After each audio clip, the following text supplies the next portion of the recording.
everybody! Hi, Duke Juju, welcome. Welcome. Oh shit, I didn't change the thing. I forgot to... Sorry, I will play that for you again. That was my fault. I forgot to unmute the mix-it-up thing. There you go. There you go. There you go. I forgot that I muted that because I was still fixing some of the sound redeems while I was on Starting Soon, and I didn't want them just going off while I tested them, and I forgot to unmute it.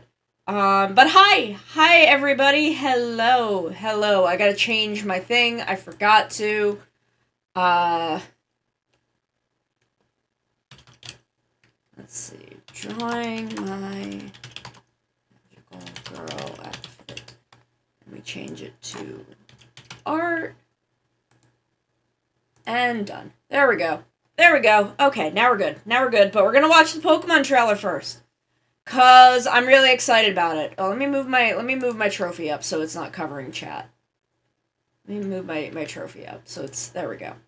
There we go. I won this trophy on Saturday in Gatai the Quiz. I won it from the rest of my group. Okay. Oh, okay. You want me to do the thing? I'll come in here real quick.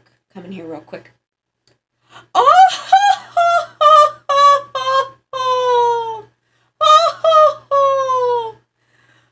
Peasants. There we go. Okay. I've got this all set up so it didn't have that little bit at the beginning about the text and whatnot, because That's okay, because they should all fucking work now, in theory. Hopefully. Hell yeah, now we got business. Voice mod fucking connected again? We're working. We're doing it. Everything's good. Everything is working. Larry, I'm on DuckTales. Haha! I can do that again. And none of you can stop me. Okay. I'm very, very excited about Pokemon. Very, very excited about the Pokemon trailer. I feel like I should maybe wait until there are a couple more people in here, but I don't care. We're doing it now. Oh, I gotta unmute Firefox. So we can hear it. The Firefox audio won't be in the VOD, because I try not to get copyright strikes, but we're gonna watch it. It's so pretty! Look how fucking pretty this is! Just Pokemon laying around. Look at the Whoopers! Look at them! My god! It's beautiful. Oh, that was me.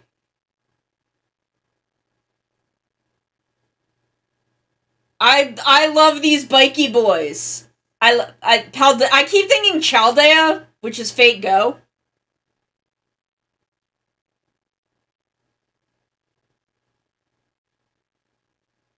I love that his head turns into stupid wings. I'm not bothered that he has wheels and still runs on all fours. I like it.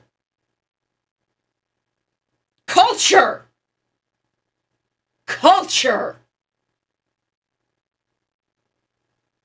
We can just sit with... Look at the fucking bread dog!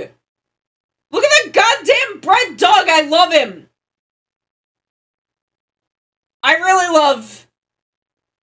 Oh my god, who is she? I'm gonna go everywhere.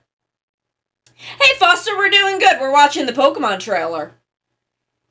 Her, my wife.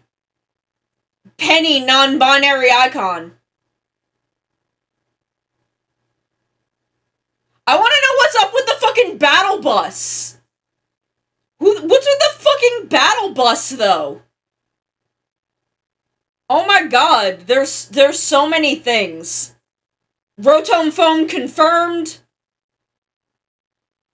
Can I just stand somewhere with my whole team, though? That would fucking own. Genuinely. That would fucking rock. If I could take some screenshots, like, with my whole team. Let me G-pose in Pokemon! I didn't notice that it did it with Persian, though I do know that, like, apparently every Pokemon can do this. And they get a little head ornament based on their type. But I love it! I love it! The Violet one's motorcycle is pretty cool too. I do like him. I do like him as a motorcycle. Okay, so we're gonna go through, like, bit by bit. So we're skipping 5 seconds at a time. Look at the Whoopers! Look at the fucking little Whoopers! I love them! Holy fuck! They're so stupid. I mean, they're not any more or less stupid than a normal Whooper, but I love them. I'm bothered that the legendary is just your bike. I don't know. I kind of like it in that, since Sun and Moon, they've been kind of moving the legendary kind of closer to being part of the overall narrative. I'm hoping that we get the legendary in a cool way. I don't want them to just hand it to me. I hope that it's a cool story thing, but, like, we met the dogs at the beginning of Sword and Shield, and, like, Nebby was there throughout all of Sun and Moon. I don't know, I kinda dig it. I'm just hoping that we get to, like, meet them and recruit them in a cool way, instead of them just, like, being handed to us, because that feels weird. But look at the Whoopers! Whooper is already stupid, and now they just made him a little muddy boy. I love him. When I say Whooper is stupid, I mean that in the most affectionate way. Please understand.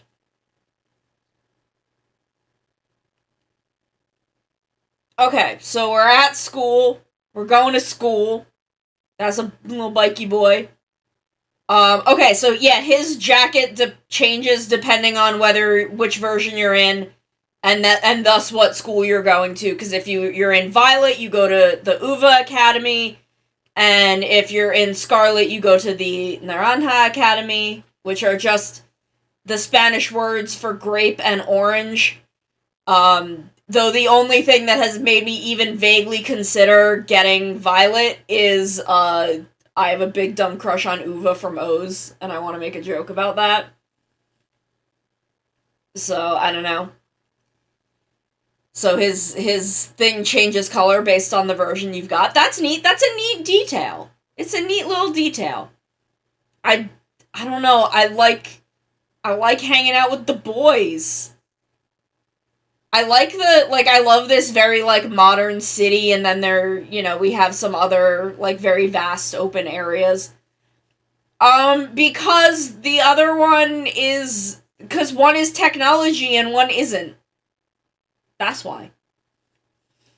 Honestly, it doesn't bother me that, Koraidon, like, walks even though he's got the 2 wheels. I think it's fucking funny. It's very Flintstones, and I like that. I feel like it's a Flintstones joke that they don't expect anyone to get. And I like that. Like, there's a very interesting, like, mix of architecture. So you've got this, like, very new modern architecture and then this very, like, old architecture. I love both Koraidon and Miraidon. I love both of them. So we got some Dawn fans. We got people. Okay, so, like, what they were saying is that there's gonna be the gym challenge storyline, like, the standard gym challenge storyline, and then, like, I think 2 other storylines also going on, and you can kind of go through all of them at your own pace, and I think that is mega fucking cool, because, I've been playing Pokemon for a million fucking years. I'm not as invested in the idea of a gym challenge storyline. And I'd want to do it, obviously, but I am more invested in this, like, big open world narrative storylines. So I definitely, like, want to fucking dig into those. I'm very Koraidon, not Kurai. Kurai is a different word. But I'm very, very invested in having these other, what is normally a post-game storyline that is like half the length of a normal storyline. I'm very invested in the idea that that is a fully fleshed, full-length storyline that I can play from the get-go. I love that. I'm very, very into that. I demand that they let me G-pose with my team like this. I 1000% want to be able to take screenshots posing with my Pokemon out in the field. I demand it. I think we deserve that.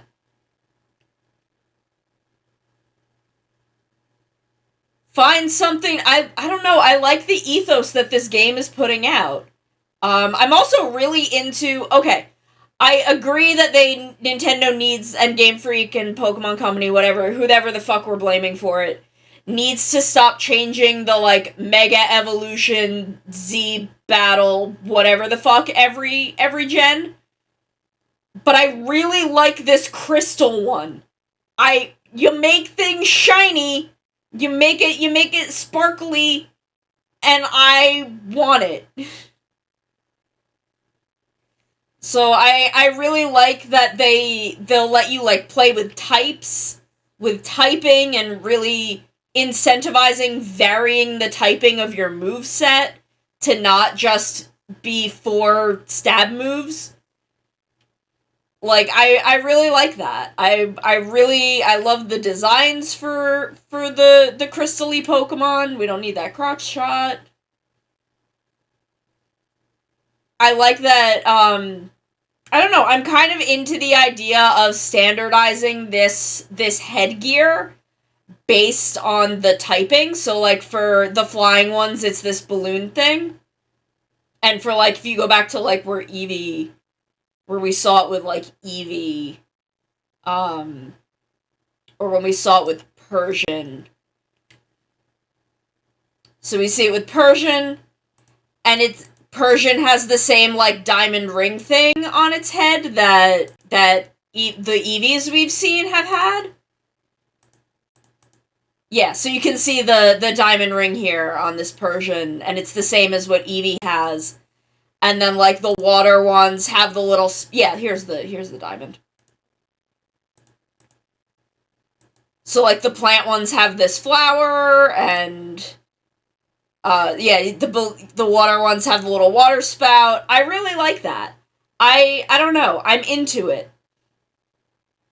The like, I don't know. I've had a hard time with a lot of the other, like, Mega Evolution style things that they've done the past couple of gens. I've never gotten quite good at figuring it out, and having some of them, like, only some Pokemon get to have a special form for it.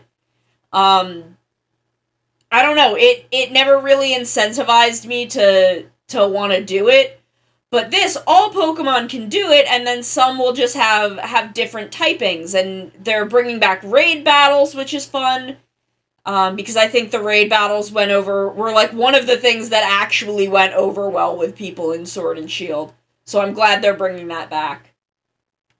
I'm gonna get this guy's eyes just off the screen because it's freaking me out a little bit. I don't know, I'm really into it. I really like what they're doing with this. And I don't know, I think if it is as feature-packed and as narrative-packed as it seems to be, I'm willing to overlook some frame rate issues. I don't know. A lot of the visual stuff in Sword and Shield did not bother me, like, at all. It really didn't. I had no issues. Even the stuff in Legends Arceus, the only thing I noticed was that Pokemon in the distance would move at, like, 2 frames per second, which I honestly just found fucking funny. I hope that they have found a way to optimize around that, but we'll see, I guess. It really was only super noticeable with flying Pokemon, like Pokemon that were flying in the distance. So, I don't know. I don't know. But and I don't know. I don't care about the limited Pokedex. It's not a thing that bothered me as much and then was expanded in DLC. I do really hope that maybe I don't know where we are as far as the Switch's lifespan.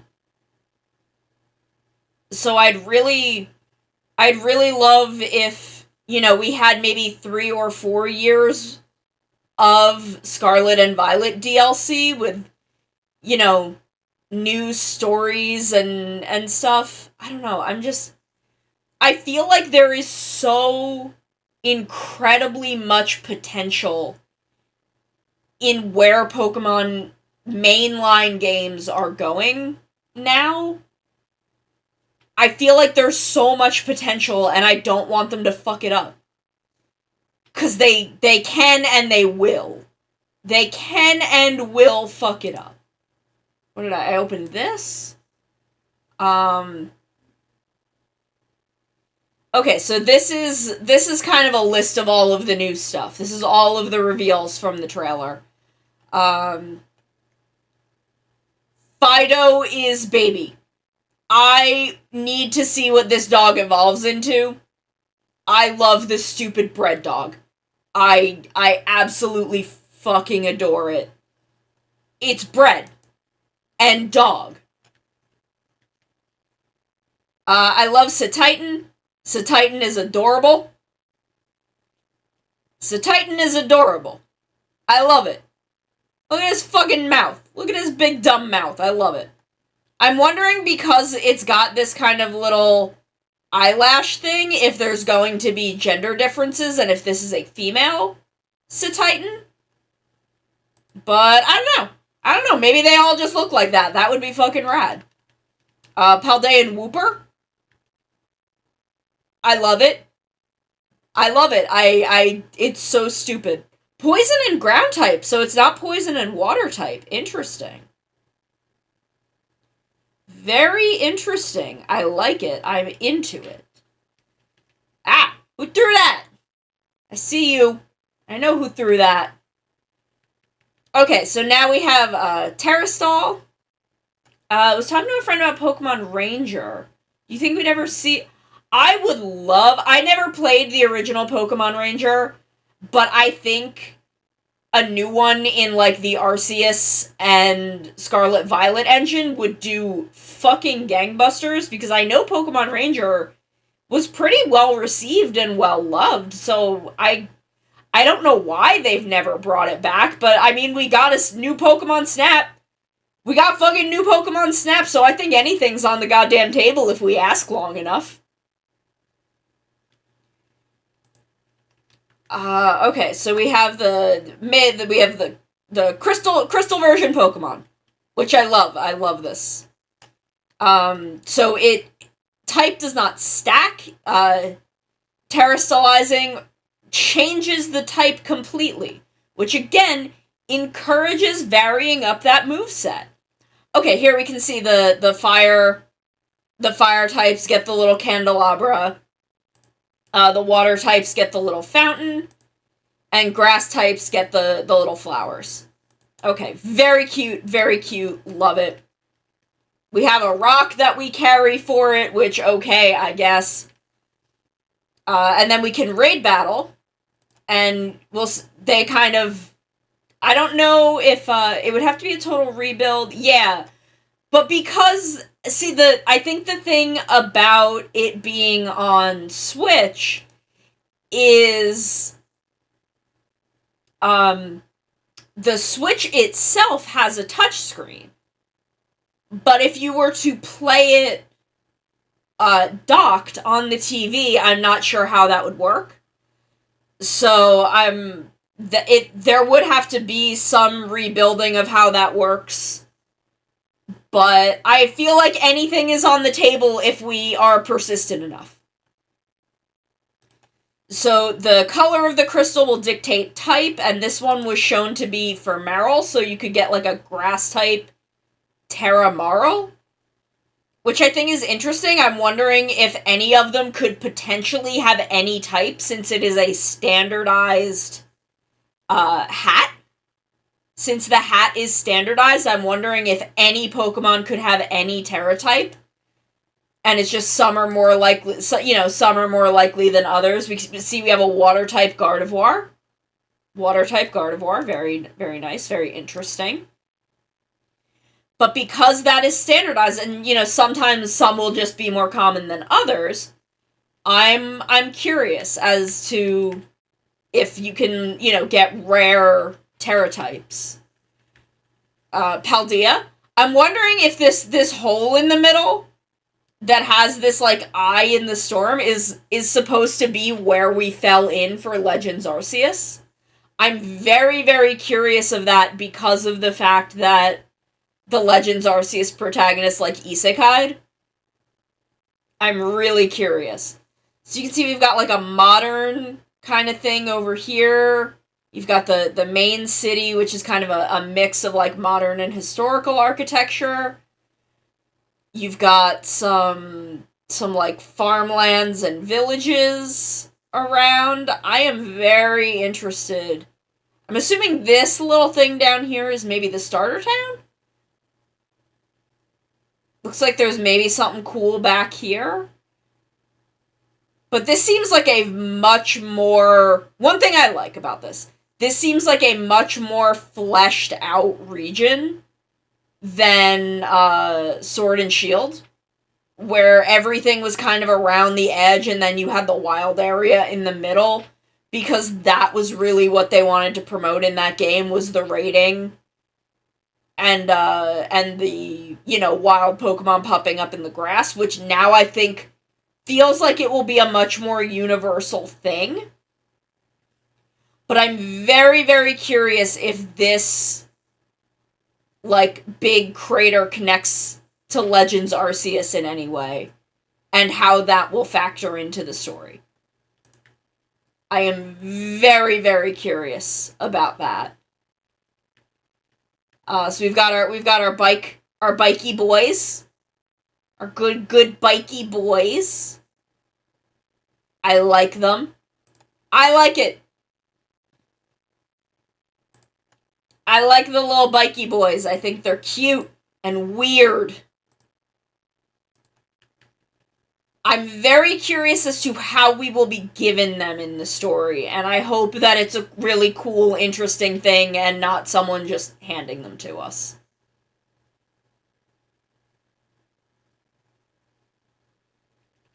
So for Koraidon, it is build, sprinting build, swimming build, gliding build, and for Miraidon, it is drive mode, aquatic mode, and glide mode. I like that that's different. I like that they have different names for it. I think that's neat. Because he's very... Miraidon is very technological, switching modes. Koraidon is very physical, very organic. So he's built. I love it. Multiplayer. So we'll be able to vibe around with each other. I will definitely do some community events, raids. We'll definitely do some raiding together. So we've got Naranja Academy and Uva. Uva, my boy, my stupid baby. So we've got this guy whose jacket is different depending on the version. I think he's the headmaster. Oh, look at his little Rotom phone in his pocket. Actually, it kind of looks like he has two of them. Kind of looks like he's got two going on. His hair is a little bit anime, but I still like his design. The character designs are much more grounded in ways a person could maybe actually look, with the exception of like one or two characters. I am hoping that Arven and Penny are not version dependent. Because Penny would definitely, unless they are opposite, meant to be like opposite of the version you're in. Because then you would be like, for Scarlet, you would have Penny as your rival being more like the techie one, and then you would be the more, I guess, physical, and then in the opposite, Arven would be the more, like, physical, and then you would be the more techie. Because I want Penny. I love them. I love them. Non-binary icon. I feel like Arven's also got some big non-binary vibes going. Okay, if they're... Because I would love to have both of them. I would love if it was a situation where we got to hang out with both of them. So, I'm definitely down with that. I love... They say Arven is a dude and Penny is a girl, but I think they are both just non-binary icons. Love them both. Apparently, this gym leader, Grusha, is dude. Love that. Loving it. Non-binary icons. Gender fluid icons all over this game. Love them. Love to see it. Love to see it. Love it. I love that his hair also, like, looks kind of frozen. I don't know, I like him.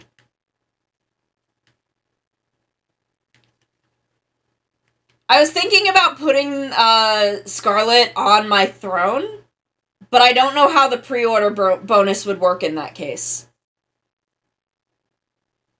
Oh, double pack rewards. 2 codes. 1 per game for 100 Pokeballs.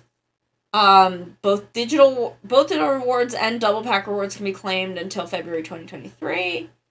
Okay. Fans who buy the digital version will receive a serial code for an adventure set, which contains 10 potions, 5 full heals, 3 revives, 1 ethers, 1 rare candy, and 1 nugget. Okay, maybe I'll buy the digital version then.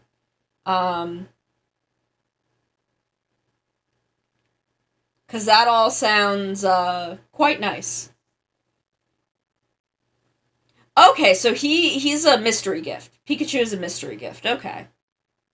Okay. Maybe I'll put it on my throne. We'll see. We'll see.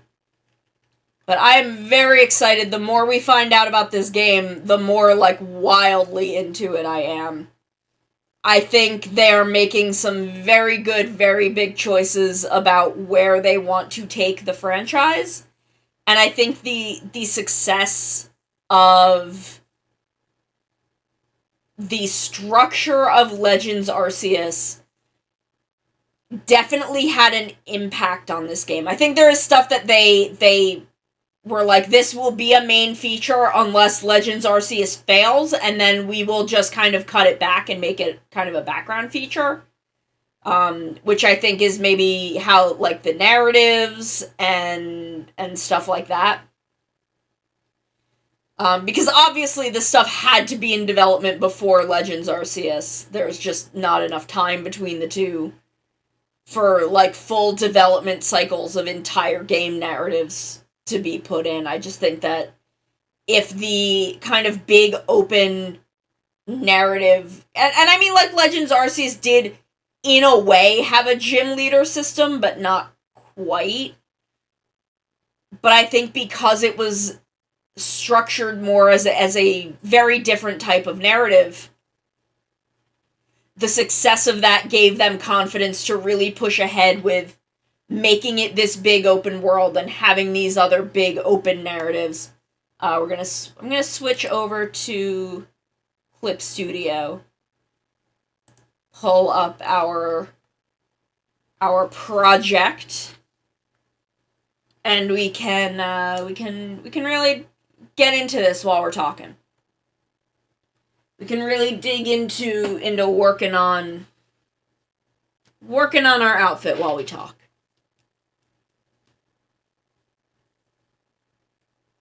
Okay, so where am I? Magical Girl. I want to be here. Okay, so I think the first thing that I want to do is get the Cutie Honey boob window in place.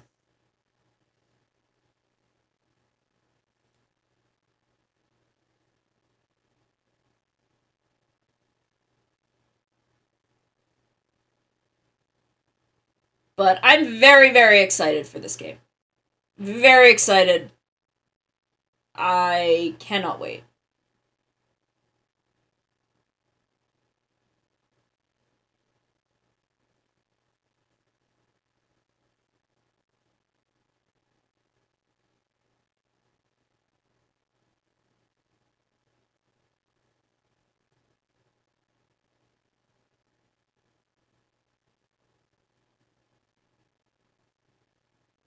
So we'll have the kind of halter neck that is on my normal outfit, and that like Honey has. But we want to have these like ruffles, like big.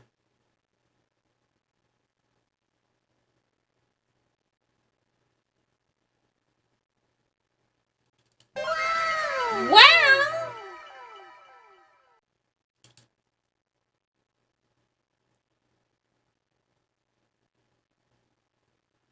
It's drinking the water! Oh shit! I don't have any water. Oh shit. Let me just kind of get this in place, and I will go get myself.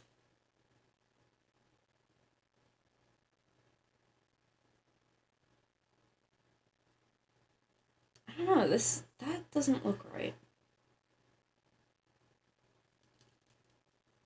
I forgot to get my water. Okay, hold on. I'll be right back. I'm just gonna grab myself a quick drink, so that I don't dehydrate during stream. I will be right back. I didn't put a tea bag in this tea. Y'all, I've been drinking sugar water for the past 3 hours. I didn't put a tea bag in this. What the fuck? Excuse me, sir. Just because I wear jorts does not make me a monster. The scorpion tail makes me a monster. And like, my friend was like, oh, I saw this booth that had all these grahas, and like pointed me toward it. And I went up to them. I went up to this booth, and I looked at them. I looked the artist dead in the eyes. I looked him dead in the eyes and said, give me every graha you've got. And they're like, are you sure? I'm like, yeah. I want all of them. So if you then come this way, over the bridge, this will bring you down to the beach and the graveyard, where I bury my enemies. Oh no, what's going on at Game Freak? Who's freaking the games? Oh hey, it's Flick, he's here. Neat. But we're not catching bugs, we're catching girlfriends. Navi, go now. Find our young friend and guide him to me. I do not have much time left. Fly, Navi, fly. The fate of the forest, nay, the world depends upon thee. No, I don't want to become famous. I just want to be hot.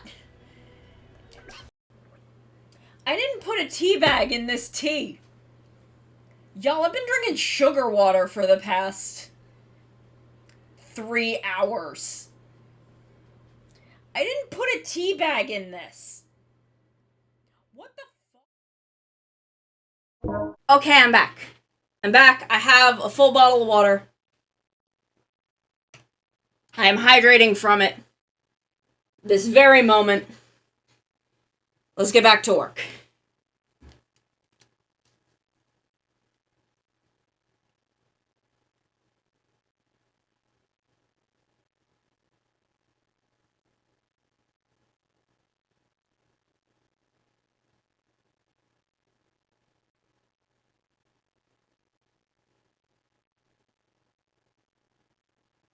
Okay, let me put some Spotify on. Let me unmute this.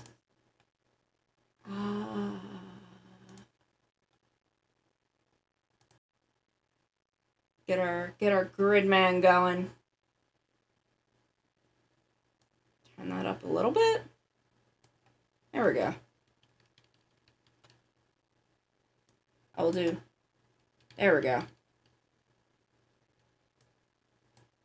There we go. Baby dun dun. There we go. Okay.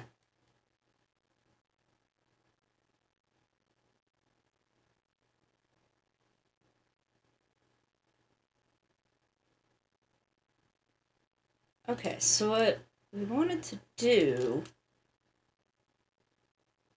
is kind of arc out.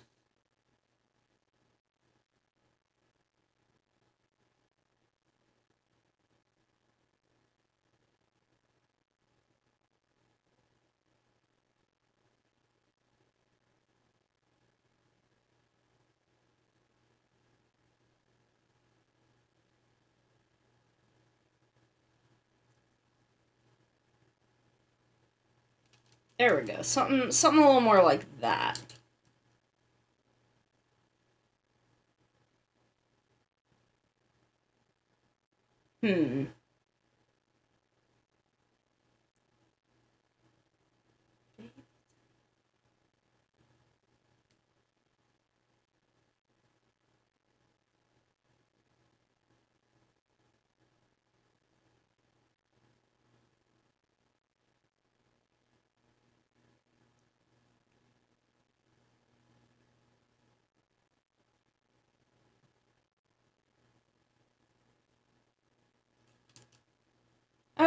Okay, we're getting into it.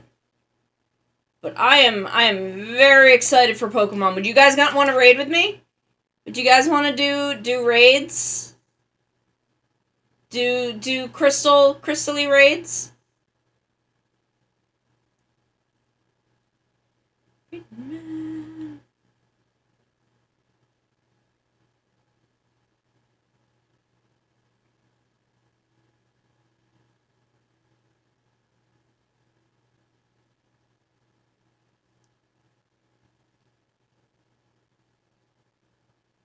Okay, so then we want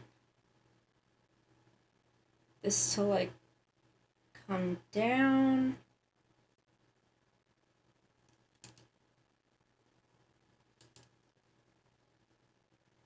And we want something like this. So what we could do, actually, is maybe imitate my jacket and have it do kind of one of these.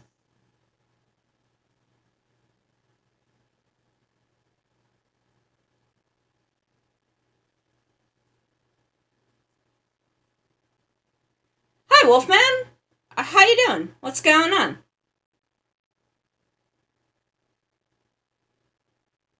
And then it can kind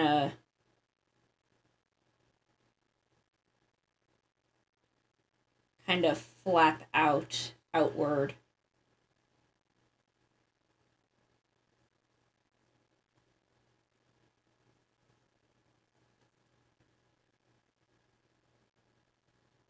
We'll get kind of the big poofy thing. It's like big kind of poofy under thing that Sakura has going on in the egg outfit.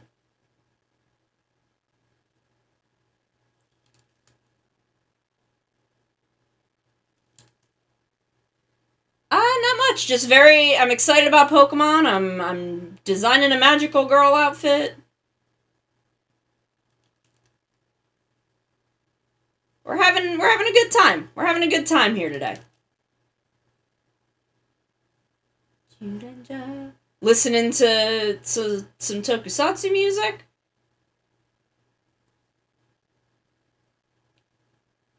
Just doing what we do.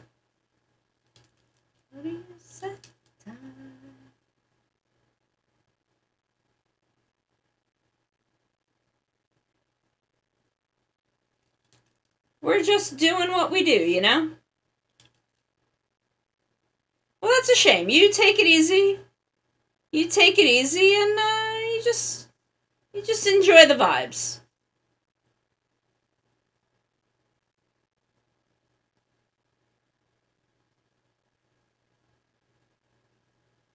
You just take it easy and enjoy the vibes. We're just having a nice quiet day.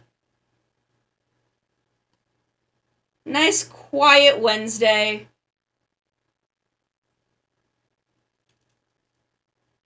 Nice quiet Wednesday drawing.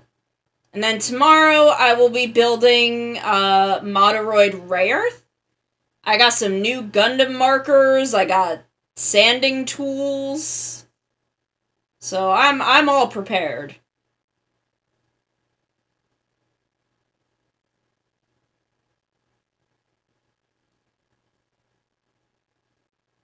Okay, so we kind of want to have this kind of go behind.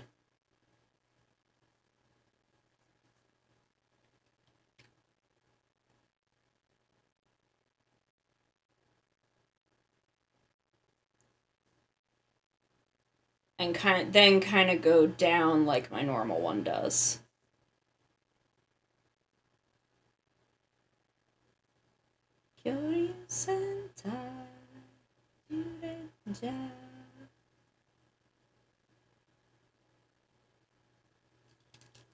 Should probably not have them go down that far, because I think I want to put the, like, tips on them that are on my normal outfit. So, like, here I can do this, and have that go like that. That one's facing the wrong way, because they're supposed to be facing, supposed to curve, like, toward each other, like little pincers. There we go. I'll probably put him here, too.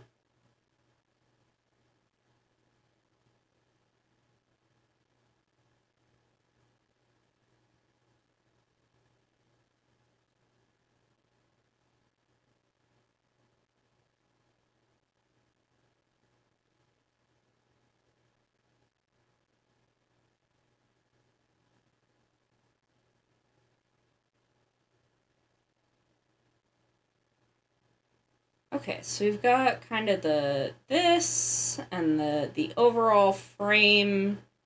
We got the cutie honey boob window. We've got that. So now we just need the gloves, and then we can start kind of detailing and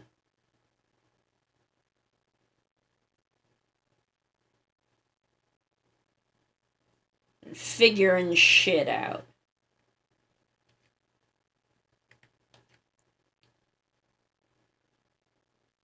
Okay, so what I do want to kind of do is have that sort of like pseudo open side glove thing, because I like that look.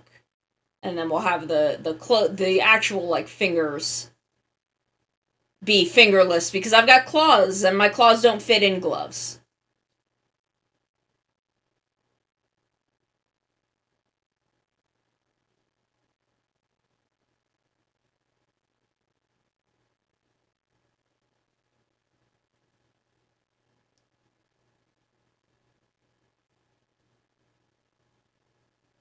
And then we'll just kind of do a couple of these.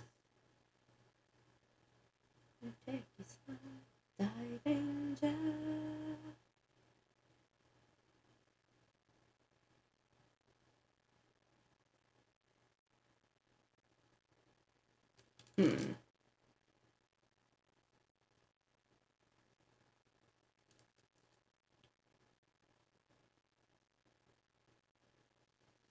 Hmm.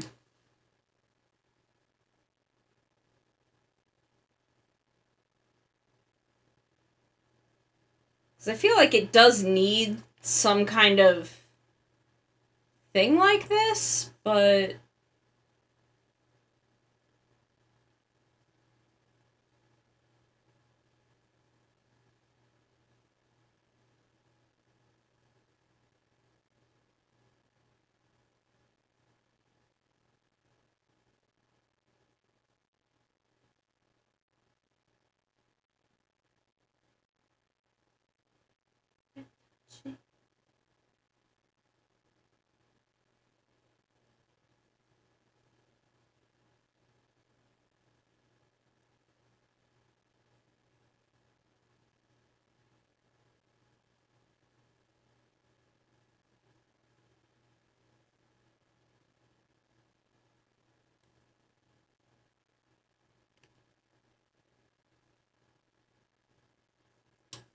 also, I need to fix where that is doing the thing.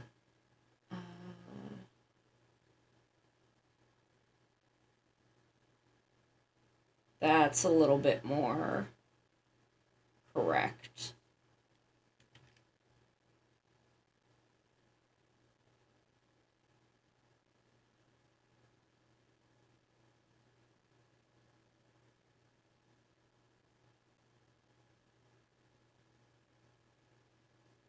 Can I kind of like pull this out a little bit, maybe?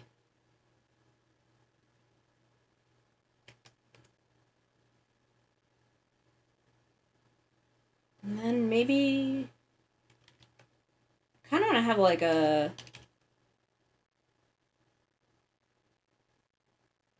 kind of a loose-ish mesh sleeve.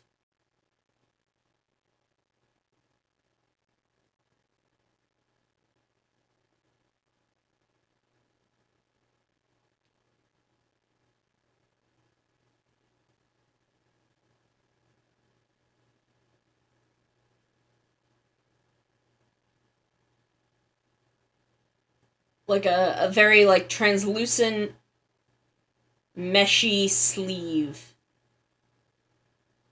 I think that would be cute. But I do need something here. Even if it's just a seam, I think it would just make just because there would need to be a seam there anyway, I think.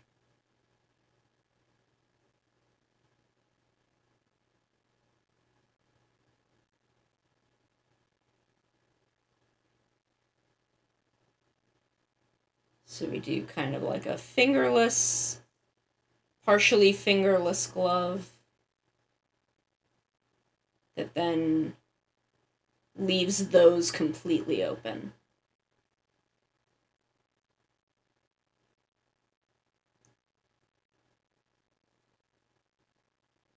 So then this would be the like little fluttery bit.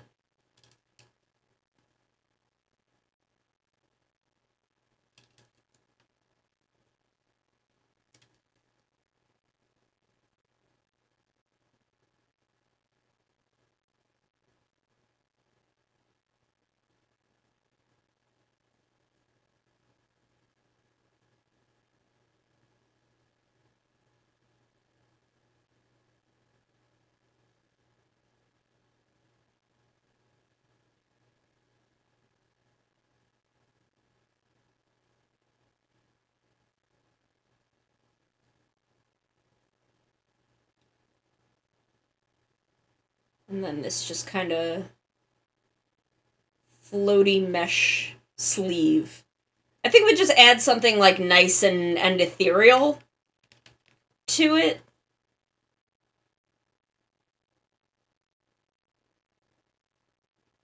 Kind of want to add like a little like mesh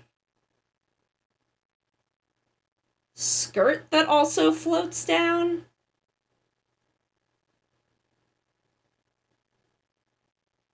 Is that too much design?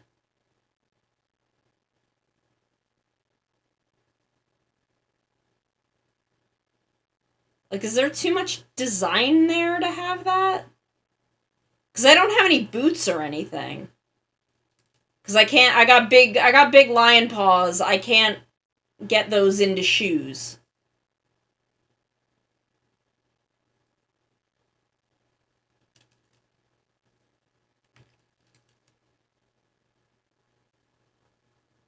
I'm gonna erase that for now. I'm a little worried it's too much design. But maybe like instead of one that comes down, just one that kind of is over this inner skirt. And then there can be like flower petals all in the bottom of it. That would be neat. That would be neat. Lean into the, like, flower aspect of my design.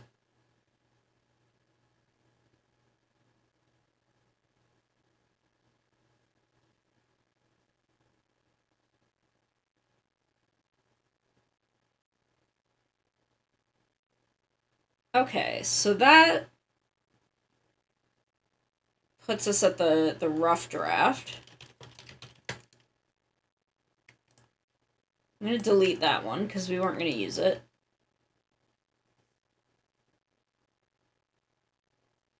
Okay, I'm kind of into that. I'm kind of into that, and this can have like some flower petals all, and have some like kind of up everywhere.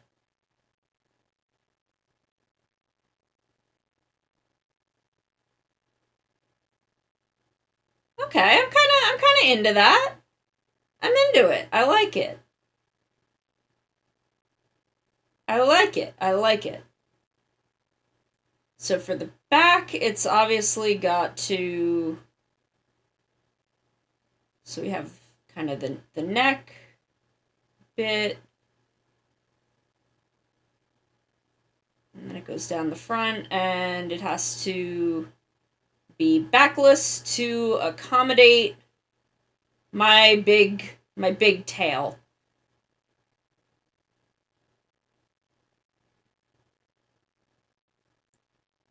And then it puffs out.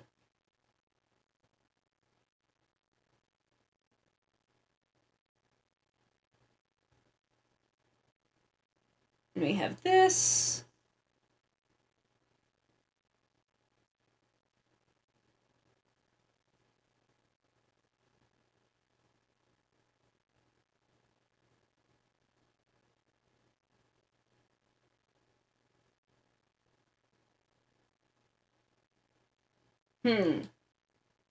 I'm realizing that this means the shoulder ruffle doesn't work.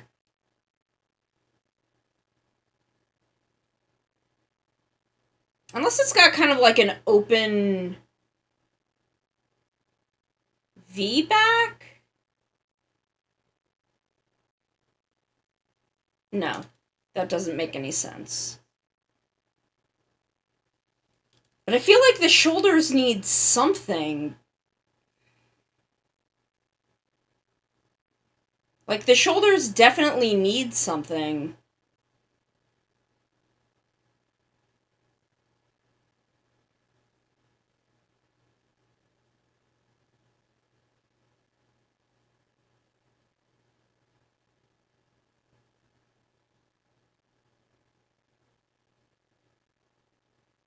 And there can just be like a big hole between the waistband and part of the skirt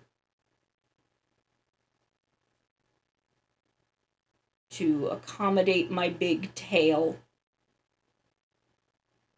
And we'll even put like some buttons on the back.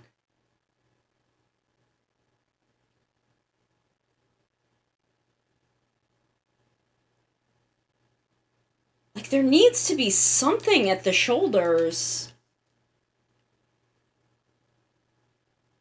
But with the V... How would the sleeves work, then?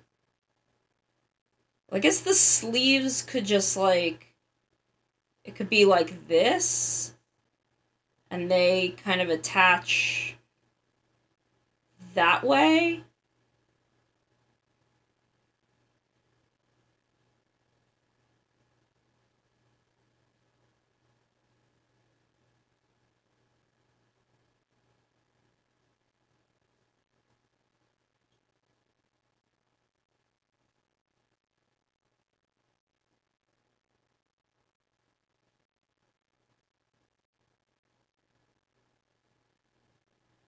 Damn,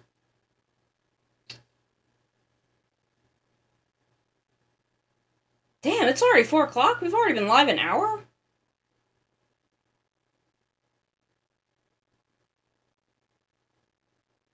Damn, time flies. I guess we spent like half an hour talking about Pokemon.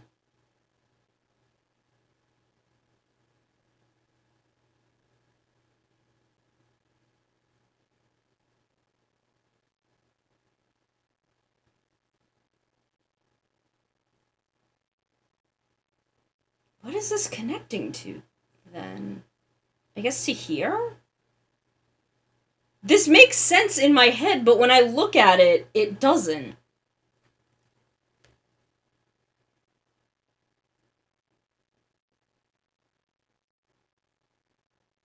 But it's connecting like kind of like this.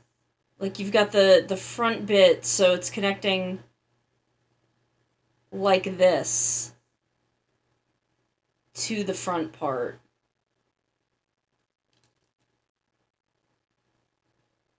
So that kind of makes sense.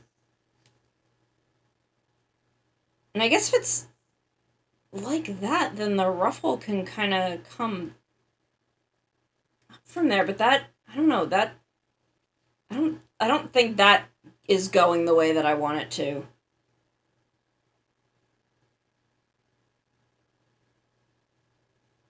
But I like something, there's something in that I like.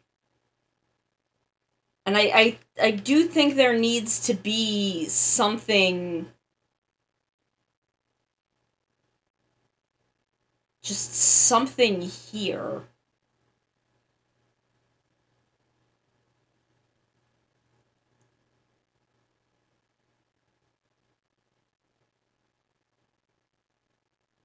Should we do a bow? I mean, what's a magical girl without a bow, you know?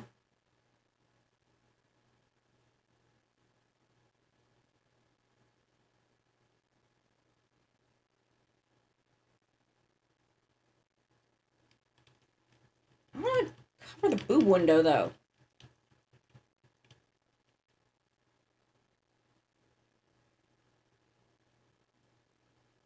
What if it's like a perpetually caught in the wind ribbon?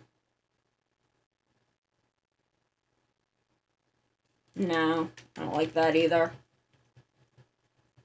I don't like that either.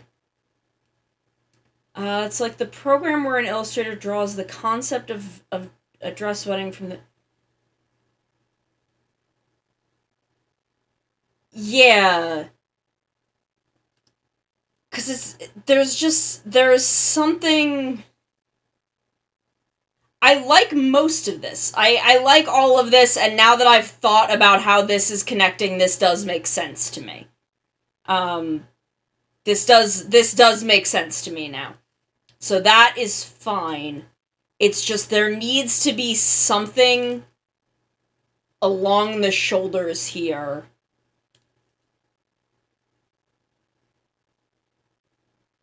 Like there needs to be something along the shoulders here, and I don't know what it is.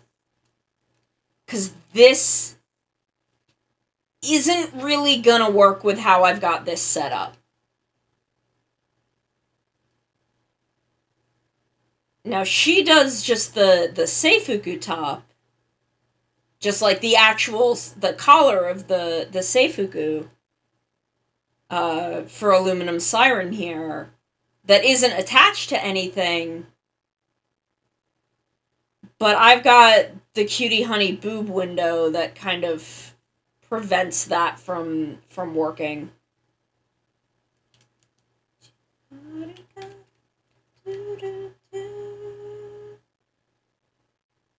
I think I kind of want to put that, like, even higher. I don't have to go, like, all the way up here. Hi, Maru! Maru, did you finish? Did you finish Ava? Did you finish it? Or are you just checking in? Are you still going? You still going? What's going on? Dang! Nice. Damn! You were on, like... I think you were on, like... Mission 4? I think you were on Mission 4 when I had to come over here.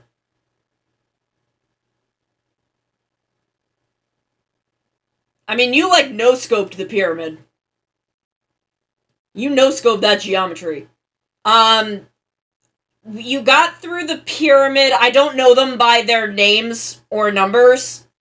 I watched that one, and I think I watched a little bit of the next one, and then I had to go.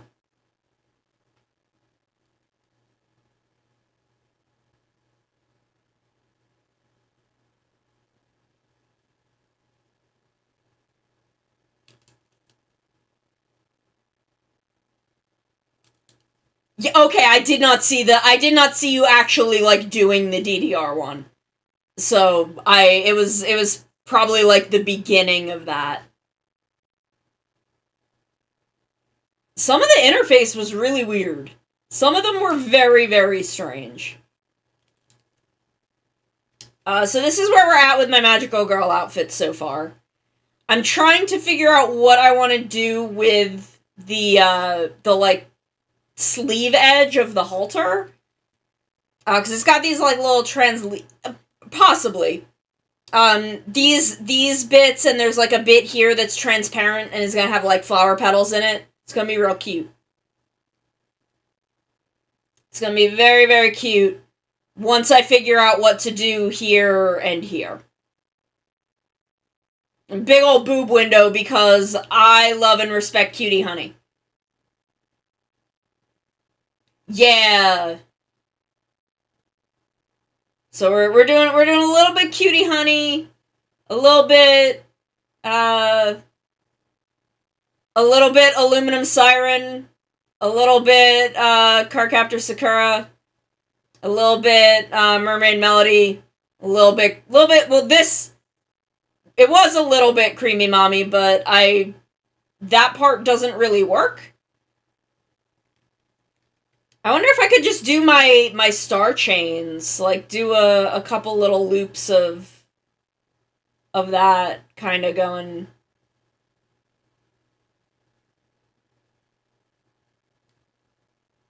That might be cute.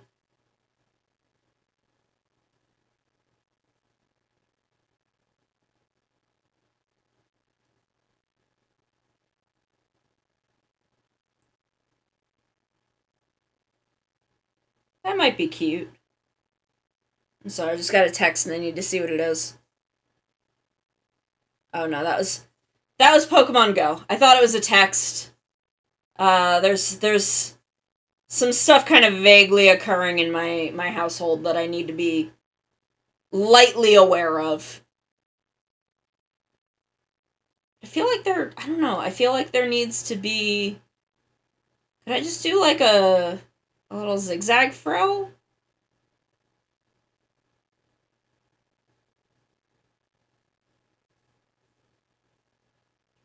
That could then come, like,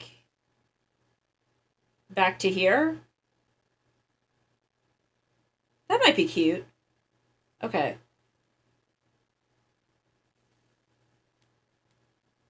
Okay, so we're gonna go a little bit darker. Smaller of a brush.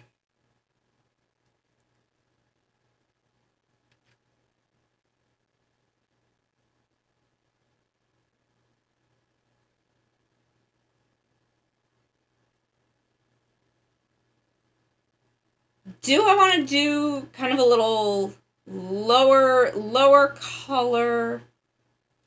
Oops.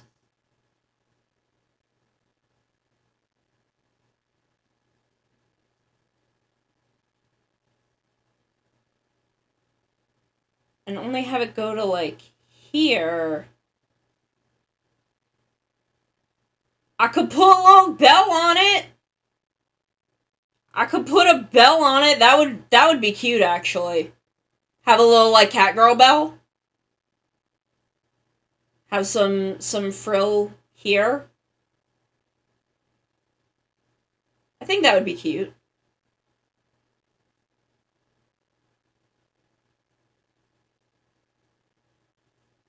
I think that'd be cute. Have a little like Tokyo Mew Mew cat bell.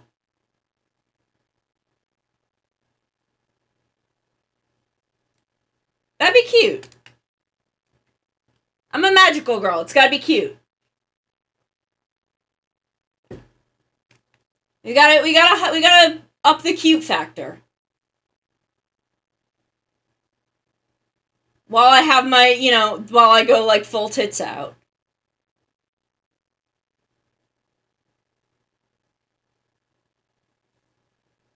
While we go, like, full cutie honey tits out.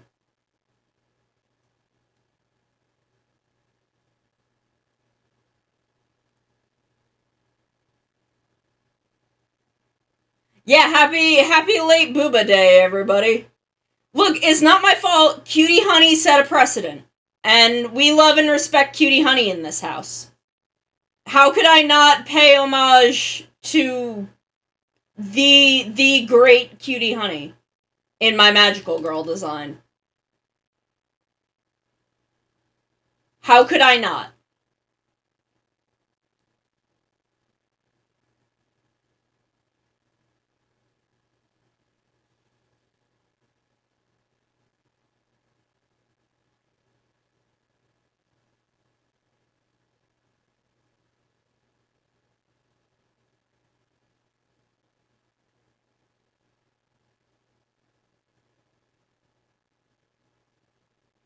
I mean, it's honey kisaragi. It is the honey kisaragi. How could I not?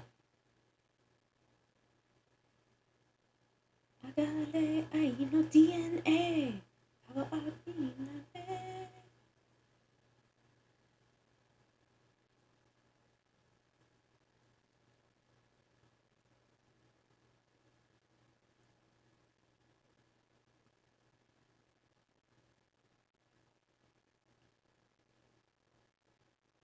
Then we have like a little belt for the skirt.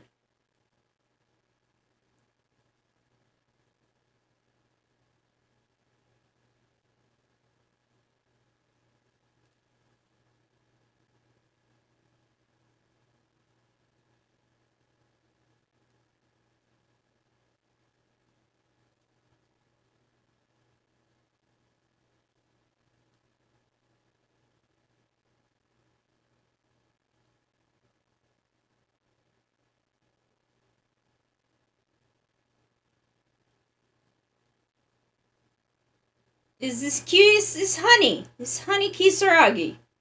We gotta incorporate a little cutie honey in there.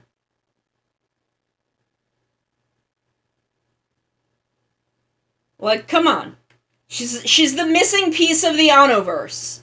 I don't know why no one in the Shin Tokusatsu Anoverse. We gotta honey, don't forget honey.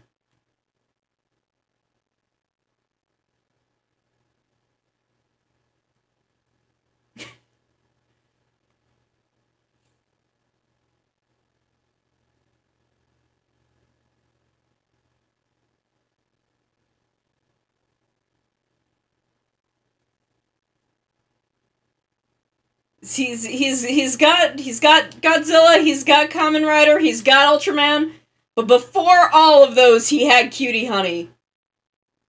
And I feel like Honey needs to be acknowledged. Even though Shin Cutie Honey is not Anno's Cutie Honey movie. That's a different Cutie Honey. So fucking weird. No, I think Re-Cutie Honey is the... No, Re-Cutie Honey is Gainax. Shin Cutie Honey is the weird one. I'm pretty sure. I'm pretty sure Shin Cutie Honey is the really fucking strange animated one. Not as strange as Cutie Honey the Live, but, I mean, we can't all be Cutie Honey the Live.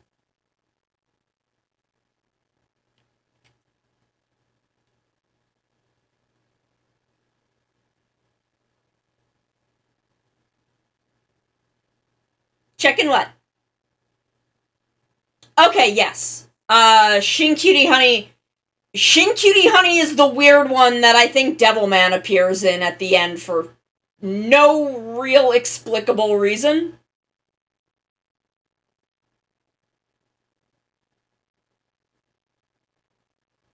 I think Re-Cutie Honey is the Gainax one.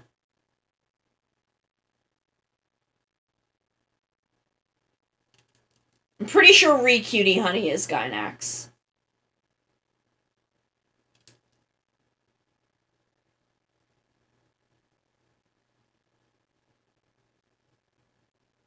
Yeah, his is just Cutie Honey, because Shin Cutie Honey already existed, otherwise it probably would be. And then I Re-Cutie Honey was the Gainax one. Oh, is it? Is it? That makes sense, I guess, given the OVA's ties to Gainax. But I did not know that about it, and now I kind of want to watch Anno's Cutie Honey movie. And then Cutie Honey the Live is Inoue's Cutie Honey fanfiction. No mystery.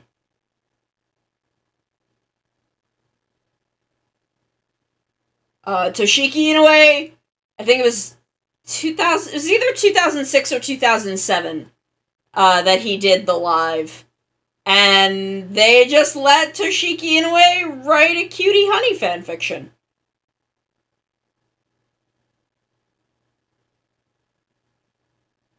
If you like Dunn Brothers but wanted to get more gay,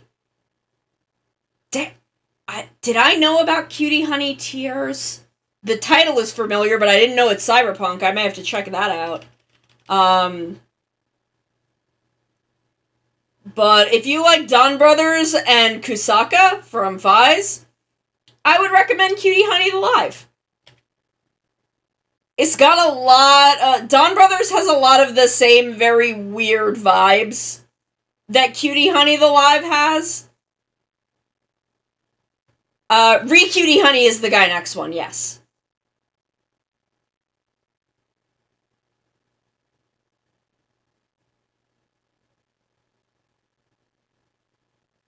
Cutie Honey the Live is my favorite Cutie Honey, even though it is by far the strangest. Just fucking absolutely by far the strangest Cutie Honey. It also has Ayame Misaki from Go Busters, who played Escape in Go Busters. She's in it. There's the egg lesbian. I'm not going to elaborate further. I absolutely want to have a nice cackle every time. I will not elaborate on the egg lesbian. Y'all will have to watch Cutie Honey the Live to understand what that means.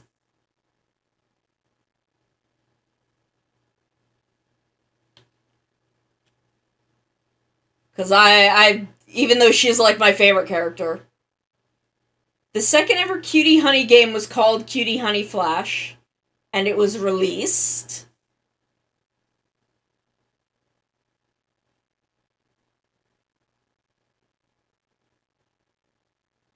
I'm watching the chat.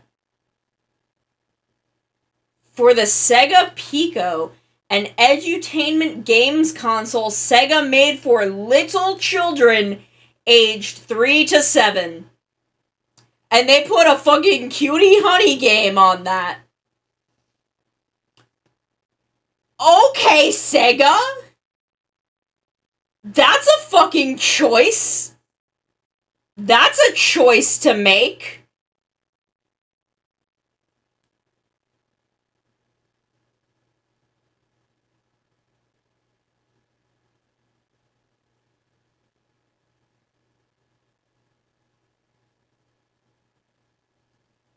Damn, like, what? It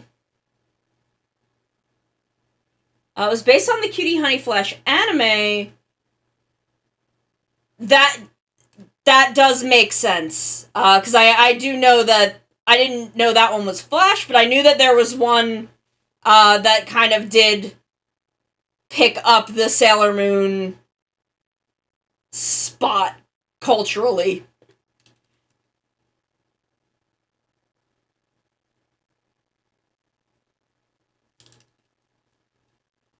sort of. Culturally is maybe not the right word. But, you know, stepped into its time slot and all of that.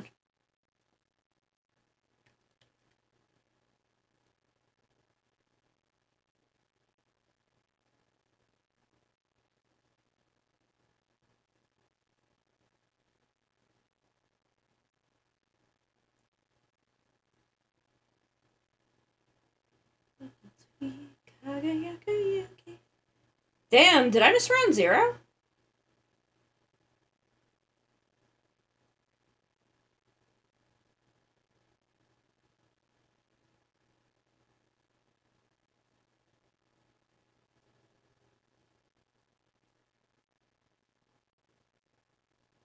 I stopped paying attention for a second and I missed round 0.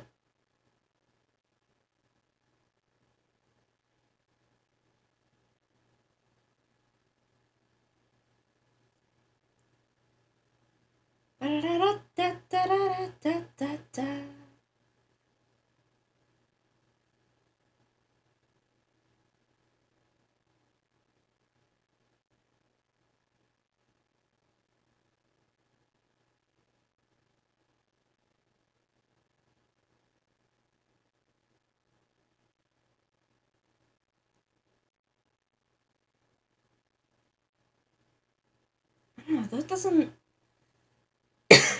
Excuse me.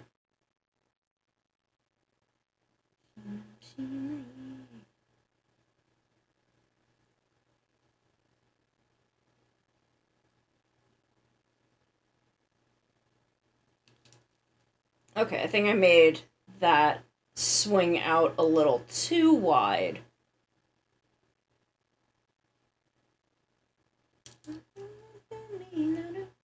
Ready to get...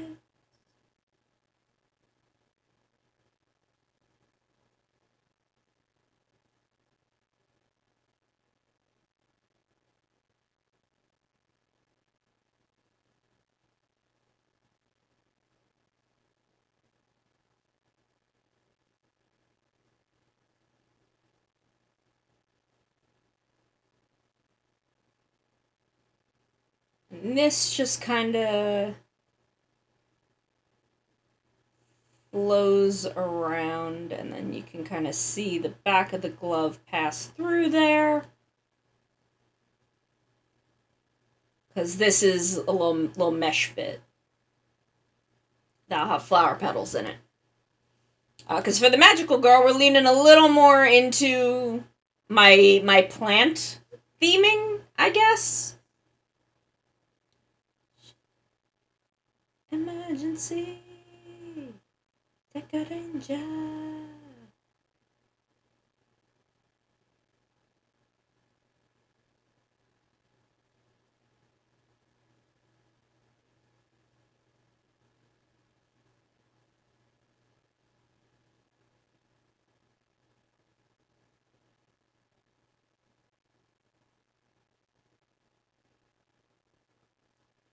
That's that one.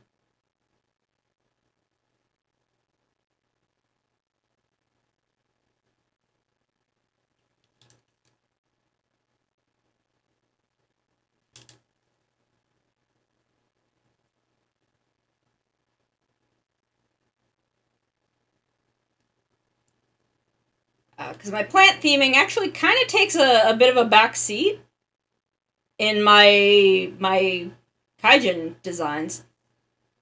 Oh yeah, I told y'all I would display the trophy on my stream. I told y'all I'd do it. I won, and I will display this trophy until one of you wins it back from me.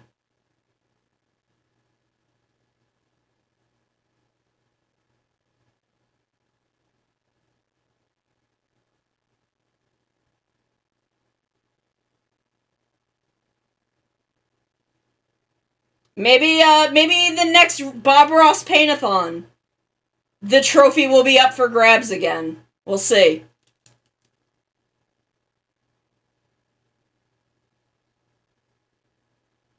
I don't know. Steal it. Be gay. Do crimes. Maybe that was my plan all along. Now I have all the power.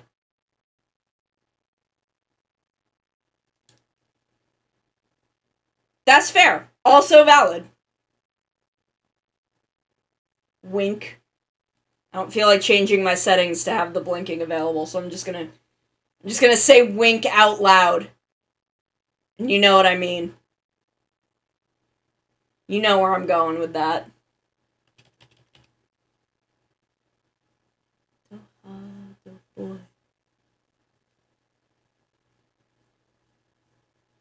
Wink, wink. Yeah, because if I do it, sometimes my tracking. See, my problem is my tracking is too good.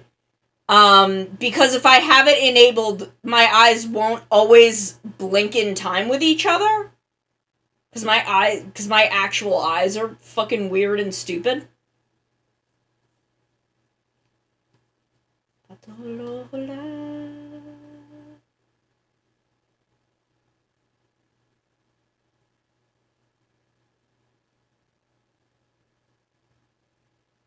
And, like, in real life, it's not that noticeable, but,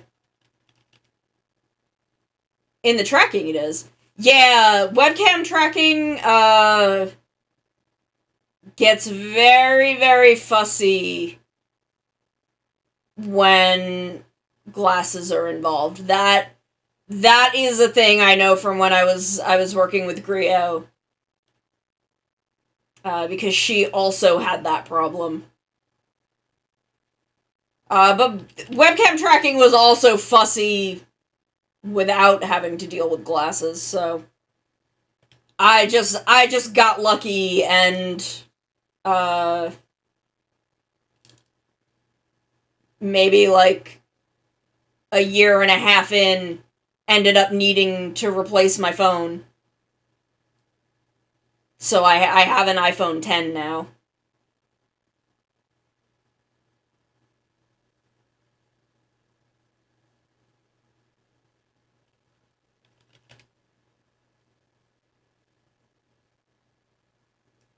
Deca Ranger.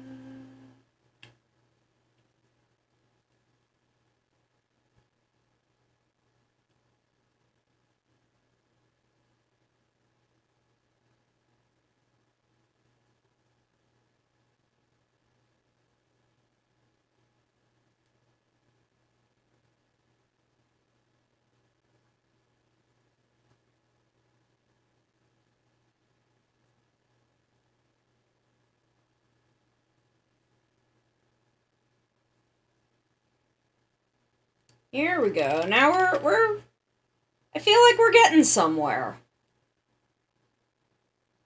I feel like we're starting to get somewhere.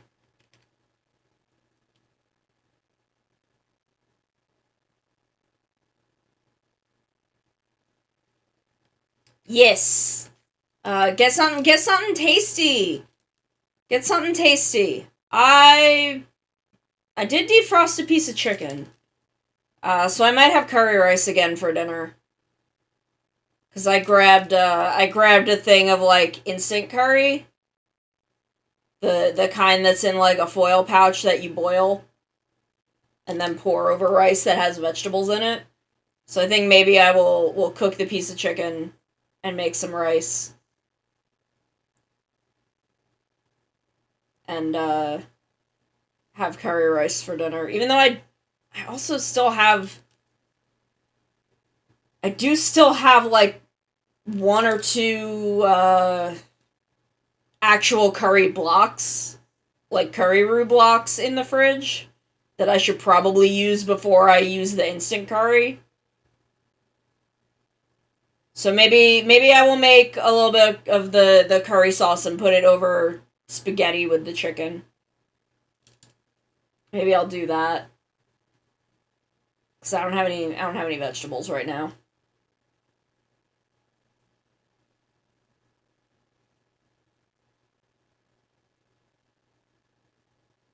Cuz that's why I bought the instant one, is so I don't have to deal with vegetables.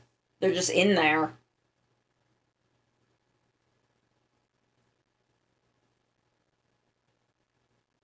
What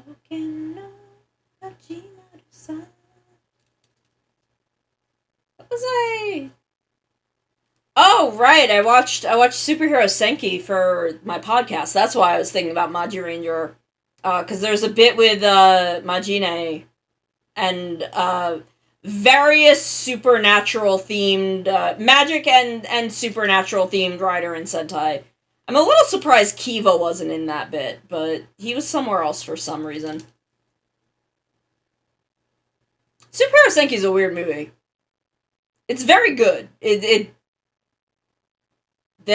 got me emotionally at some parts.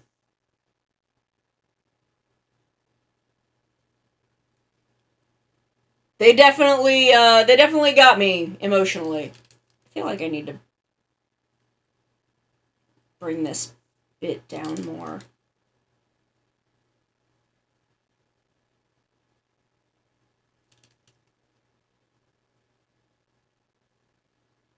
Like, it's not the most, like, narratively big of the crossover movies, but I don't know, it was sweet. It was a sweet little movie. It was a very sweet movie. And I got to lose my shit a couple times.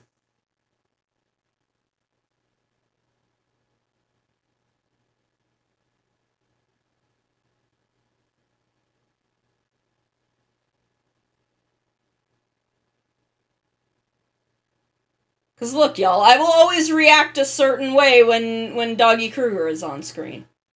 It's just how it is. It was a good movie, though.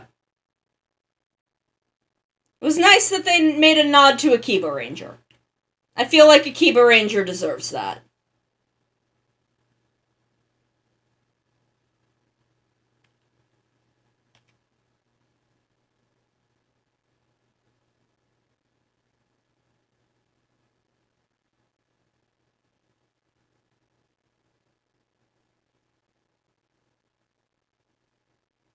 So it's a fine little film.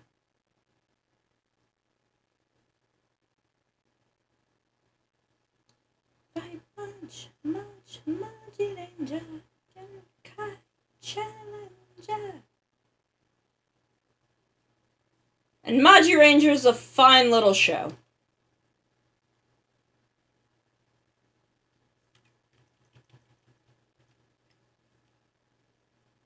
Aha! Wink. I want to get back in the Minecraft server. I miss being in the Minecraft server and doing bullshit in there. I want to see how the Kibo base is coming along, because I didn't get to see your stream doing stuff in the Kibo base. I want to get back in there.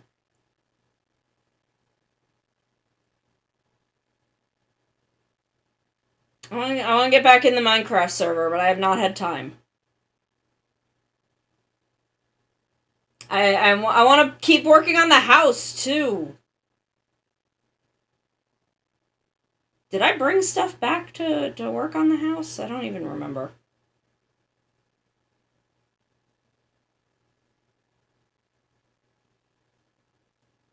Oh god, I'm gonna have to move this over. Well, no, it's fine. It's fine. I haven't been in there in a while. I have not had time for video games.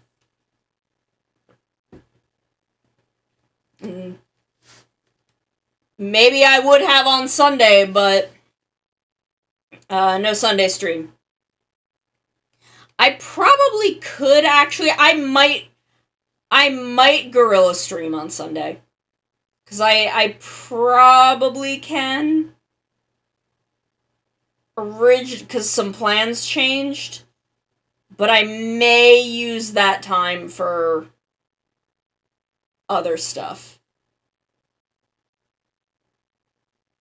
We'll see. We'll see what happens. Depends on how I'm feeling and what else I can get done in the next couple of days and on Saturday and all of that.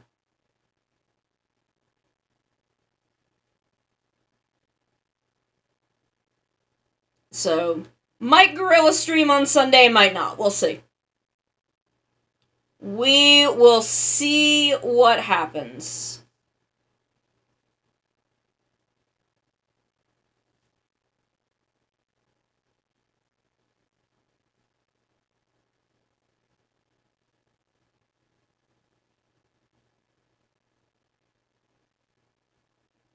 But if we do it might be Minecraft. We'll see what happens if we'll see how far I get in the Ray Earth build tomorrow and Thursday. Or tomorrow and Friday. Tomorrow and Friday. Tomorrow is Thursday.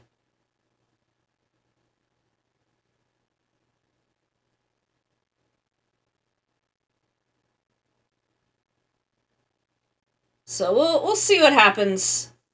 Might end up being a pseudo gorilla stream. Might not.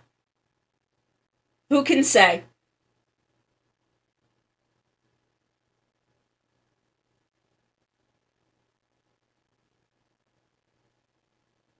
Who can even say?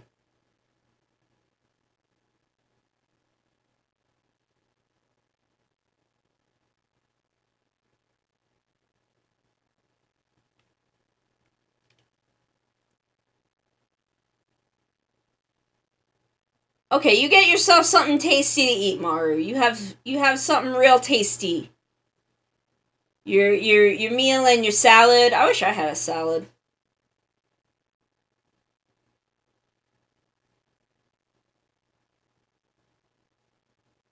I would love a salad. I got rewards points at this taco place near me that I need to use too.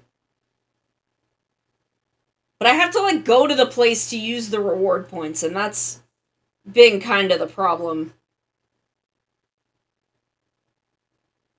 Cause it's near enough to me that I can walk, but it's been way too hot for me to go over there. So I just haven't bothered.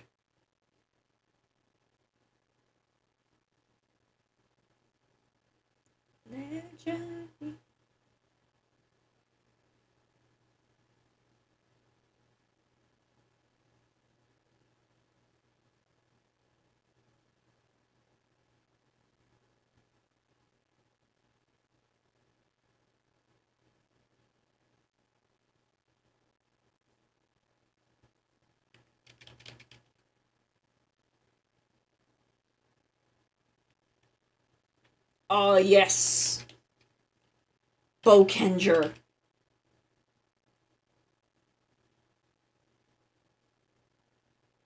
Go, go, go, go, ready, go, Susu Bokenger. Chikyu no tema de mezase Bokenger. I'm like wildly off key. It's not as bad when I can follow vocals actually, but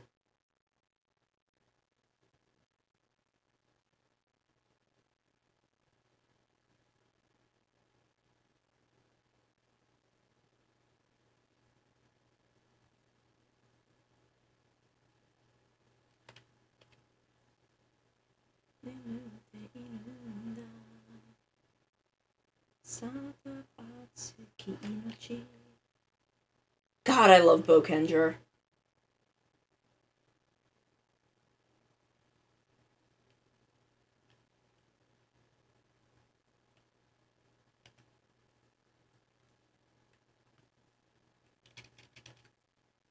Oops, how did that happen?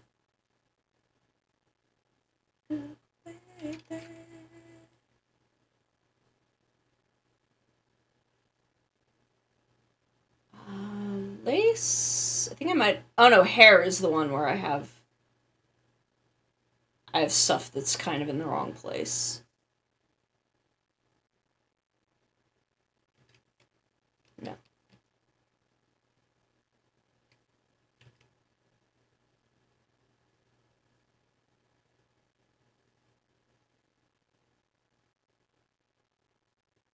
Hmm.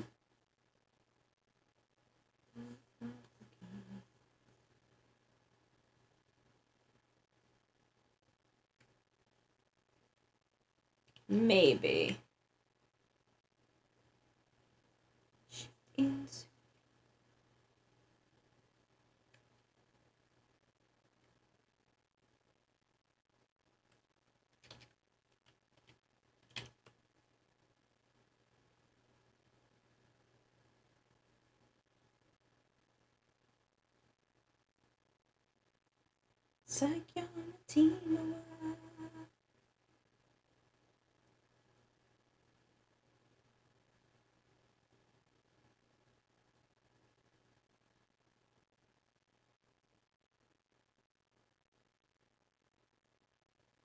God, I just love Bokenger.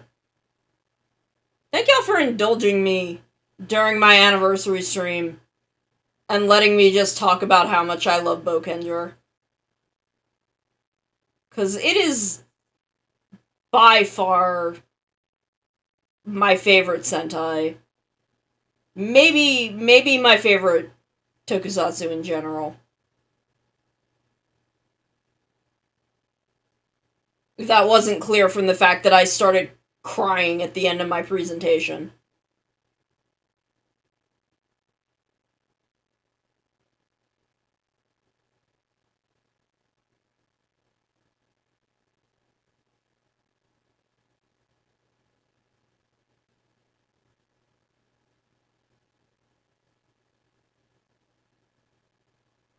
I love that. God, I love that little, like, synth horn sting.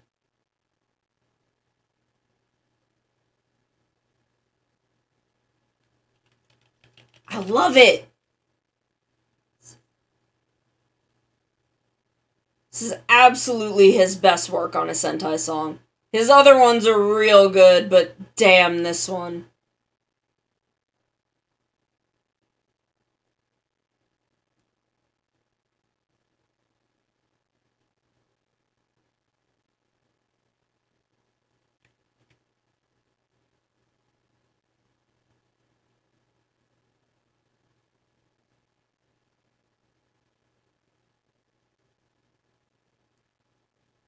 Bokenger OP just so damn much.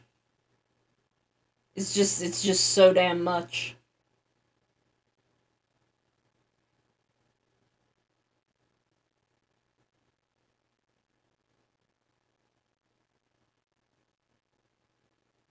Okay. Okay, I like that.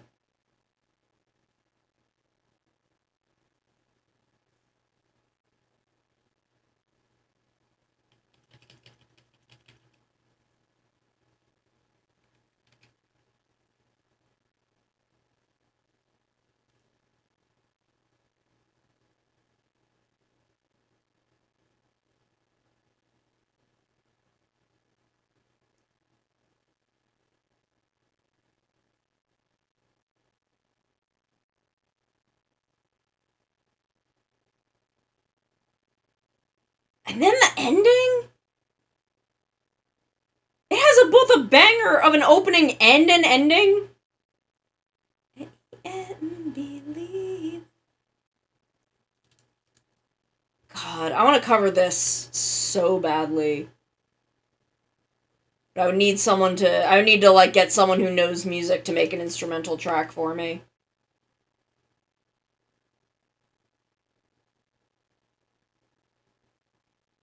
Because I can't find sheet music for it.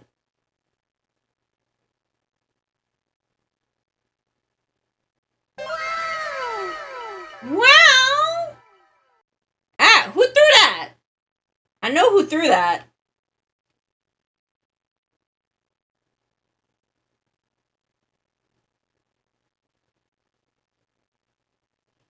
I know who threw that. I'm watching you.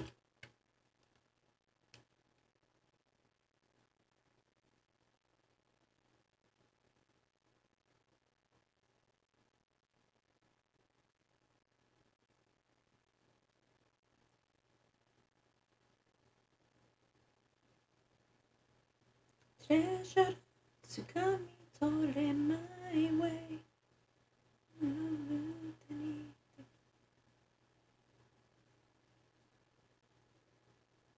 God.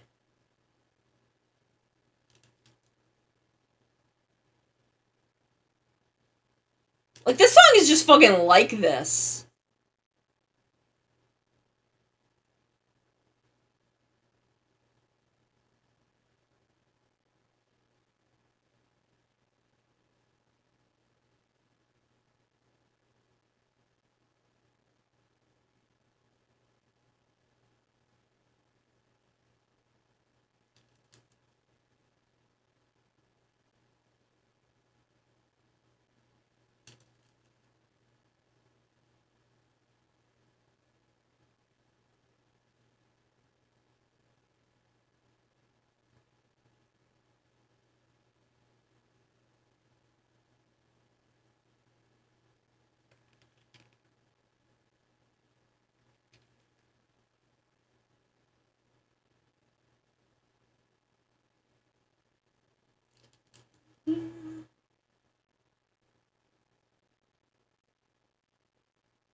Oops. I have to go back in and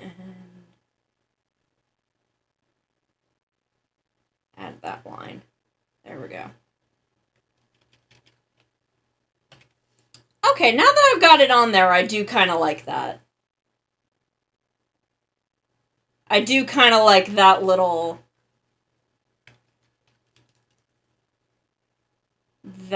frill. So now let's just get one up on top here. Okay,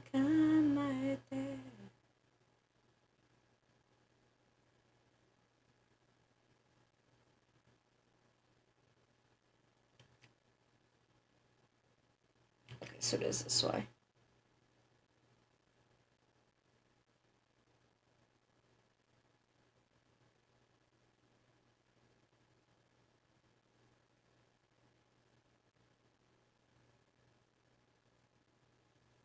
Oh, I'm doing this on the wrong fucking layer. That's the problem.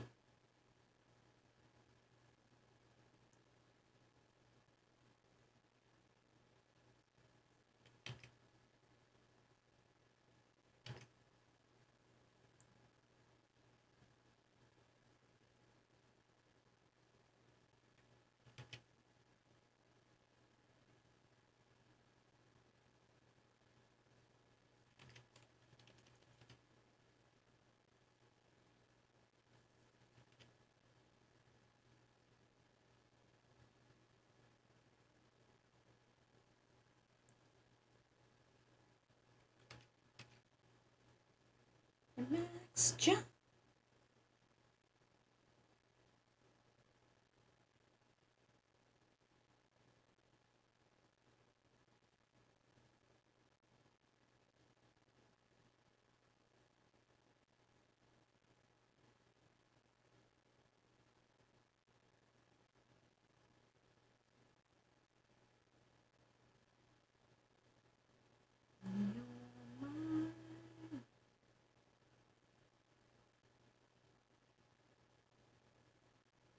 God, do you ever just think about fucking Heisei Generation's final when Momotaros is just walking in going Ijan Sugejan, like parting through a crowd that he's like going against the traffic of, just doing Ijan Sugejan. Like you can hear me starting to cry just thinking about it, because it fucks me up so bad. Heisei Final was a great movie.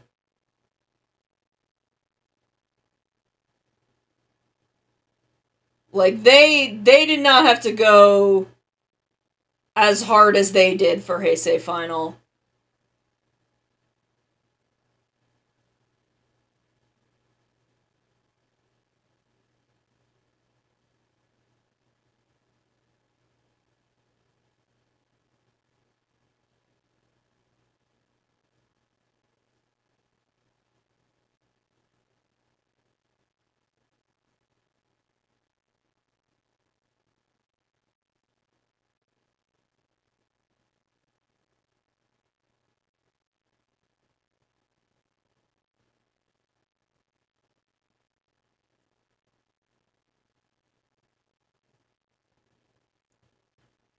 Like, they fucking whooped ass with Heisei Final. Or no, Heisei Forever. Heisei Final also fucking owns. But Heisei Forever... Heisei Forever is the one where Momotaro does the thing. And it just absolutely owns.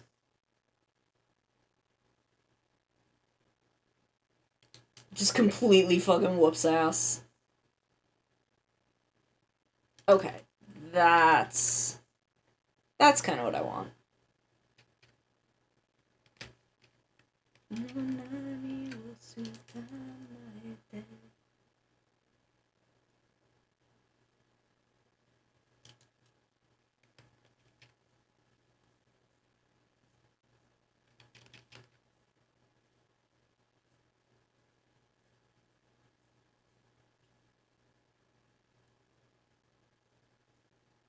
Okay, so now I need to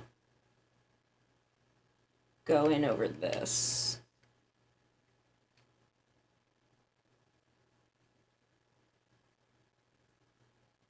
Catch the wave.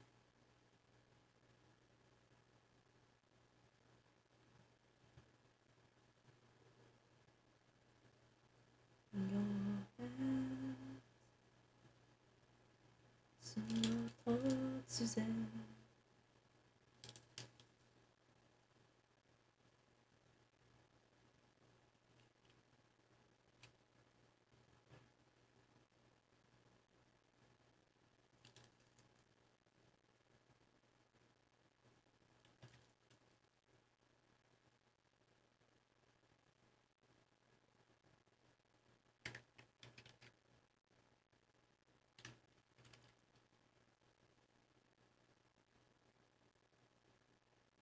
Do some little snap buttons on the back of everything, because they're cute.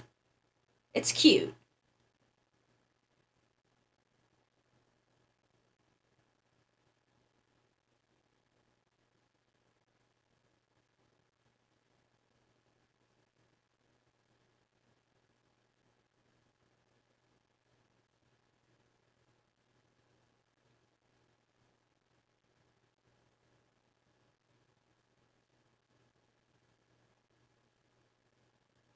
See, and then like the front goes down like this, and it connects on there. Okay, that does make sense.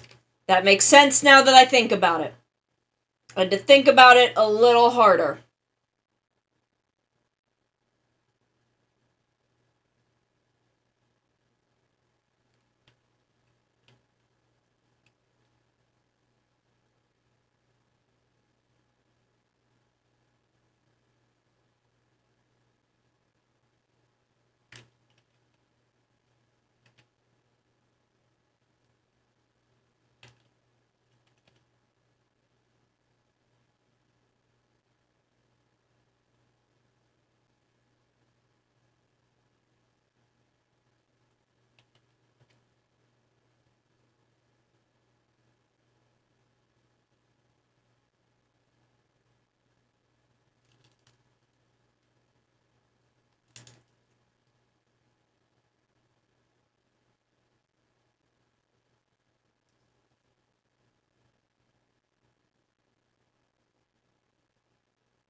I don't know. I'm thinking about doing monthly donation goals and stuff, all kinds of shit.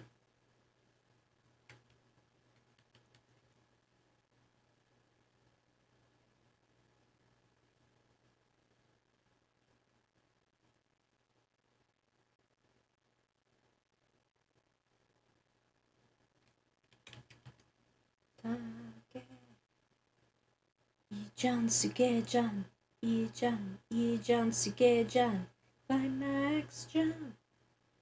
So I'm saying that because I'm thinking about like what I'm gonna do with these outfits, because I want to get like art with them.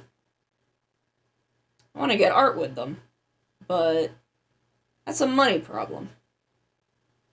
That's a money issue.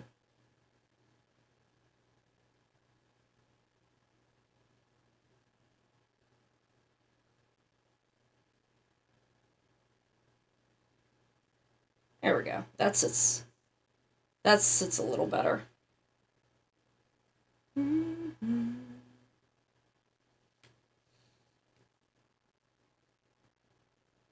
Cause like I also want to do art in them, but that's also that's time.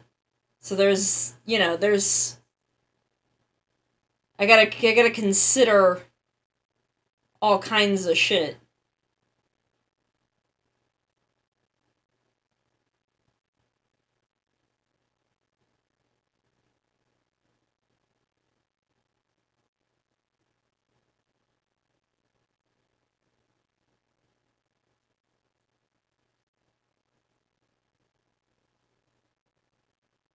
And I think I'm more likely to end up with art in these outfits if I commission it than if I have to rely on myself for it.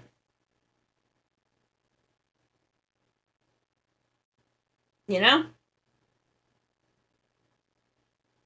Like, I love my own art, but I'm not as fast as I used to be.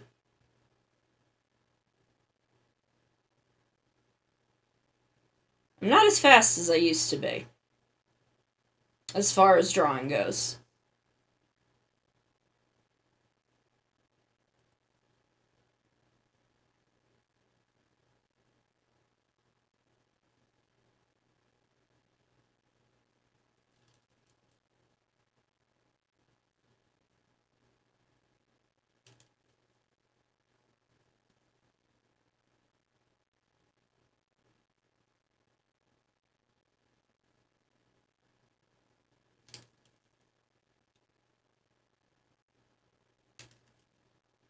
So, like, I wanna get art in these outfits.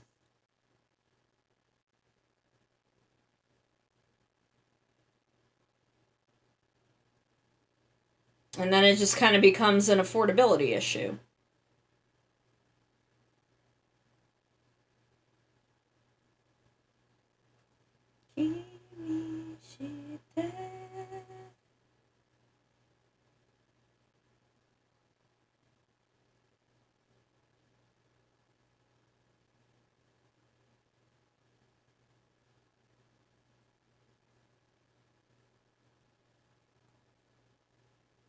So, well, I don't know. We'll see where the future takes us. I'm still working my way through donator rewards. Do y'all want to see the sketch for the thank you letter? I'm almost done with the sketch, and once I get through that, then it's only maybe like 3 hours of work. But do you want to maybe see the sketch for the Donathon thank you letter for everyone who donated? I think most people who donated enough for the thank you letter. I think there was only one, and I might send it to them anyway. But if you want to see it, I'll show you, because it's not done. Where is it? There it is. Only going to show you for a second. And then it's going to have... Letter's going to be up here, and there's going to be some background. But that's where it's at right now. It's not done, though.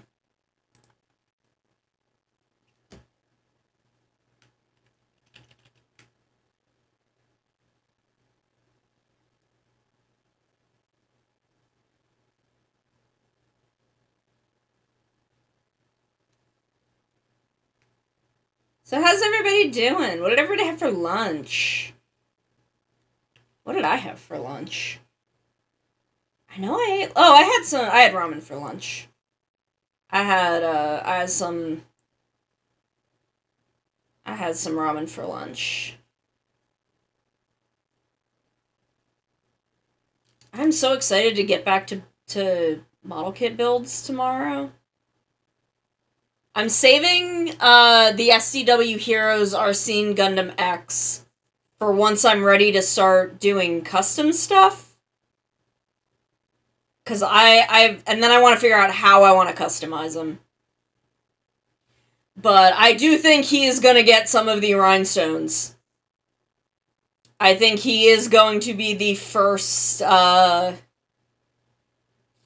recipient of the Hotfix Rhinestone applicator that I was very generously gifted.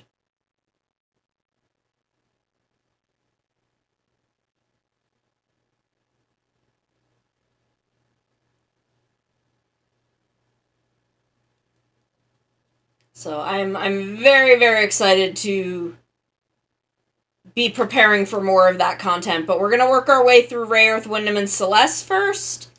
And I think by the time I'm done with them, I will be more comfortable with building and lining and sanding.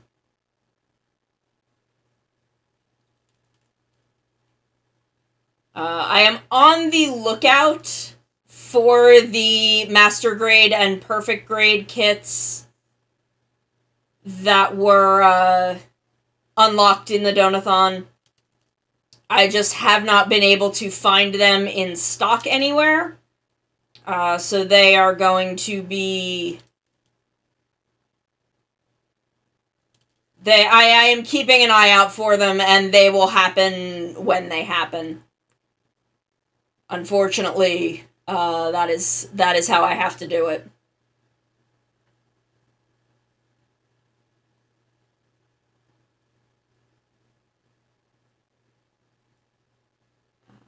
Turn that off. Did I do this? Frick! Okay. That's okay. That's okay, I can fix it. It's not a big problem. It's not a big problem.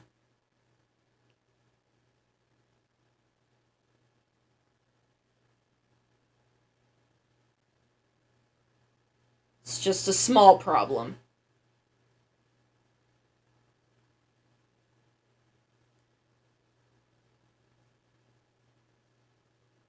It's a small problem that will get fixed in a minute.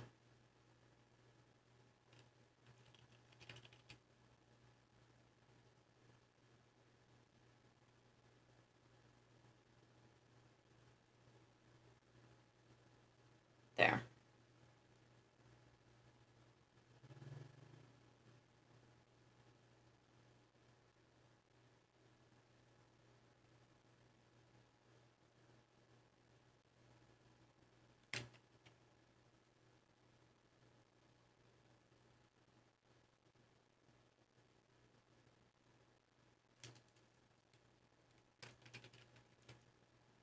But yeah, I'm really excited to do the Moderoid kits.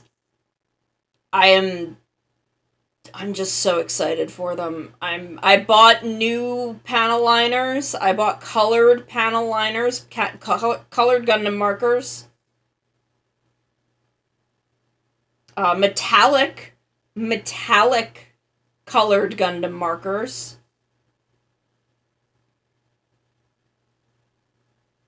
So they're extra fancy and pretty.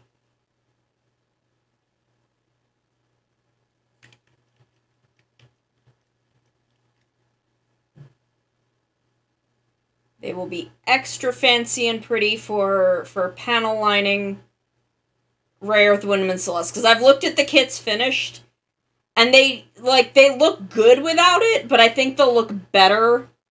They'll look even better.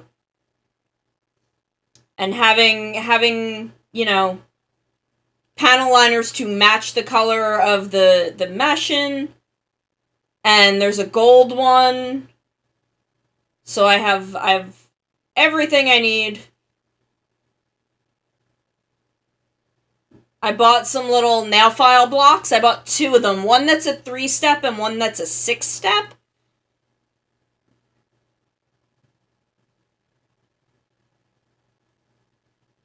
So hopefully that will be good.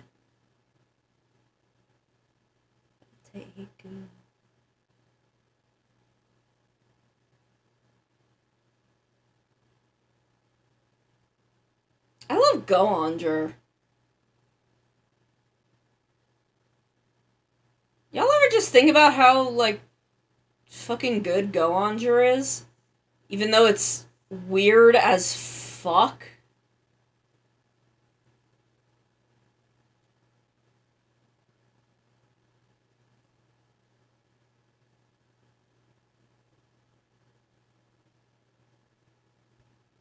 Like, I just keep thinking about the fact that, like, I know that the logic behind the Dawn Brothers episode that kind of tributes Go Onger is that the engines are souls and Green and Black have the phone changers, so they put the ghost in the phone booth, which is clever.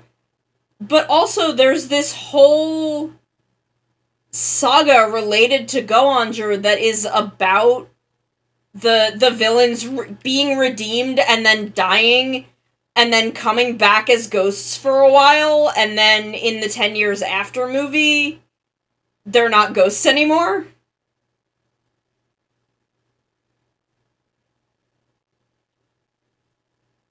And they've, like, kind of found, they don't have to be ghosts anymore because they've moved on to a better place for them.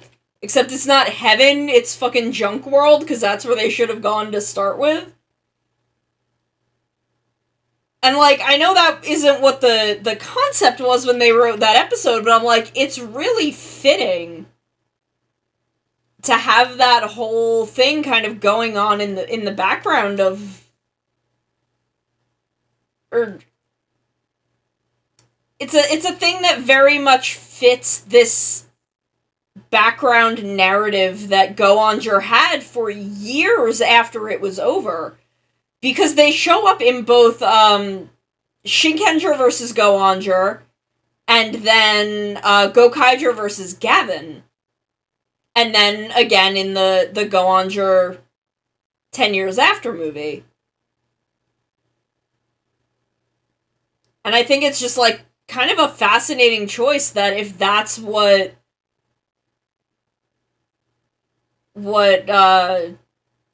they did for the Go Onger tribute episode, like, it kind of pays tribute to a really fascinating thing in Go Onger. And, like, a thing that is very meaningful to me in Go Onger. So it's just, I don't know. I know it wasn't super intentional, but they kind of accidentally caught on to something that is very, very prescient in Go Onger. And that's, you know, kind of grieving, coming to terms, fighting because you don't know any other way to make a bad situation, a bad, confusing situation that you're in, come out right. I feel a lot of things about Go Onger. It was my first Sentai, and I'm very, very fond of it.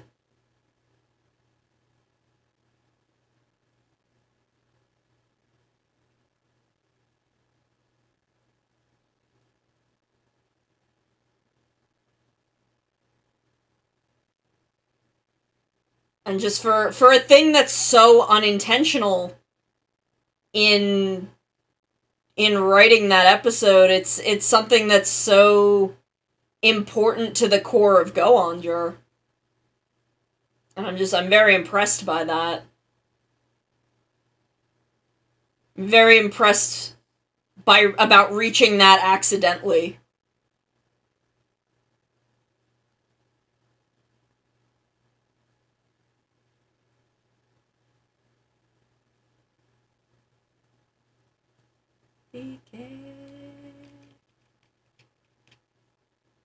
So yeah, so that goes down around the back, like that. Okay, I wanted to make sure that, like, looking at the front and the back, that lined up the way that I thought it did.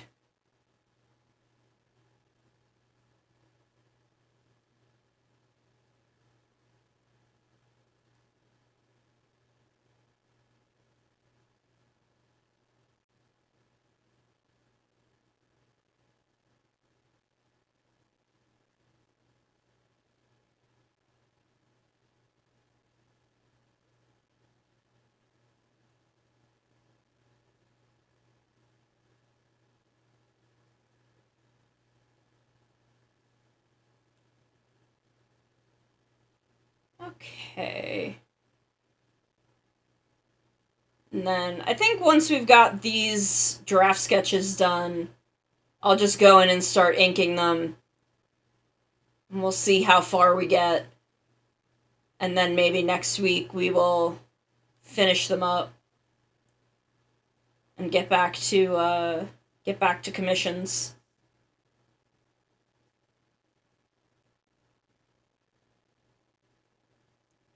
Because I didn't get information I needed to start new commissions this week.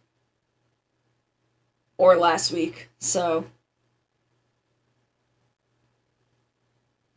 I will get back to contacting people about those. Hi, Coyote! Coyote, you want to see the magical girl outfit? Coyote, you want to see it? Because we're working on it, and we've got the design pretty much down.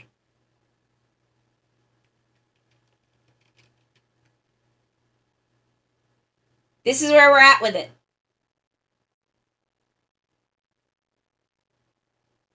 It's gonna have a little, like, here, let me turn this off a little bit so you can kind of see the frame of the outfit a little better.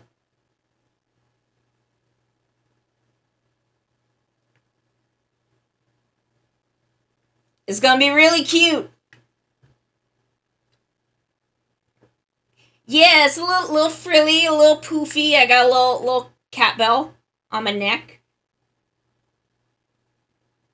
It's a little frilly, little more frilly, a little more poofy than usual because it's a magical girl outfit. So we're putting the back together now. Probably pretty close to my, maybe just light pinks and whites instead of the dark pinks, and like the instead of the dark pink and very dark pink, maybe like a light pink and white.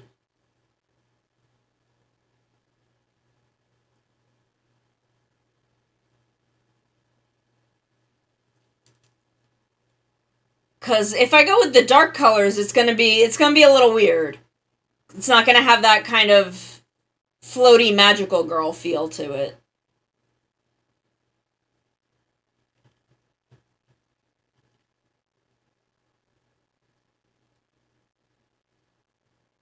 Okay, let me just turn this off for a minute so that I can erase this because I put them on the wrong layer. That's okay. We're all just chilling. We're all just chilling. But yeah, so I think maybe like really light pink and white, and maybe a couple, it'll have a couple little gold accents kind of in the same like with the bell and the ring on the jacket and the bits for the fangs. Maybe there will be some green in it, but there's not a lot of green in my normal outfit. Like most of the green in the color scheme comes from my hair. I don't think my actual outfit has any of the green of my color scheme in it. But maybe light pinks and whites and gold.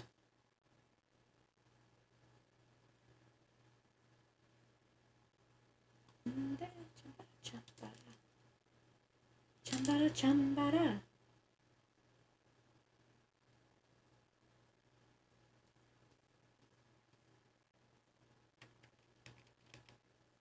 Okay, so now I need this back on. I do need to lower the opacity, though, so I can see what I'm doing.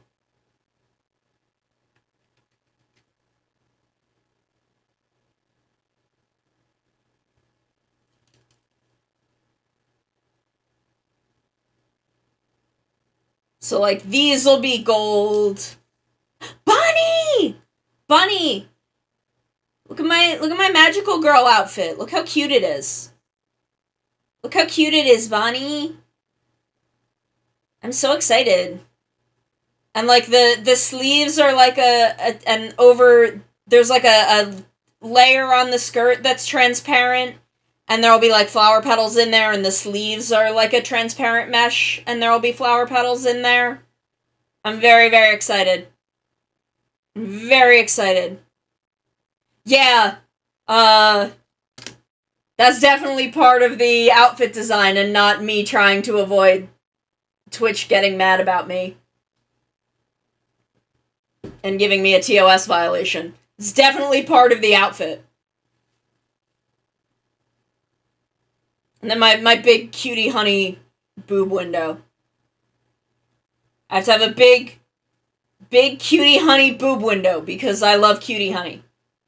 It's my tribute to Honey Kisaragi as one of the early pioneers of magical girls. Is to have a big ass cutie honey boob window.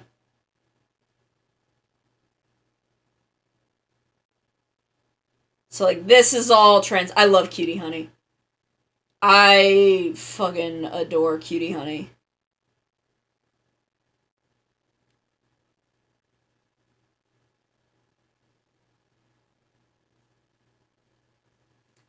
No, this is the, this is all I'm going full tits out. This is, like a waistband for this skirt. But I gotta do the full Honey Kisaragi, boob window.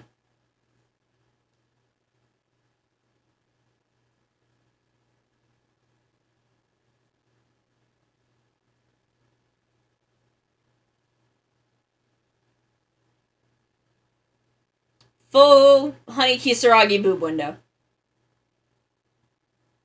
Shy. Can...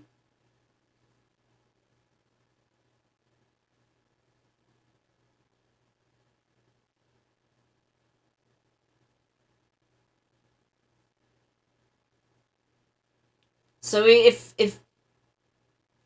drew inspiration from Cutie Honey, Sailor Aluminum Siren, the egg outfit from Cardcaptor Sakura. I've always really liked the gloves that the blue one in Mermaid Melody has. And we were gonna have some, like, and then, you know, the shoulder frills up here are a little bit inspired by Mami. Hers are a little different, but those didn't work with how the back of it is. But I liked this a lot, so I wanted some frills along there that then loop around to the back. So that's kind of where we drew inspiration from, all these parts of different outfits that I like. You're so cool, Coyote! You're so fucking cool! You come in here and you hang out, like, every time I'm on? You're so cool.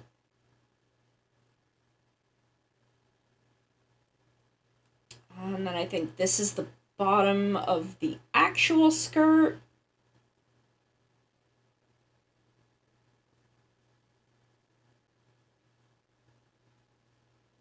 I'm hoping that Saturday I will really kind of get back into working up the donator rewards. I'm almost done with the thank you letter. The thank you letter is gonna have new art on it, which is why that is taking so long.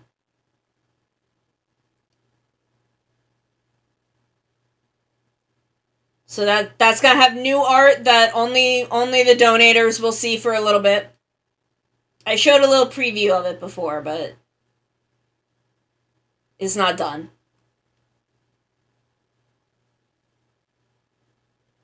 So eventually I'll use it for, like, one of my... I'll use it maybe for, like, my BRB screen or something. Or the starting soon screen. But for a little while, it's gonna only be on the thank you notes.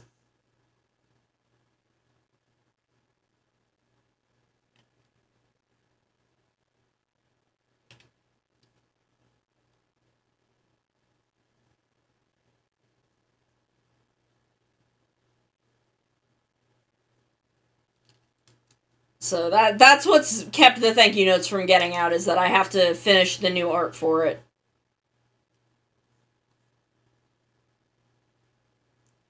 And then once I send the thank you notes out, as I send those out, I'm going to be asking everyone for what they want for the voice rewards and art rewards from the Donathon.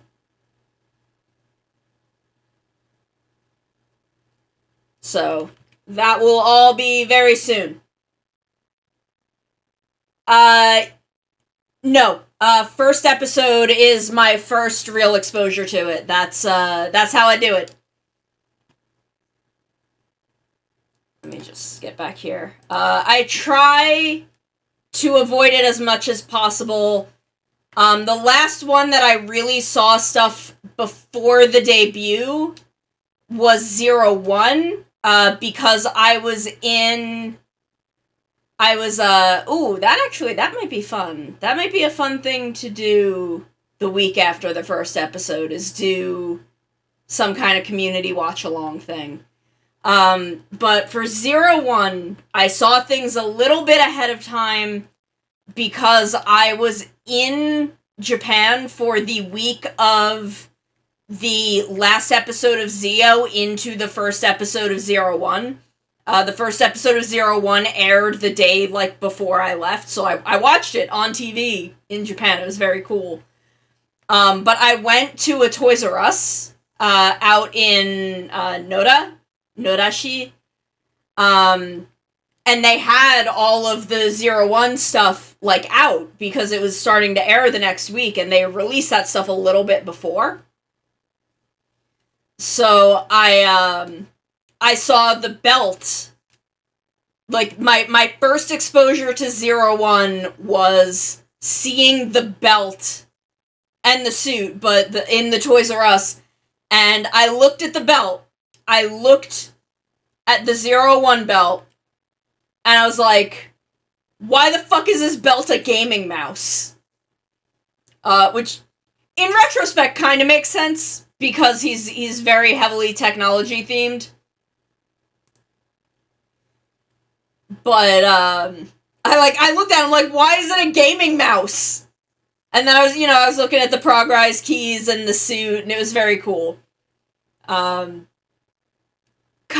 01 and then Zio. Okay, my first rider was Double, and I watched that, I started watching that, in the middle of O's, and by the time it was done, O's was over, and Fourze was starting, so I started watching Fourze as it was airing. That was my first as it was airing rider, and I watched O's alongside that, and I think immediately after I was done with O's, and this was about halfway through Fourze, I decided I'm gonna watch Decade.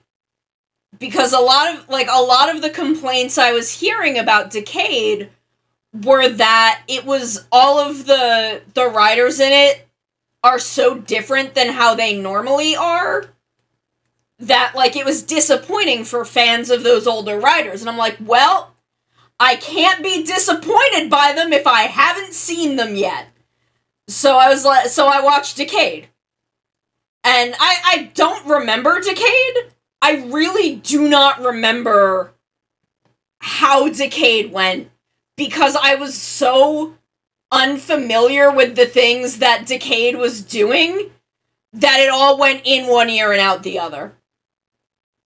I actually never finished Zio. I still haven't watched the last, 4 or 5 episodes of Zio.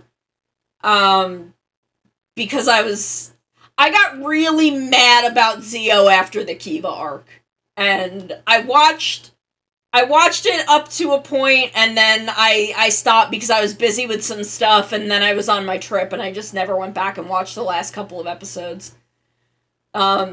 Decade is very cool. I think Decade was kind of a prototype for Gokaiger.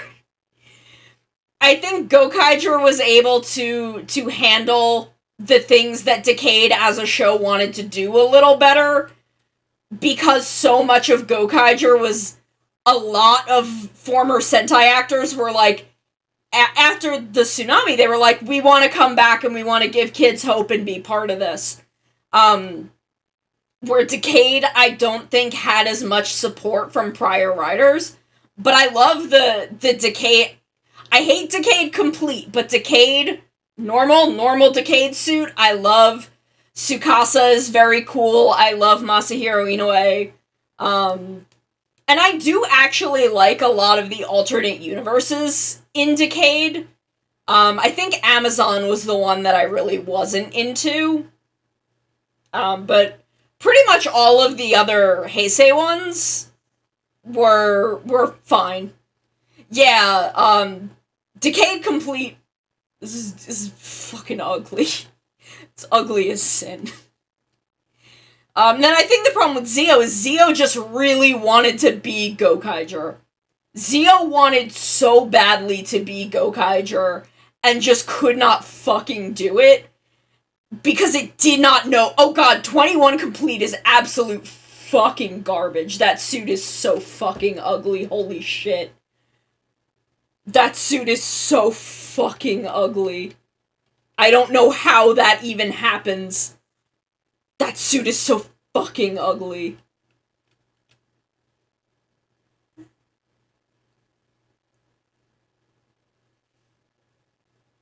Like, they were just like, we're not gonna design this suit. Like, I like the concept behind Decade Complete. I like the idea of that suit, but I do not like it in execution. Holy shit, it's so ugly. It's not the ugliest Kamen Rider suit, but it's up there. It's definitely up there. The ugliest Kamen Rider suit. The ugliest Kamen Rider suit is Kamen Rider Shuki. That suit is fucking disgusting and does not even fit the suit actor. They did Shuki dirty. Shuki as a character? Great. Wonderful. Love her. The suit is so awful to look at. Which is a shame because I don't know how that happened when every other suit in Hibiki is like high fucking art. I think some of 01's Progrise forms are not great, but his mainline upgrades are all great. Like, Metal Cluster, A+, 02, Realizing Hopper, they're all great. Like, his actual line of upgrades are all really good. Even if, and I mean, the Progrise forms aren't even, none of them are bad. I think some of them are just don't work super well given 01's color scheme, because they never remove the, like, neon highlighter green, and that looks weird with some of the other colors. But none of them really look bad. It took a while for me to get into the AIM suits. Valkyrie I always really liked, but Vulcan, I was on the fence about Vulcan, and the way that their faceplate is, like having that weird white faceplate in the middle, it took a while, but they grew on me. I do really like them. 01 is just a gorgeously designed show, and a beautifully written show, and I stand by that, Vulcan's final form could have been cooler, yes. I do agree with that. I wish that Yua had gotten another form within the show. I wish she had gotten another form in the show and it wasn't relegated to a movie. I know she has Jackal, but I wish that Jackal had been, like, a final form for her in the show. I think she deserved that. But at that time, I don't think that Yua is as bad as a lot. Oh my god. Phase 2 Heisei female writers are done dirtier than fucking anyone on the goddamn planet. Yua... Yua... Okay, her character arc... There is a big chunk of the show, and it is the worst chunk of the show, where she is taken out of action, but I do think that actually serves her story really well, because I don't think that her being taken out of action is commenting on the misogyny that she faces in her day-to-day life. And I think is commenting on the misogyny that every Phase 2 Heisei female Kamen Rider had to face. I think that was Takahashi Yuya fucking calling them out on him not letting them... on Toei not letting him do the shit he wanted with Poppy and Nico. Cause... And, you know, I wish she had gotten a final form in the show. But we were really not, at the time, getting upgrades for tertiary riders. I love a lot of what they did with Jian in Revice up to the point that I stopped watching. I know that okay, so a thing that has been said is that the writer wanted Revice, or wanted the main character of the show to be a female writer, but wasn't allowed to. I do not think it would have just been Jian as the main character, and the rest of the show would be the same. I think it would have been... Iki would have been the oldest sister instead of the oldest brother, and would have otherwise been relatively the same. But I think... Okay, Bonnie, hear me out. Because this is gonna be a hot take. This is gonna be a hot take from me. I think it's better this way, and as much as I want a lead female writer, I think in the case of Revice, the way that the story is structured, we are able to get a more narratively fulfilling and emotional story out of Jian and out of Sakura because she is not the main writer. I think if she was the main writer, she would have to be doing far too much of the episode-to-episode plot, and we would not get as good of a story out of her as we had. Now, could it have been two fucking sisters? Could there have been an oldest sister, a middle brother, and a youngest sister? Fucking yes. Toei are goddamn cowards. Toei are goddamn cowards, and we could have just had two fucking women. But, you know, what are you gonna fucking do, I guess? They're absolute fucking cowards all the time. I'm realizing that my color, my lighting is not set to Clip Studio Paint, and I'm trying to get a good fucking tab that is not gonna wash me out. No, I guess maybe it is. Maybe this is the best one.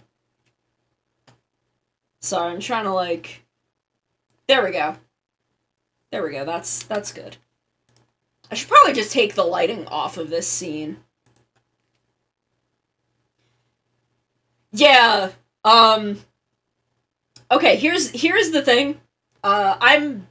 To break the kayfabe a little. Break the kayfabe a little. I'm coming close. I'm Italian. Hi, Draz!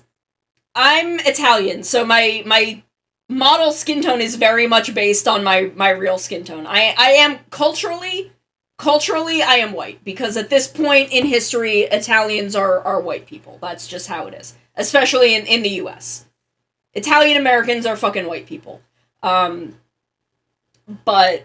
my skin tone on my model is very much based on my real actual skin tone, which is not, especially in the summer, is not pale. So my I can make myself very, very fucking, like, white washed out. But, like, this is actually what my normal skin tone is. So, you know, for all intents and purposes, I'm fucking white, and I'm not gonna pretend I'm not. But I am very, very Italian. I'm, like, third generation Italian-American? Either my grandparents or my grandparents' parents came, like, when my grandparents were very young, came over from Italy. I don't know a lot of the details, and unfortunately now both of my grandparents on that side of my family have passed away. But I'm primarily Italian. In real life, I look very fucking Italian. So yeah, my skin tone is based very much on my real actual skin tone, which is tanned.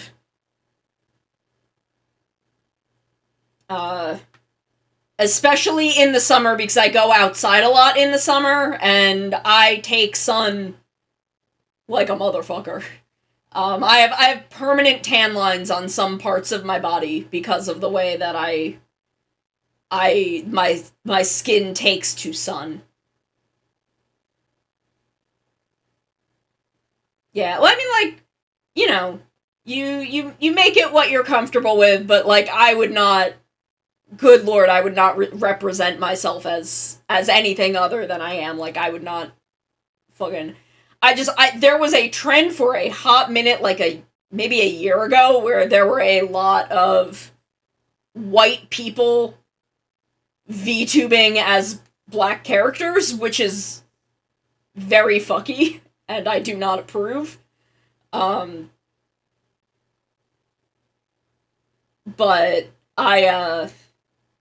this is just what my skin tone is. Yeah, it was, oh my god, it was, like, I don't know, I can see why, because I think a lot of the people that were doing it were very young, and thus were very stupid.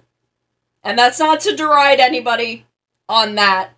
Just when you're young, you're stupid and you do things without knowing any better.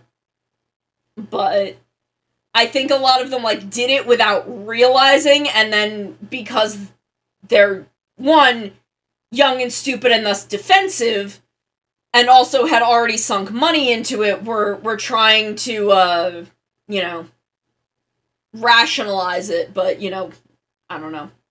I don't fucking approve.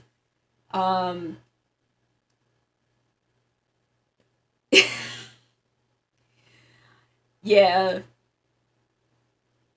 Yes. Mara and I are both Italian. But Mara is also Argentinian, and I don't know, I'm pretty sure the rest of, like, the other side of my family is half all, like, I'm, like, 75% Italian, and the rest of my family is just all over Europe. Nothing, nothing specific. But I just consider myself Italian because so much of it is Italian. But yeah, no, is fucked up. And I don't think some of these kids really thought about how, because they just don't know better. And then they say dumbass, shitty defensive things. And maybe some of them are just shitty fucking people. Because that also happens. There are, in fact, just shitty people out there in the world, and I'm not going to dismiss everyone as, you know, doing shit out of misinformation and ignorance. Some people were just shitty. But I think so much of it was just ignorance and not wanting to, and ignorance coupled with the weird internet culture of having to not be problematic and not wanting to, like, be caught in something problematic. So it becomes this complicated thing, and I'm glad many of those people seem to have disappeared and that, you know, Black VTubers have formed their communities and are part of the larger community and are out there fucking kicking ass. Despite the part of them being important in my life, 25% Italian, 25% Romanian, and then 50% Uruguayan. Which if you go far enough is Portuguese and Spanish. Yeah. I know, okay, people in my family have done a lot of genealogical research that I don't have access to because I'm too lazy and poor to make an Ancestry.com account. But that's where it all is. It's all on there. Because they've done it. So I need to go on there, because I want to bring all of that together into one place, just because I think it would be really cool and neat to have. Yeah, look, as a white person, I can't apologize for the dipshittery of other white people. I can't do that. Because I can't speak for other people. I can't say that they're sorry when they probably fucking are not. But as a fucking white person who has witnessed a lot of dipshittery and has almost definitely said something fucking stupid and ignorant in my life, because we all fucking do. I fucking understand. I understand why people were pissed off, and I think they're fucking right to be. 1,000%. And I think I retweeted a lot about it at the time, but didn't actually say much because I felt like it was not in my lane to be saying things. I felt like, I'm not black. I didn't want to speak over anyone. So instead, I think I just retweeted other black VTubers at the time and let them speak to what was fucked up about it, and me retweeting was just my way of showing support. Afro-Chilean, Afro-Puerto Rican, yeah, American history. My friend that I sometimes I say roommate, but it was more him and his mom let me live in their apartment for 2 years. Are Chilean. So I did some learning during that time. Just about what life is like there. Did catch a bit of what was going on, because I was on VTuber Twitter. Yeah. Yeah, no, I mean, like, I've, M, who did my model, both this model and my summer model, is black. And through M, I've met Tally, Coyote, Bonnie, who are all fucking wonderful and deeply talented people. And, I know Law, and I feel like I know a couple other black VTubers. So it's just, I kind of watched it all unfold through them talking and reacting to stuff, and I'm just like, damn, this is fucked up. I feel like I did too many of these. Let's go, Pirates.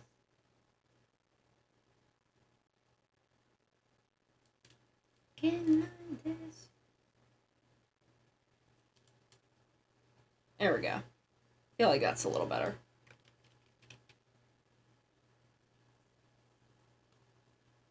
Okay, so I just need to get the frills on the top layer.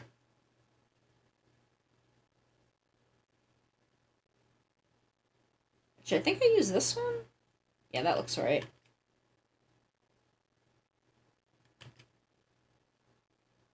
But it was fucked up. It was fucked up. That's all I can really say about it.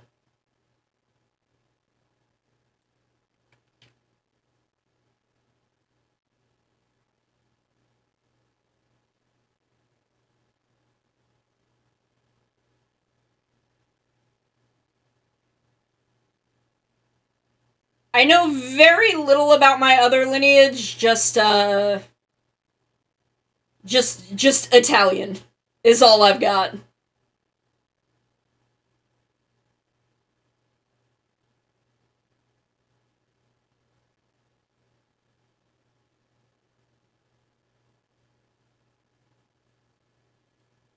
Okay, so I'll make that one actually. Oops.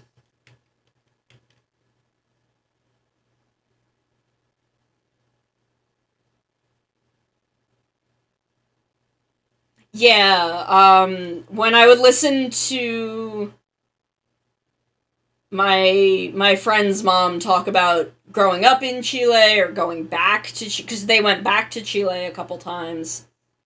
Um, and yeah, very very intense. Intense is a really good word for it.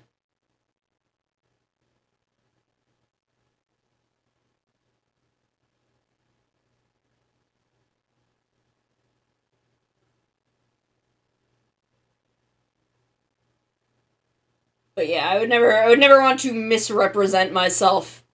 Given that fictionally, I don't really have a race. Oh shit! I'm drawing and I'm just sitting up in front of the goddamn screen. Um, because fictionally, I don't really have a race because I'm a manticore from the center of the earth.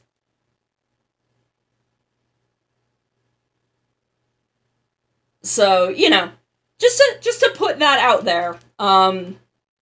If need be, I am very upfront about the fact that I am Italian American, and therefore culturally white at this point in history. Go back maybe 70 years and it's a little more complicated, but for all intents and purposes, the entire time I've been alive, Italian American has meant white. Okay. Sketches done. So let's get these out of the way. Let's get these out of the way so that we can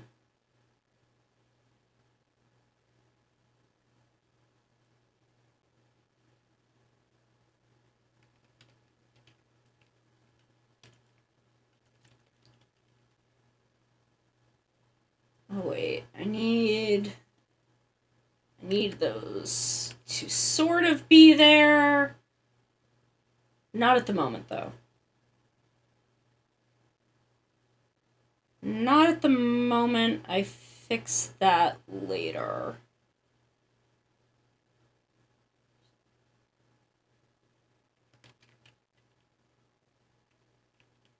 And this side doesn't actually really line up, but that's fine.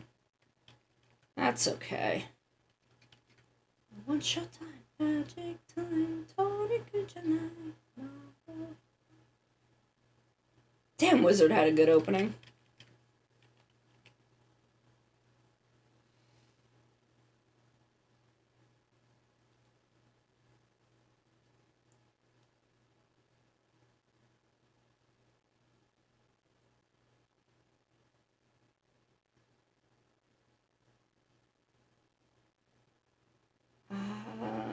Okay, invert selected area.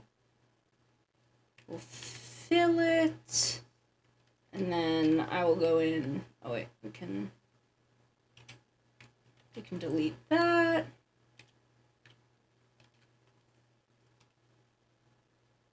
And actually, that can stay empty.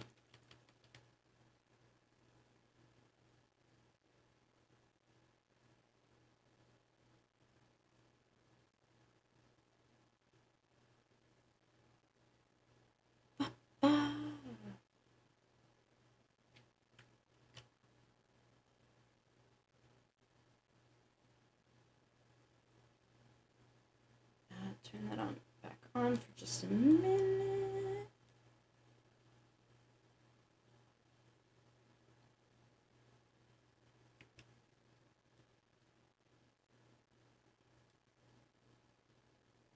Is it doing the thing again? I don't know. I've been having weird-ish computer stuff all day.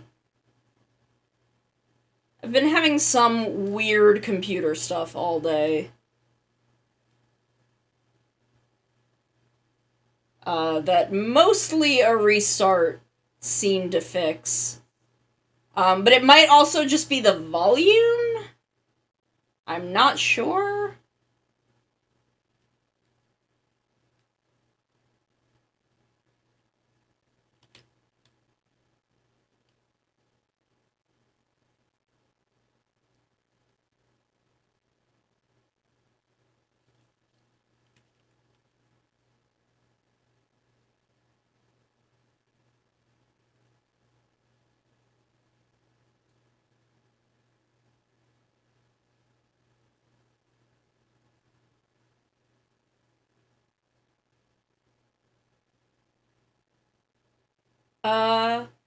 Oh, okay, so we watched it a little bit earlier. I am very excited. I am very, very excited.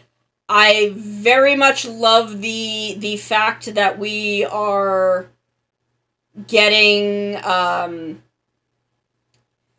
so that we're getting not just one but two storylines outside of the gym battle storyline that we can do from the beginning. That sort of shit is usually relegated to post-game, and we get that from the start, and we can do it at our own pace as we want. I love that. Love that. That is very, very promising for me. I love the new Pokemon that we saw. Bread Dog is an angel, and I'm love Bread Dog. Yes, you can also challenge the gyms in whatever order. Like, damn, they really let us have it.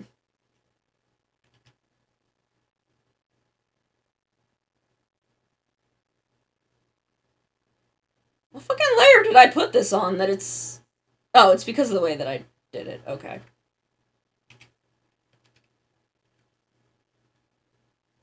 Is ready to go? So just... Oh no, I do need it on. Okay. It looks real good. It looks so good. I'm so excited. In November, we're gonna become a fucking Pokemon channel for a while. We're gonna become a Pokemon channel for a hot minute. The character designs are great. The character designs are so fucking good. I like even some of the just normal NPC trainers we saw. I'm in love with Penny. Penny is wonderful, perfect, non-binary representation. And I love them. I know that, like, the stuff we've had released says that Penny is a girl and Arven is a boy. No, they're both non-binary. I love the fucking gender fluid gym leader that we got.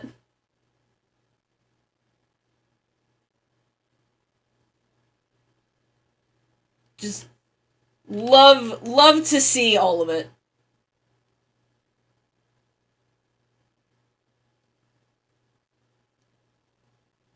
Yes! God. I love everything that I saw. I'm so excited. We are gonna be a Pokemon channel for a hot minute come November.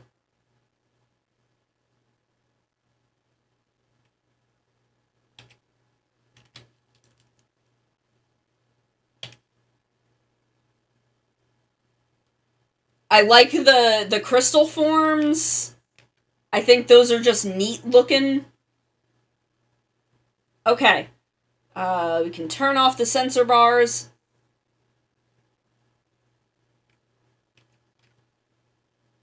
Oh, I need to...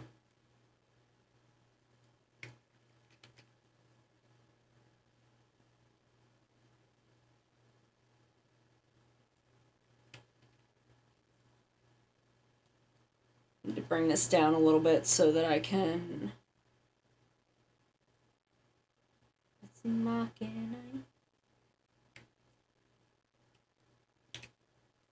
There we go. Love everything I saw. Okay, Foster, you have a great one. We have completed the sketch for the magical girl. Hey, Snazzy Azzy. You have a good one, Foster. I'll be back tomorrow, same time, working on the Moderoid Rayearth kits. Or kit. I'm only working on Rayearth. I anticipate it taking more than one day. So I can turn that off. Turn those back on. Mega Man-esque optimal route. Probably? Well, honestly, there will probably be, a different first gym depending on which starter you choose. And then possibly, like, an optimal route based upon the typing of the first Pokemon you encounter. But I guess it would depend on, like, which direction you go. I guess it would depend. I mean, I'm sure there'll be some areas that are, like, a little harder than others.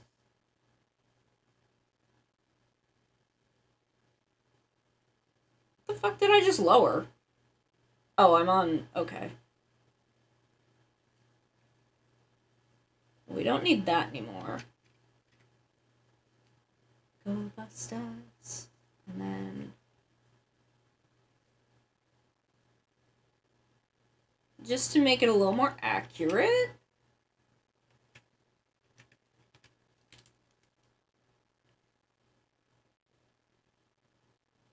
There we go. Okay. So here is our completed Magical Girl outfit design. Yeah. Moo! Yeah. Okay, so here's the finished design. So what I need to do at this point is I need to duplicate the colors folder.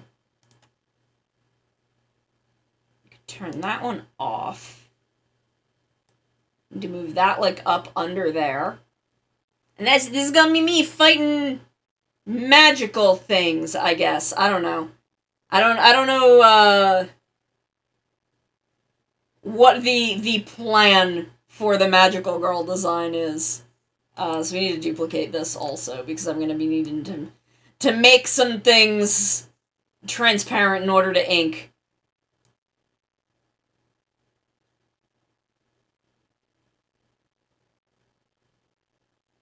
But I'm gonna need to be putting, like, some layers behind, like, you know, the like, back of the skirt is gonna need to go behind the actual body layer and stuff.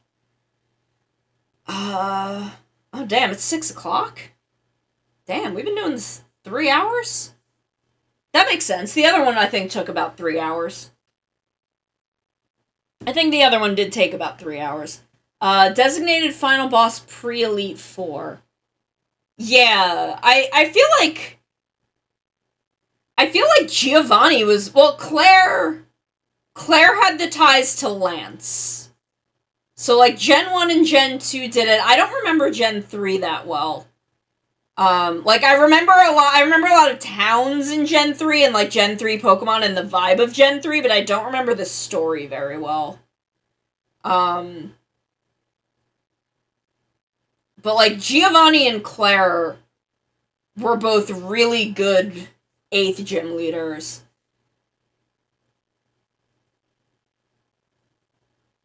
But I would really like there to be, like, 8 gyms and then a secret 9th gym that, like, you can't challenge before the Elite Four. Oh, right, the dad! The dad was the gym leader, one of the gym leaders. That's right. Okay, that one works. I forgot about that. I forgot about that because I just don't remember Gen...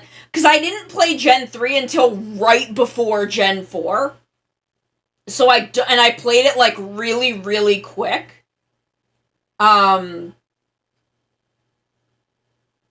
So I don't remember the narrative stuff in Gen 3 that well. Because I had to play it really quick because I had to get to a certain point so that I was far enough in the game to get a Mew from a like link cable Mew giveaway because there weren't like Wi-Fi giveaways at that point. Thank you, Sheila. We have finished the base design and now we have to like ink it and do colors. I think I might take these two out and have it mostly be... Maybe do a lighter... Have a lighter pink and this pink and white for a lot of the excuse me. The frill...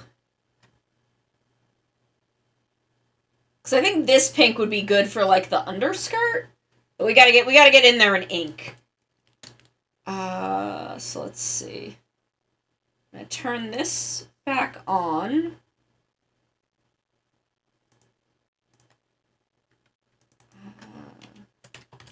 Sketch. Get these all in here. I guess these can also go in there because they're not necessary. My favorite gen is Gen 2. I was 10 when Pokemon first hit the US. And I love Red and Blue, but Gold and Silver were so fucking formative for me as like an 11 and 12-year-old. And then I don't know, I just didn't play Gen 3. I don't know why.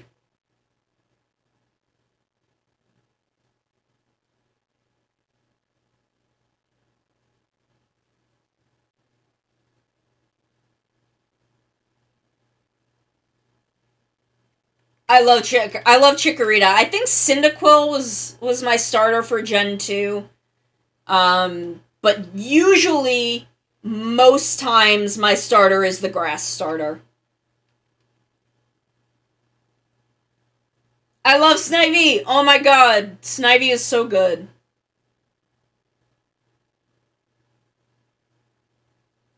Snivy's so fucking good.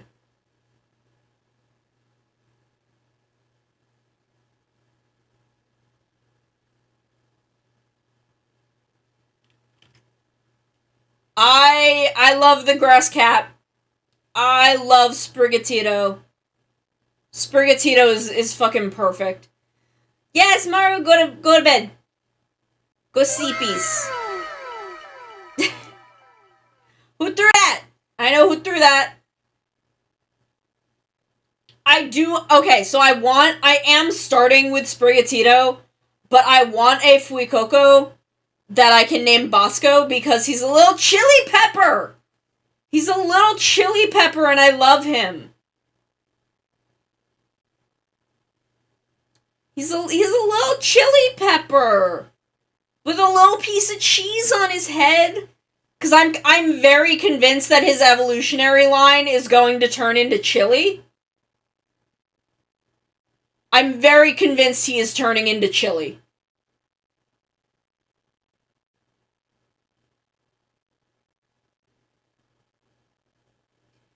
Like, everyone was making jokes about the square on his head being a piece of cheese, and I'm like, but it is, though! It's cheese!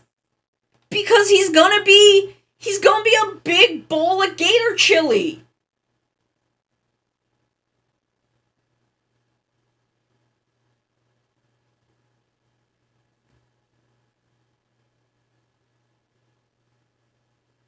Oh, I'm sure you could!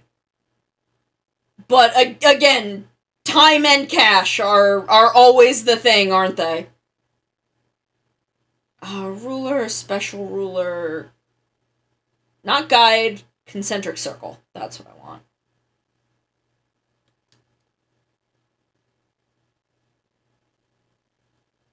And then we just move it.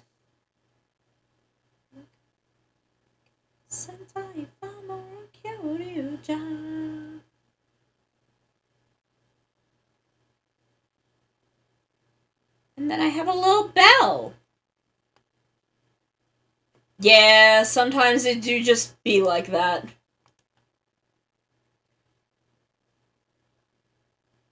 So can't work on my own games. I need to make money.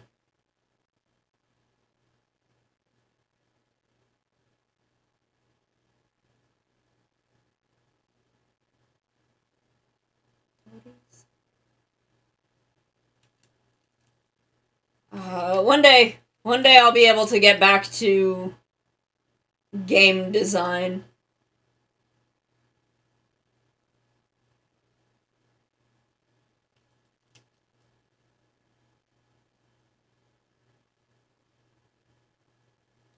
Oh.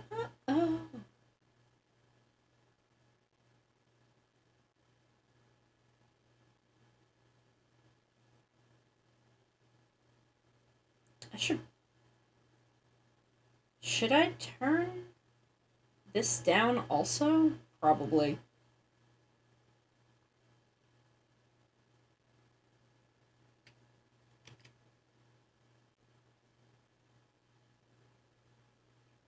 Samba. Mina Atsumara Kyoryu-ja.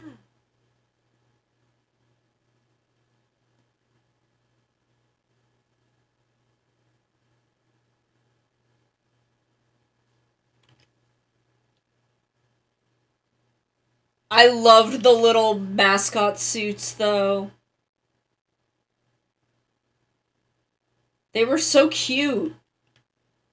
I'm not gonna lie, I've always wanted a fursuit.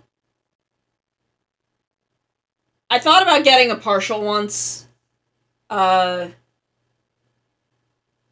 it just I've just never had the money for it. But I've always wanted one.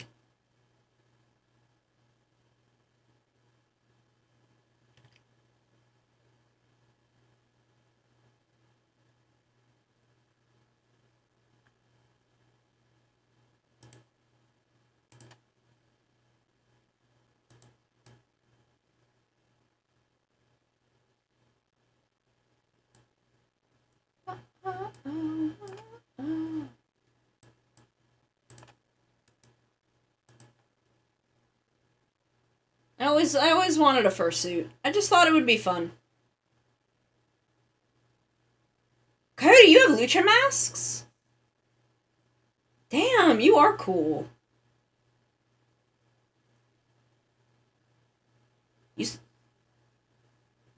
Drez, you saw my persona? When did you see my persona? I wasn't using her by that point.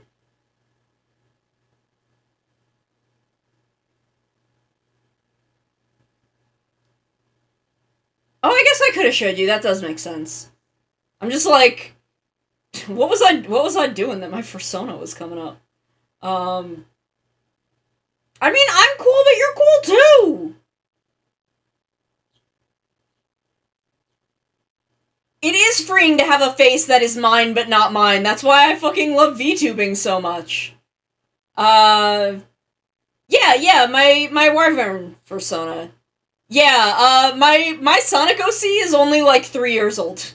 I've only had my Sonic OC for like 3 years. That's fairly new. Do I have... Hold on. Let me just draw this line. And, I'm just gonna take a quick peek at my files. Yeah, the thing is, like, I had streamed a little bit beforehand. And I had no desire to face stream. At all. Like, fucking... At all. Did not want to. And then I realized what tools were necessary for VTubing and that they were accessible. And I was like, damn, what if I became a VTuber? Where's a good old piece of art of my fursona? I want to show you all my fursona. Damn text message, you have not suspended my Amazon account. You're fucking scam text messages. Oh, here's something I can show you. This isn't my fursona, but I did very briefly have a Tokyo Mew Mew OC. I never did anything with it. Yeah, it's a pain in the ass. I mean, like, I just know to ignore it.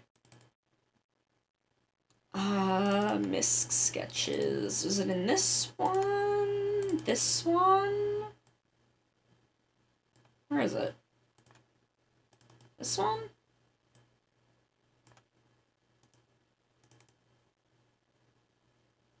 I want it. I want to show you all my shitty Tokyo Mew Mew OC.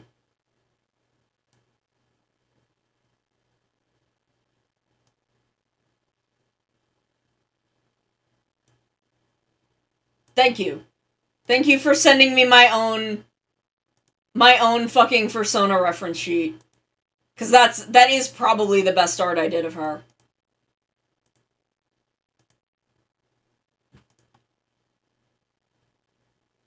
I don't think any of that information... Oh, there is one thing. I don't know how I would redact this. Hold on, I gotta bring it into Paint first. I gotta bring it into Paint so I can redact some things before I fucking open it in Clip Studio.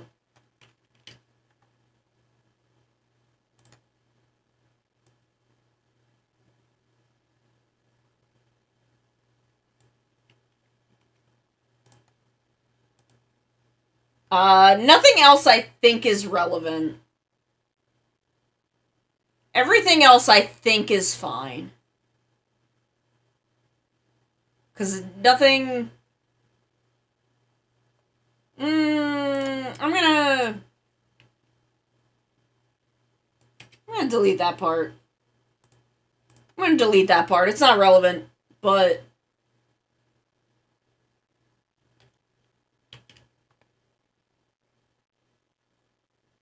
Yeah, just for... Okay, so this was my old fursona. This was my old fursona back when I did a lot of furry art.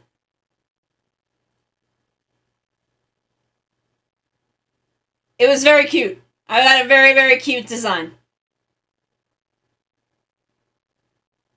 I've redacted some things that aren't really important, but I just felt like it for some vague safety.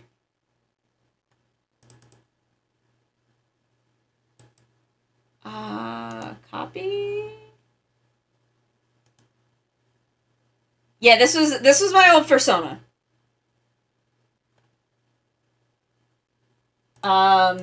This was the Tokyo Mew Mew OC that I made once and did nothing with, but is relevant because, her name was Mikan.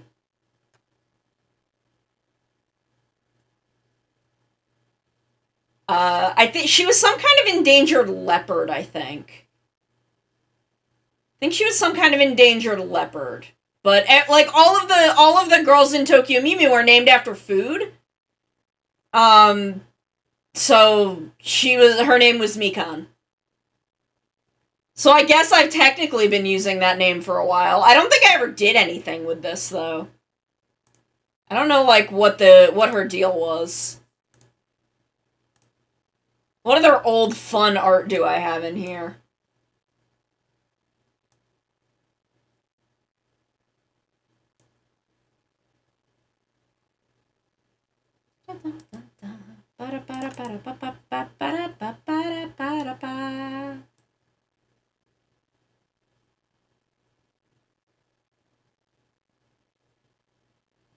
Because I don't think most of this could be tracked back to me. Oh, right, you did do that. I don't know where my art for that is. I know I saved it, but I don't know where it is.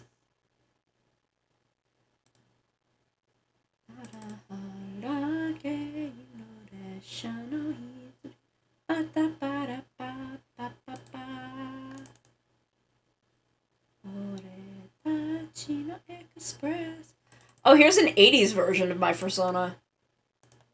You can see how fucking quickly my art improved over the course of a couple of years. Because this was, I think, maybe 2 or 3 years before the other one.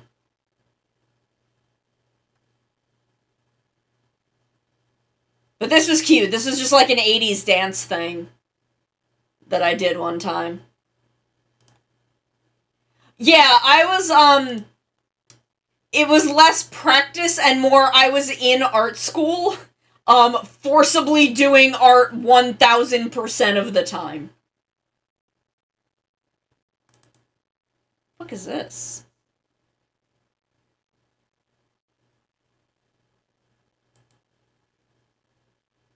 Yeah, being in school for it will, get you to learn things real fucking quick. Oh man, are all the scans of my thesis fucking ugly? Where's the good one? Here we go. This is a page from my college thesis, which was based on The Little Prince. I had to do a 16-page adaptation of The Little Prince. That was essentially the beginning and the end of the book. It was like the beginning stuff with the sheep, and then he tells the story about the rose, and then he leaves. I had to cut out a lot of the middle stuff, just to deal with the length of it. But this was my college thesis, which I'm still very fond of. I have a deep fondness for The Little Prince because I spent essentially 6 months doing nothing but living and breathing this story.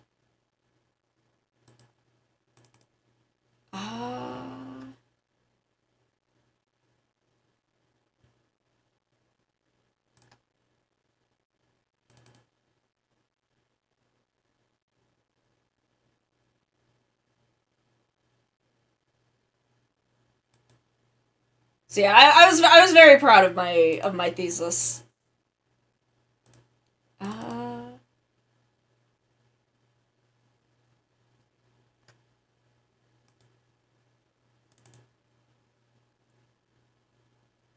Yeah, so that's some of my very old art that is all over a decade old.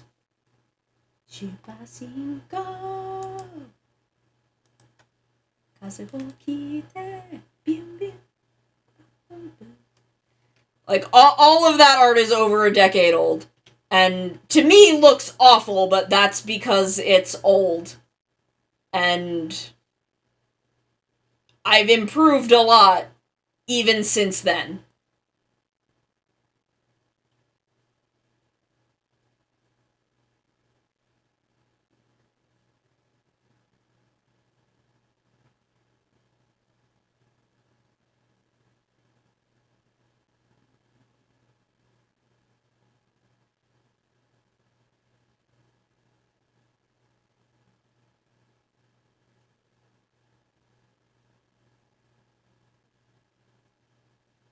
I'm pretty happy with my art right now, though. I'm pretty happy with my style at the moment.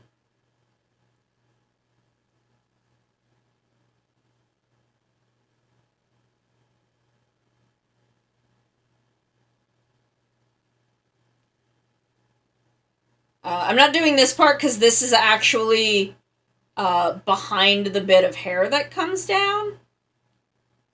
So this actually shouldn't be here either.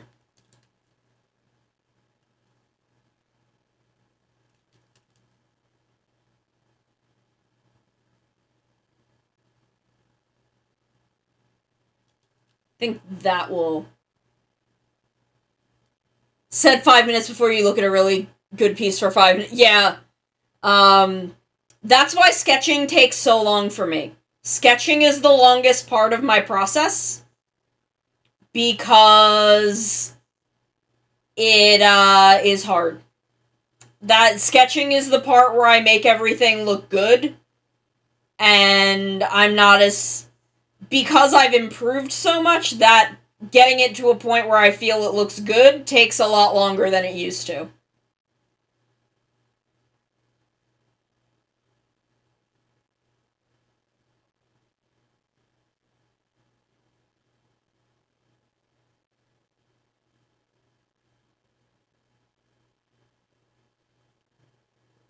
So, that's unfortunately why... But it is kind of why I like doing VTuber models, because I have kind of a base sketch where the proportions are already correct, and it just needs detailing, which, you know, makes things go a little bit faster.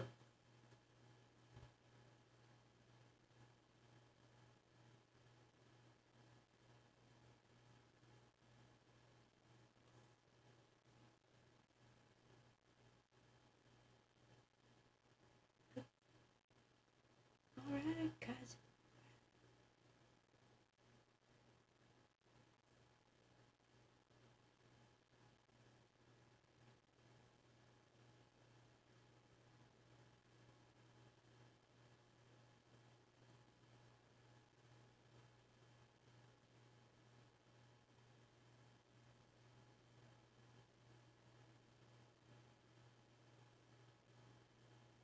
Oh my god, so Drez sent me this video earlier that was, every Kamen Rider opening, except it cuts out when the main rider shows up, and it was edited a little weirdly, because sometimes it seemed like they counted just seeing the helmet, and sometimes they didn't. So that was a little weird. But it was really fucking funny.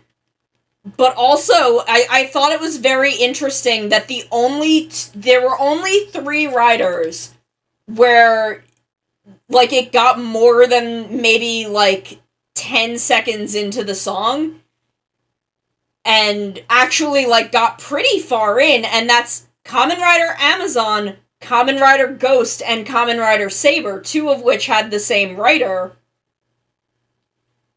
And I don't know, I thought that was interesting, and I think, like, it gives kind of an interesting sense of that writer's priorities. Because we see a lot more, like, most of the Ghost opening until the suit shows up is Takeru. But we do see Akari and Onari, but with Saber, we see, like, most of the cast before we see any of the suits. No, just the main rider suit. The actual physical title rider suit.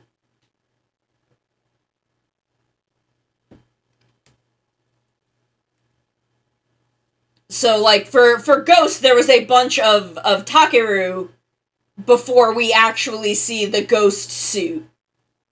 Yeah, we do see Caliber before we see Saber. I think because he was the biggest threat at the start of the show, and we weren't supposed to know who he was, so they were just showing the suit. But there were some really interesting choices made in the Saber and Ghost openings.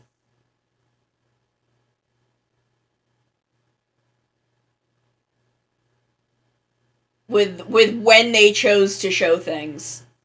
And I just found it very interesting.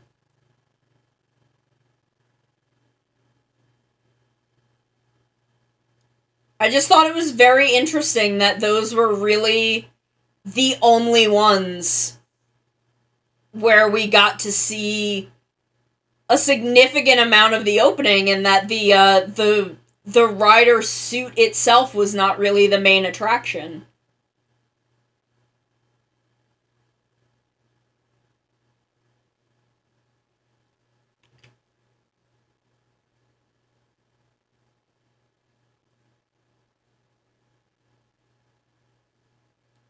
Yeah. Like, looking at it, coming back to it, it's very interesting, how he does kind of... And it's weird because in Saber, it's like the final shots of Saber, but with Ghost, it's this big...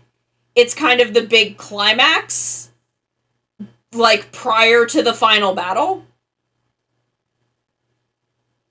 I want Takahashi to come back. I love that man.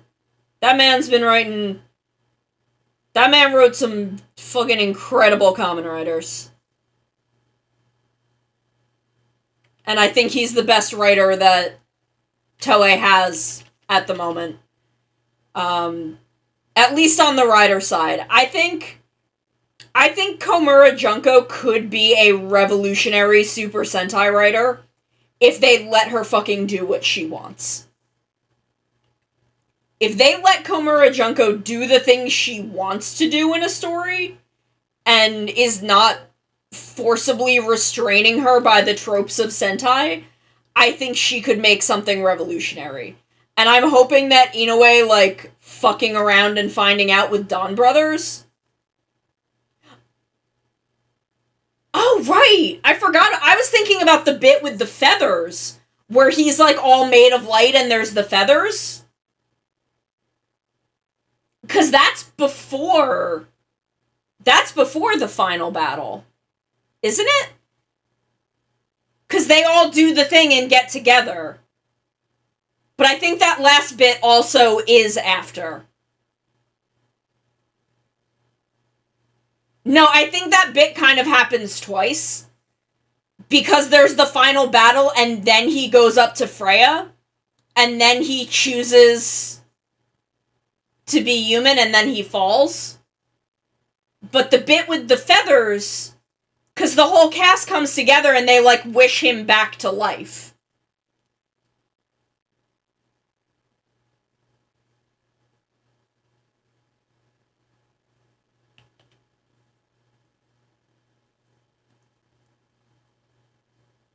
Yeah, the bit with the falling, I think, is like the very last bit of it.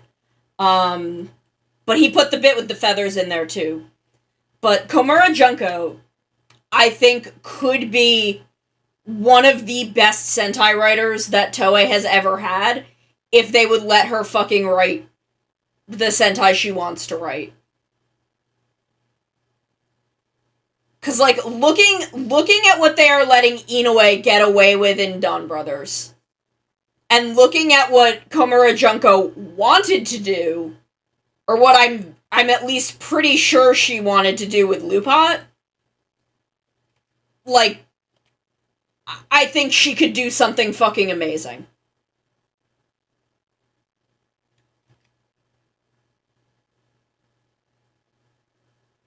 I think she could do something absolutely fucking revolutionary with Super Sentai if they would let her. And I'm hoping that now that Toshiki Inoue is just fucking around and finding out with Dawn Brothers, and Dawn Brothers seems to be doing pretty well, I'm hoping that they will let her kind of do the weird shit. Do the weird shit she wants to do.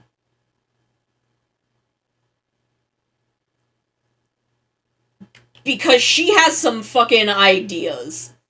And I am sorry I ever doubted you, Komura Junko. Like, ma'am, I am sorry I ever doubted you.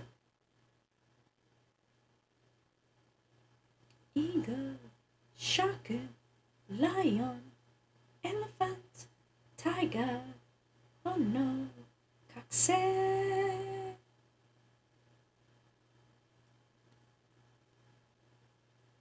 Like, I think she's really got ideas.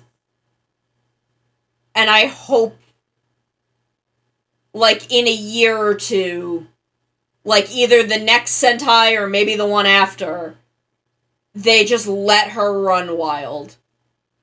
Because I think Zyuohger could have gotten there.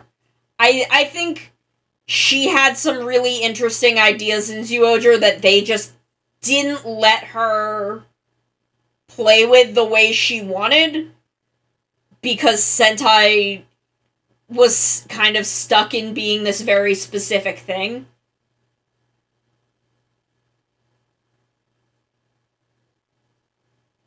But the shit she wanted to do with LuPat was revolutionary, and I wish she had gotten to do it. I have a lot of very, very powerful opinions about the state of Toei's writing stable.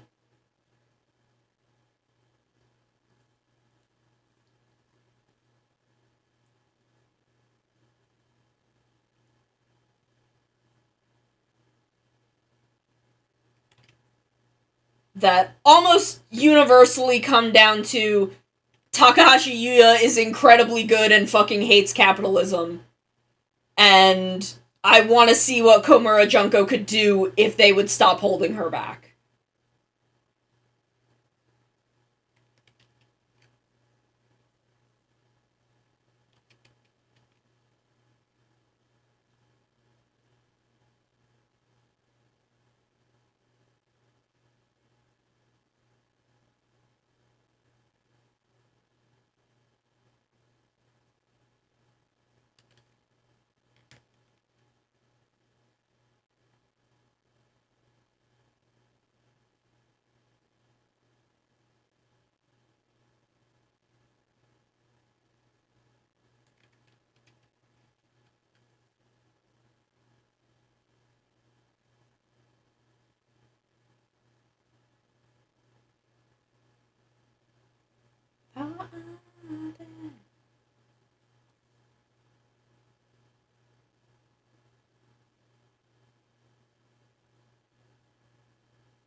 Okay, I think the rest of this is good. I just need to get this up to the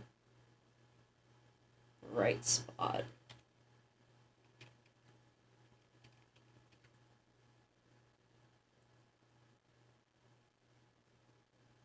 Oh, Ultraman X. I'm becoming one of those Ultraman people. I didn't think I was gonna, but I've become one of those Ultraman people where I just think about Ultraman all the time now. I'm just always thinking about Ultraman.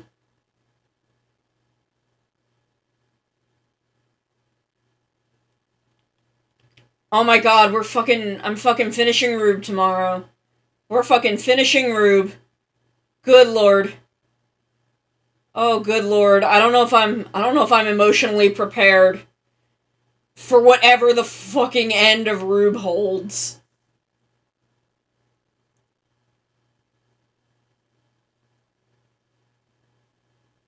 But I need to understand where the fuck Grigio comes from.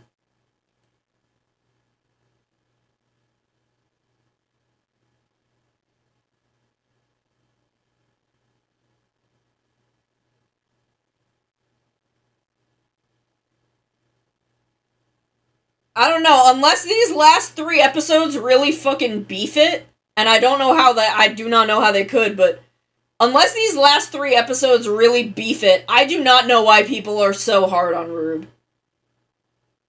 I have a feeling that there is just kind of like a like Showa purity sort of thing in Ultraman fans. I'm using Rider fandom Showa purity as an example. But it's not quite what I mean. As far as like, Showa era Ultraman purity. But I think there is just a thing where Ultra fans are like, they just don't like the ones that are not set in like a kaiju, a like para-governmental like kaiju fighting division. Maybe I'm wrong about that. I don't know.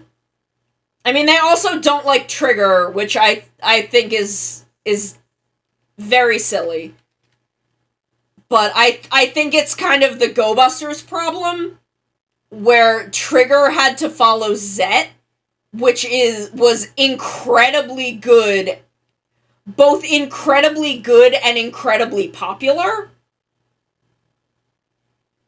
And the reason they don't like Trigger is because it's not Zet. Sorry, realized I was kind of sitting in the dark, essentially. And I don't think that's fair to Trigger.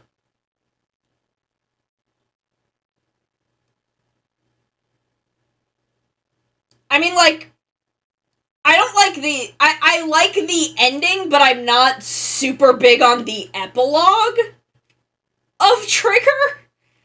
I want to see episode Zet, and I want to see whatever Trigger will do with Decker to see where that leaves Trigger. But I've seen some people speak about Trigger unfavorably because it wasn't as powerful as Zet was, and I don't think that's fair to Trigger. I just don't think that's fair to Trigger. I think Ultraman Trigger as a show deserves better than that.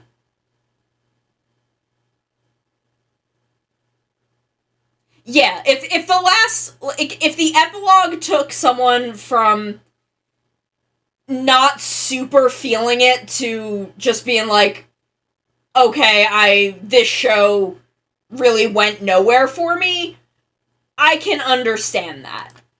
But I think there was a lot of really good stuff in Trigger, and that Trigger kind of deserves better.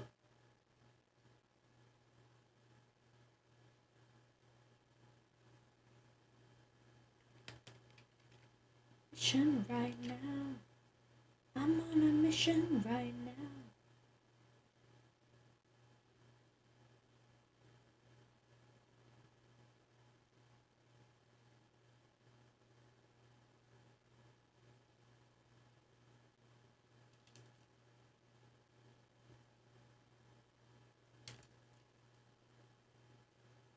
Like, I don't know, you can just... I think you can just stop before... Like, you know, they reunite on top of Nurse Dese, and they're all just there, and you can just stop. You can just stop there.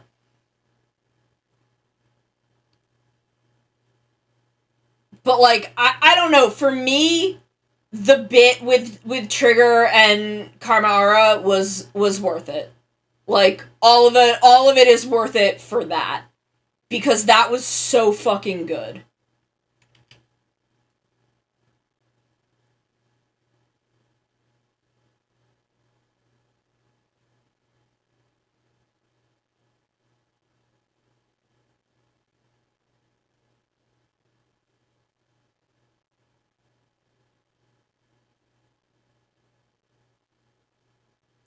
No, it's on me, no, it's on me now. God, that bit was incredible. I really wish...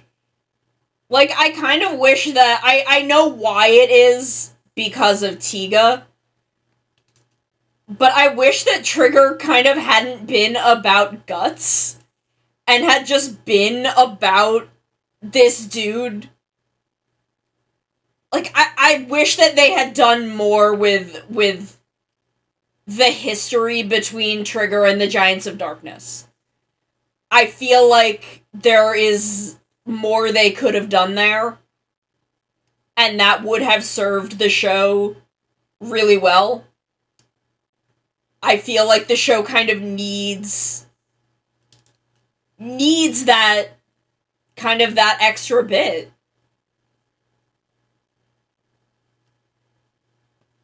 Because so much of Trigger as a character is wrapped up in the Giants of Darkness, and we never really have any sense of how he feels about them, or how he feels about, because like him and Carmara had a thing. They were a thing, and like the show goes into how she feels about it, because she's pissed because she feels like he betrayed her. But we don't really go into how Trigger feels about who he was, or how he felt when he was Trigger Dark. Like, they don't go into that enough.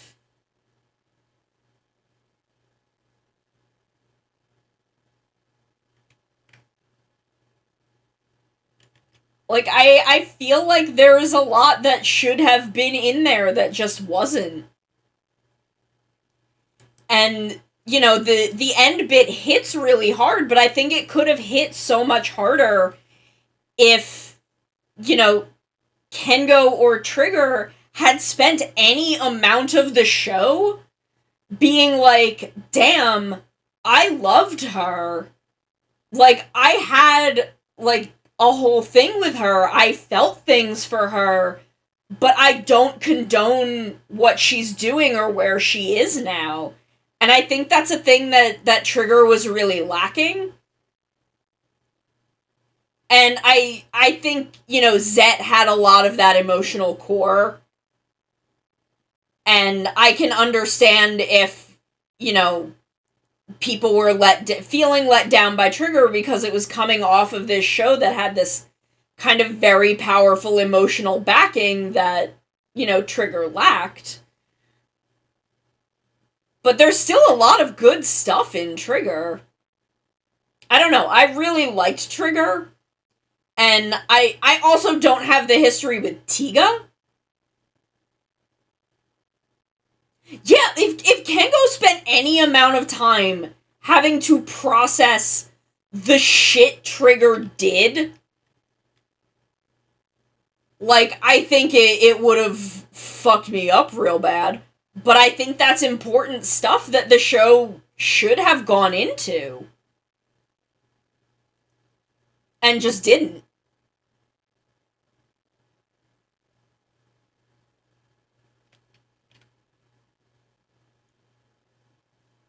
Oh yeah, and good luck.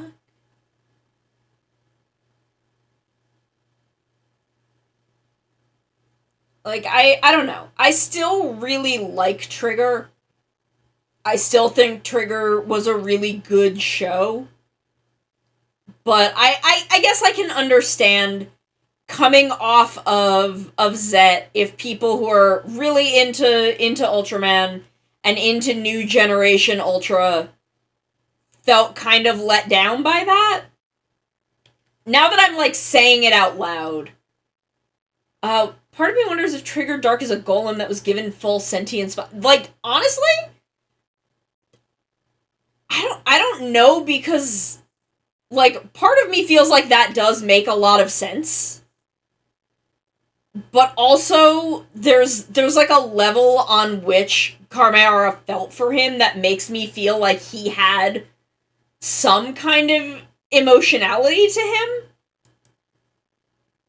He never spoke, but I don't know. It's a really it's a complex thing, and I think the show needed to go a lot more into it to really answer that sort of thing, and because I don't know, maybe he just did what she said, and she was like, you know, he was an obedient golem with a good dick.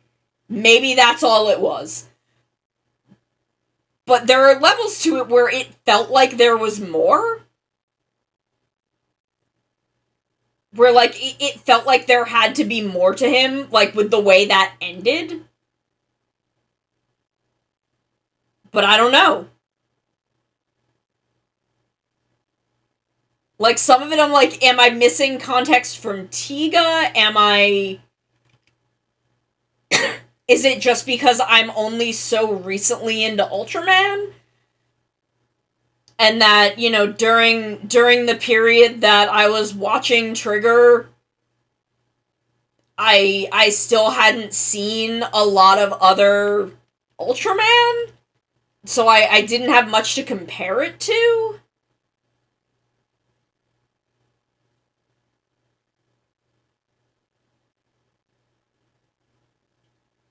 I don't know. It's complicated. It's a complicated thing.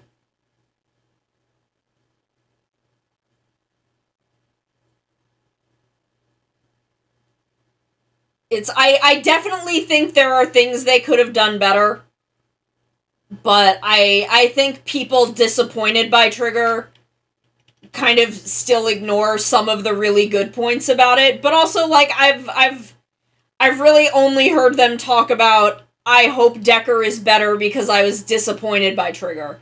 So I don't know, maybe they do appreciate those bits of Trigger, but we're just like disappointed in it overall. I mean, I'm that way with Lupot. Like there's so many things in Lupot I love, but I'm disappointed in it overall. I mean, people don't fuck their Roombas though. But I don't know, she was batshit, so I don't know, maybe he really was just a golem, a very obedient golem with a real good dick. That's true. I do not want to know if there are people fucking their Roombas. Oh my god. I definitely... I do not want to know about that.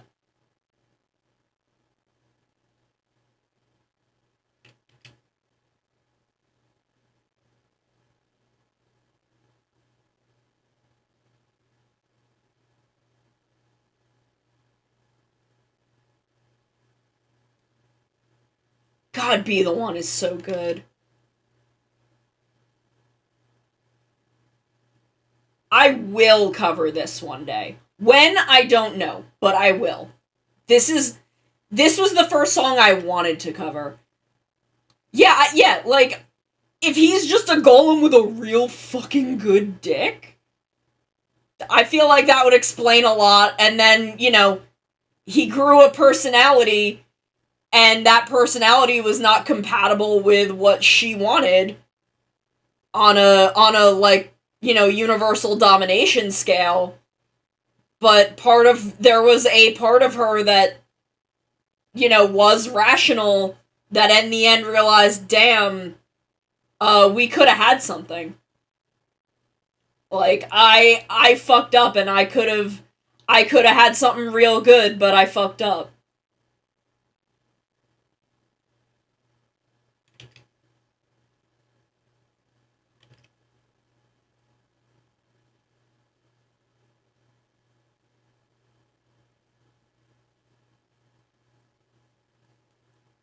But, you know, the show didn't go into that, and it kind of needed to.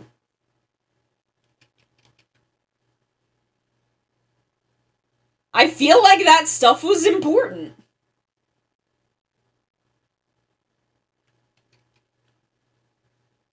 There you will.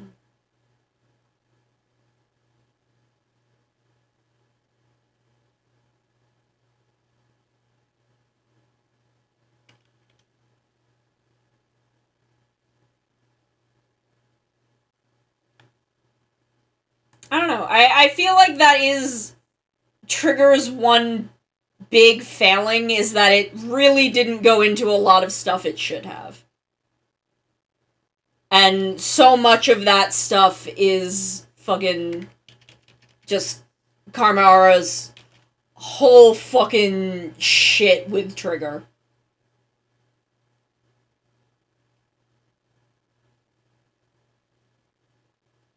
Because I don't know, maybe he just...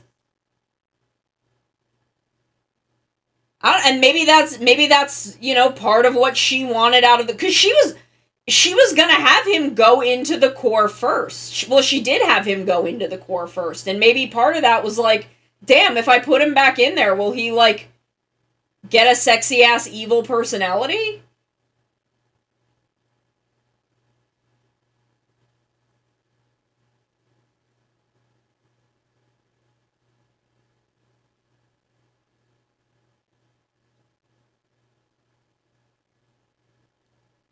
Like, will he get this, like, hot-ass evil personality that I want?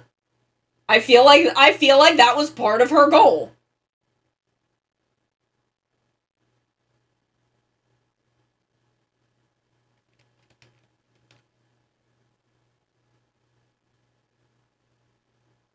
You know, she wanted to use the core for other things too, but thinking about the fact that she was like, you know, she could have gone in there, she could have gotten it, but she was like, "No, I'm sending him in."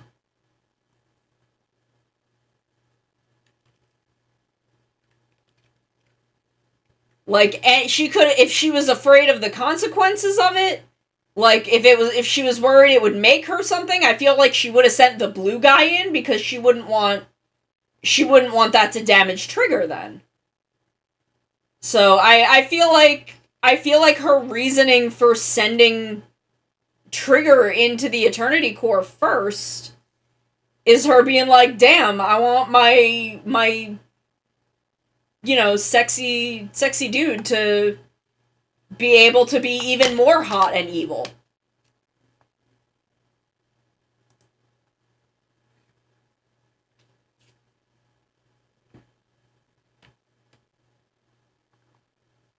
Hold on, I gotta...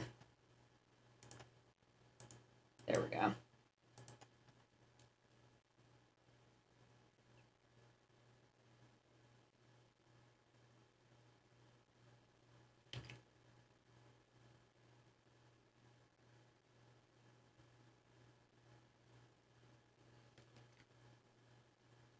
I don't know.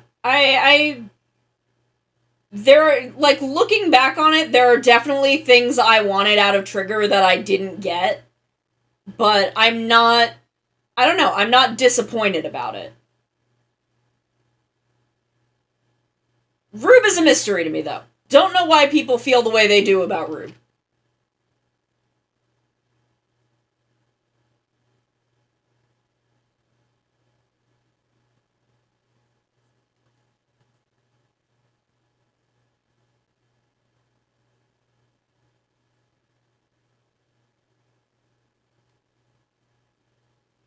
And maybe I have just seen a small percentage of people who just happen to not like Rube, and that's not the prevailing feeling on it. I don't know. I can only speak to what I've seen, but I've just seen, like, I don't know. I've seen what I've seen.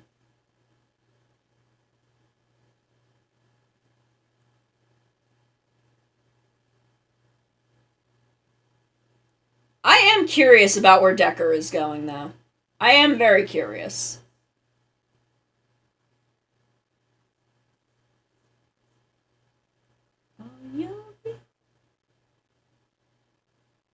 I'm curious and interested in what Decker intends to do with itself.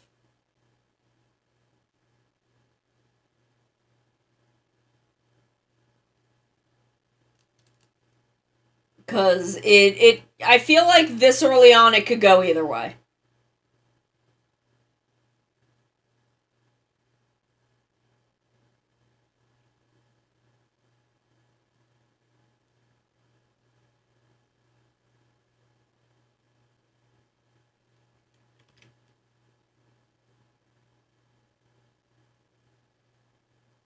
I mean, Lord knows I didn't get what I wanted out of Zio. But there are good bits.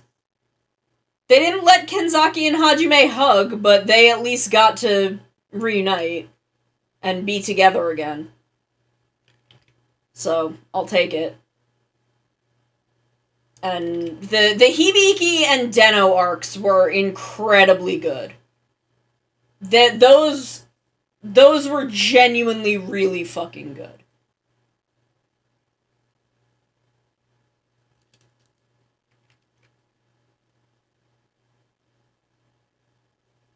But I feel like what I like about Zio is maybe 80% of its legacy content, and not a lot of what Zeo itself is.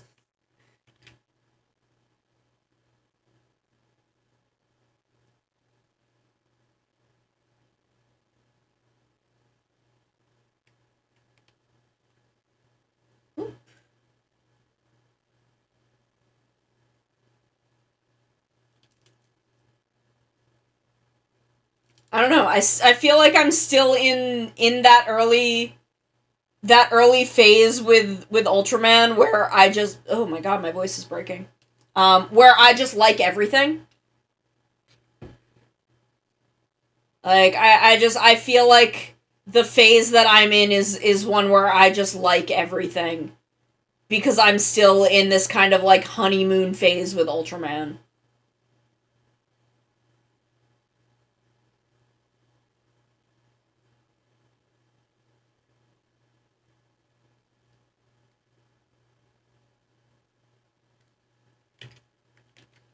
Where I don't know, I feel like maybe after a decade I still love Kamen Rider and I still love Super Sentai. And I think of the three, Sentai is still my favorite. But I don't know. I don't know. I'm just I maybe I am just more acclimated to them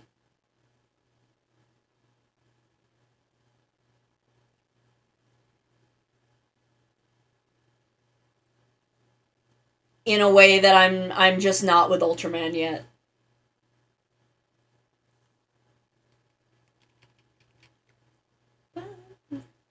You can.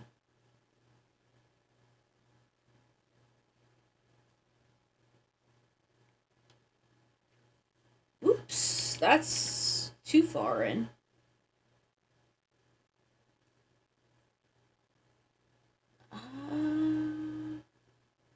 Special ruler.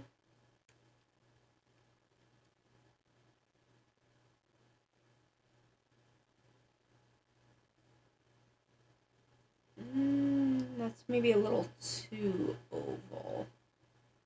Rubico jumping, Rubico fighting, Rubico growing up. Kechita Kizuna wo akira nenai.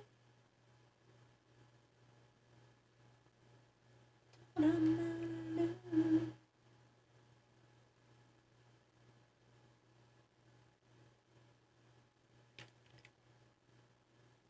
I love this song.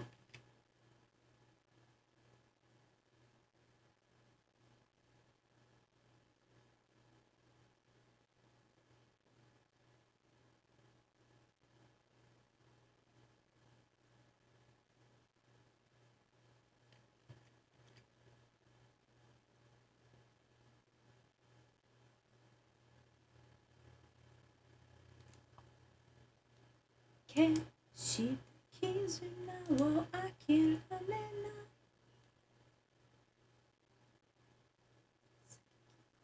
Such a nice wo akira nenai. Toramaru.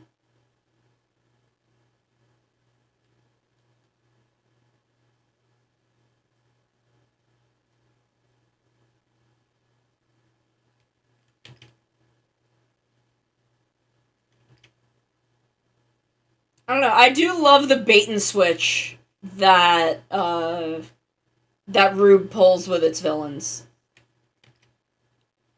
I am actually quite fond of that bait and switch. I think it was very clever.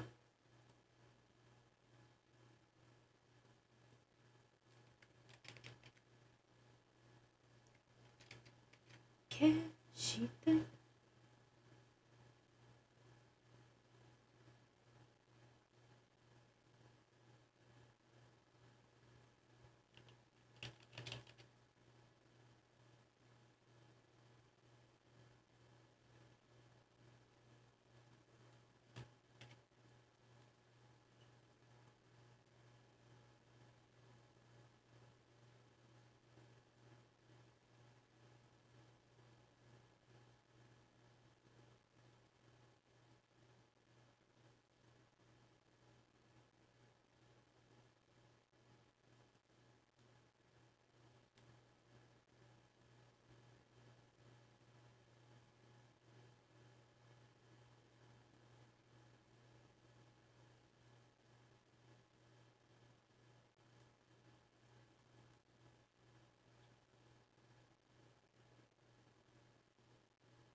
God, Rube is good.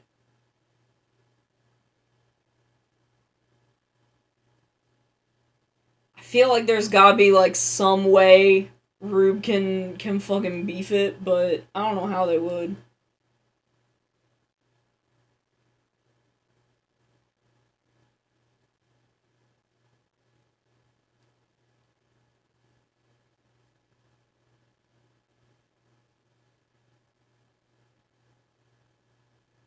I mean, I guess I'm not on 1,000% on board with what they're doing with the mom in this last handful of episodes, but, you know, they could pull it together.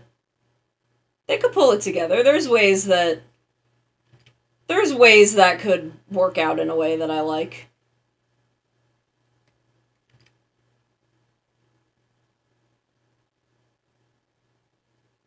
Man, not anytime soon, but I really hope we get a special, like, Strongest Battle again at some point.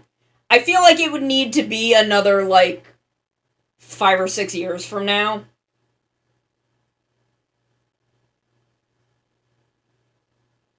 I'm not using the right brush, I think. But I think it actually looks mostly fine. So I'm not gonna worry about it. I think I should be using Bib Pen instead of Real G Pen, but I think they're very similar brushes, so I think it's fine.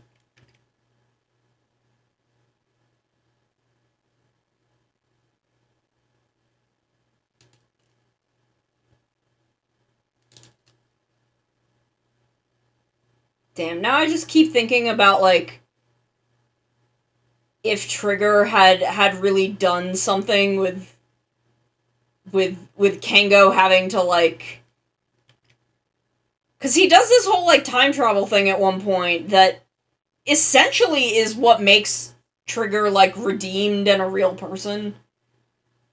But I wish they had done, like, a little more with that.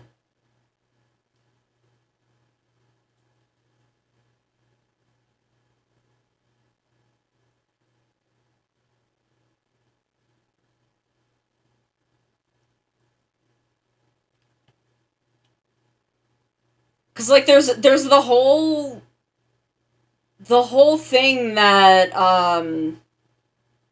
fuck, why can't I remember his name? That Zet goes through. Not Zet, the guy. Why is his name escaping me? I want to say Daichi, but that's X. Shit, fuck, what's his name? What's his fucking name? But, like, that he goes through with Red King, that leads to him fucking time traveling to talk to his dad, that was incredible.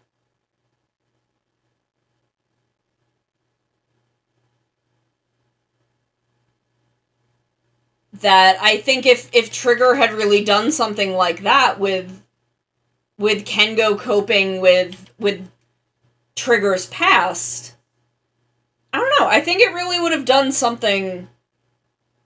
I think it really would have done something for the show. Would it have solved everything? I don't know, but it would have solved something.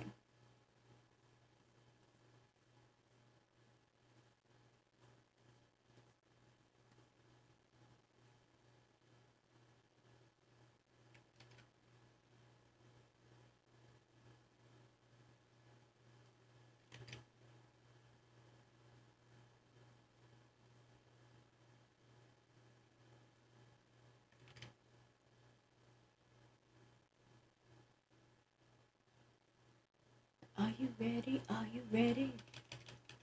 Damn, my feelings on Zio aside, I like Overquartzer. What the fuck? It's another one that took a hot minute to grow on me.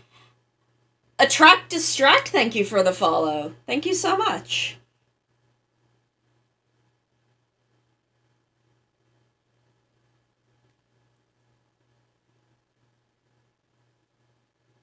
We're just hanging out, talking about Ultraman.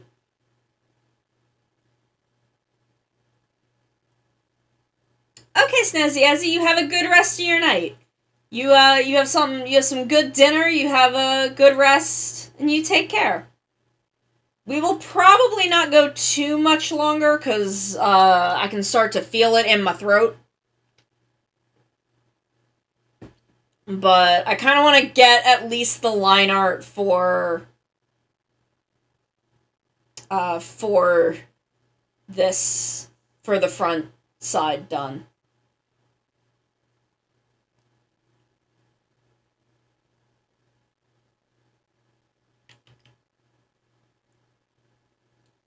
So we're gonna go a little bit longer, but probably not by too much.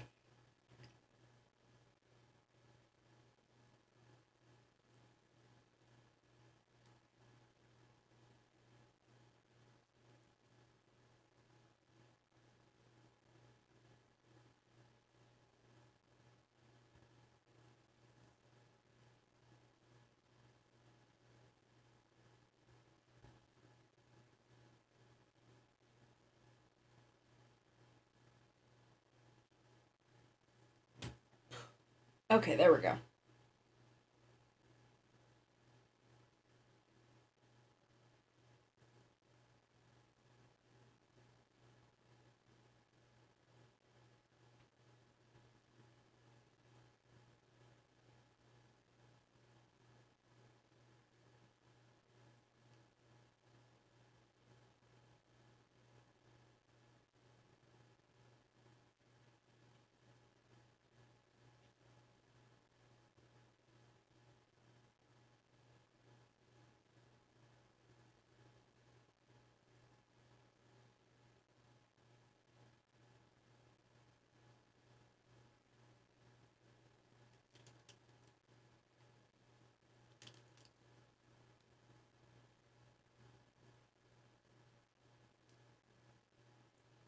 Genius on Nexus of Future.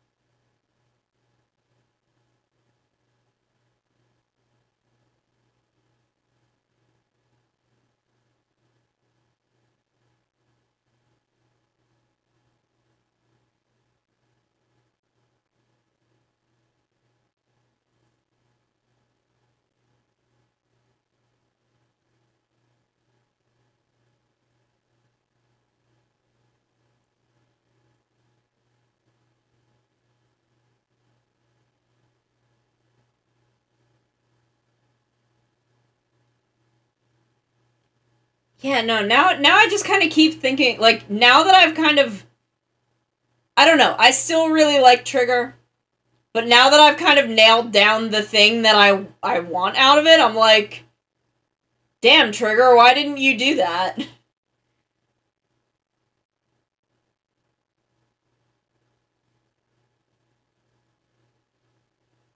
Like, why didn't you do that thing, Trigger? It's, I don't know. And I think that would have provided something really interesting, like a really interesting conflict between Kengo and Ignis. I think that would have provided something really, really interesting between Kengo and Ignis. Especially, like, once Ignis becomes Trigger Dark. And, like, if they had spent really any amount of time on... Because, like, Chimera, she doesn't really react to the reappearance of Trigger Dark. She, like, immediately recognizes that it's not the same person. And I think it would have been kind of interesting if she had kind of tried to force... If she had spent any time being like, you're supposed to be like this, why aren't you like this?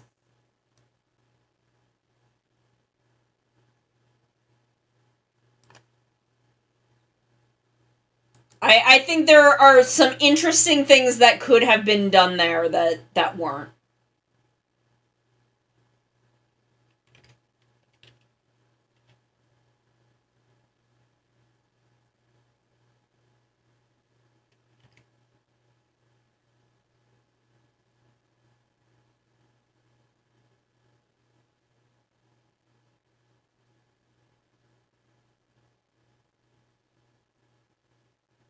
And now I'm just kind of like, but why didn't you?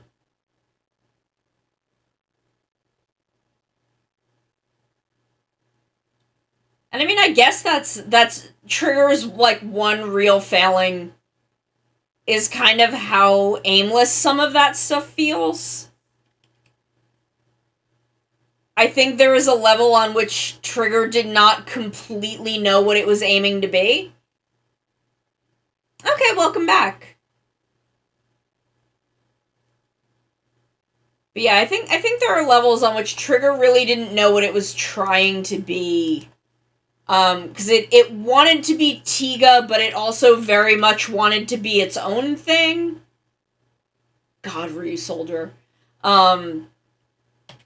It very badly wanted to be its own thing, but also very badly wanted to be Tiga.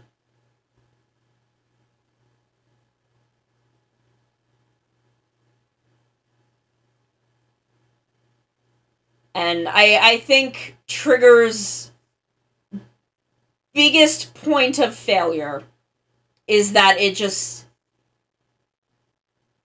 couldn't nail down what it wanted to be, so it kept getting lost. But it still has so much good shit in it that I really like. I don't know, there are really good dynamics. Like, Yuna is... They probably could have done a little more with Yuna, but I still really like what they did do with her.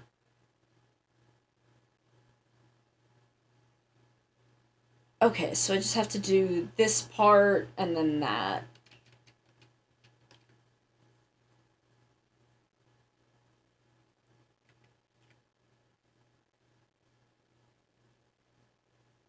So, I don't know, maybe Decker really seems like it understands where Trigger was tripping up. So, I'm hopeful that Decker will be able to kind of sort those things out.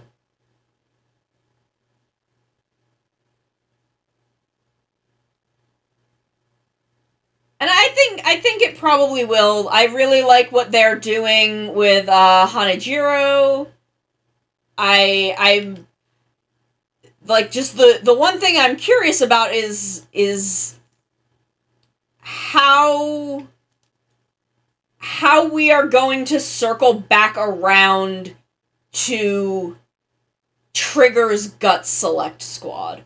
Because I understand the explanation they're giving that, you know, after everything was settled, a lot of Gut Select went off and started working on space missions, and now they are locked out of Earth. I understand that. And I think that's an interesting way to give Decker's cast room to shine. But I feel like that is not perpetually sustainable. I feel like we have to address the former Guts Select at some point. 'Cause, like, why isn't Guts Falcon remotely piloted anymore? Like, I feel like we have to address that. I feel like we have to address why is the staff so much smaller than it was? Which on a meta level is because they did not need that many characters. And I appreciate them kind of paring that down.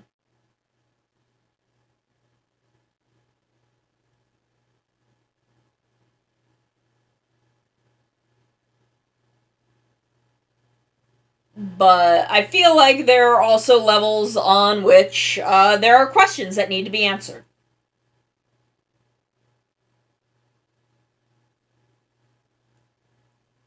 Okay, so we have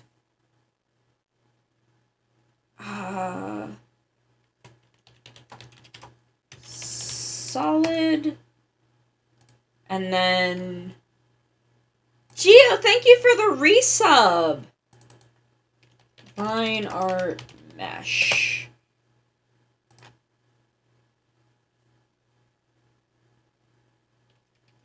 Soldier bouquet.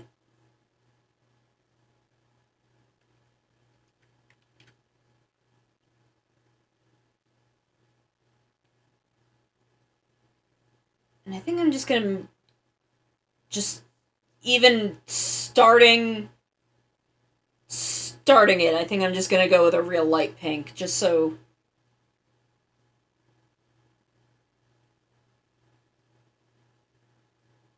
Just to be able to see.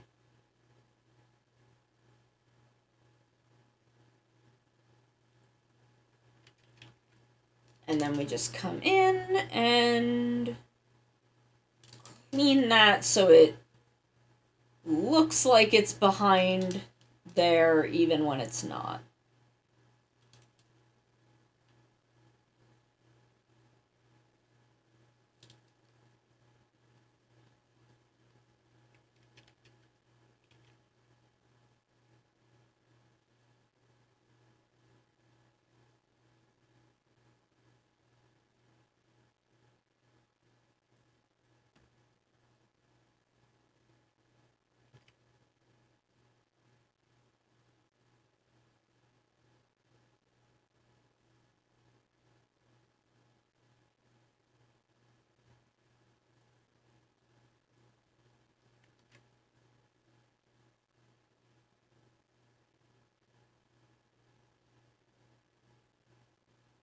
Damn, they should get Sister Mayo to come back to do more Sentai endings.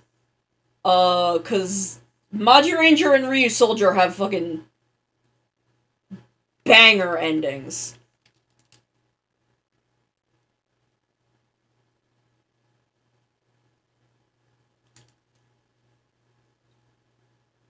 Yuki Kibo.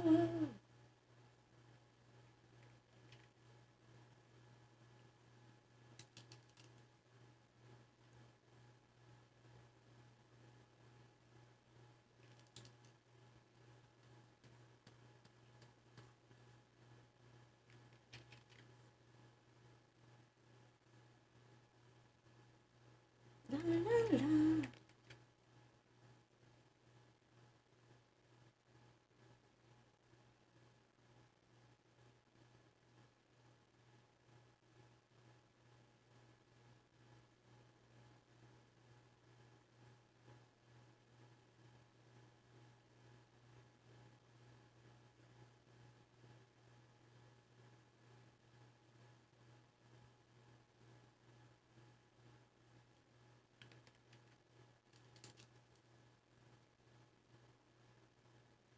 Okay, so we just gotta get these little bits just for the transparent kind of meshy areas. Maybe one day I will get models of these outfits.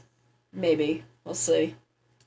That's gonna be an amount of money that I don't know when I'm gonna have. Ooh, sushi there. That I don't think it's right. Oh man, really listening into the layering of the vocals in this song. This would be fun. This would be fun to mix. Someone else do a cover of this song and hire me to mix it.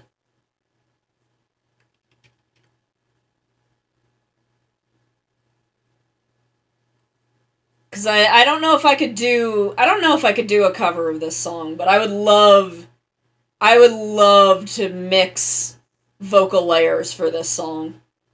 It would be really fun. The only one.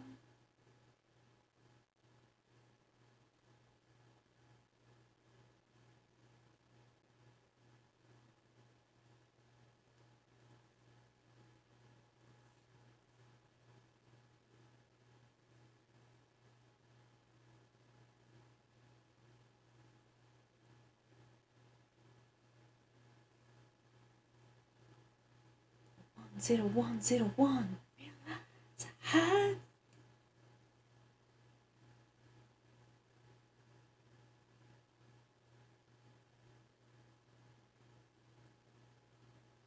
Oh, the lower vocals.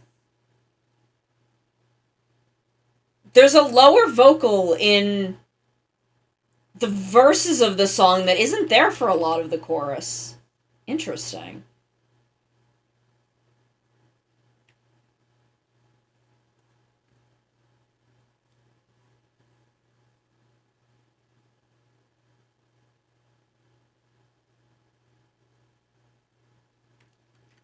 You make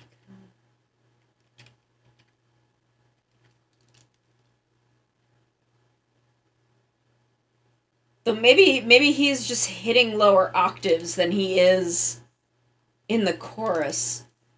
This like second vocalist.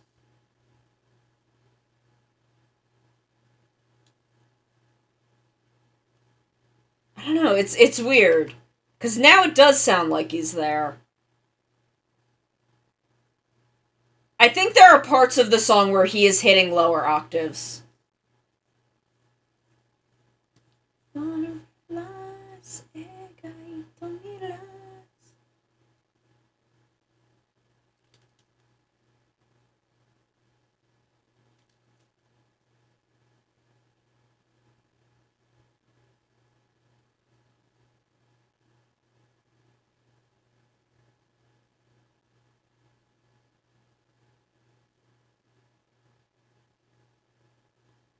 You're the only one. Whoa. You're the only one. You're the only one.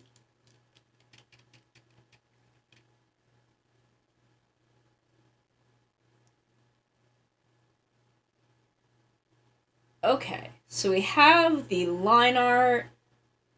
Oh, God, the Z opening. God, it's so good.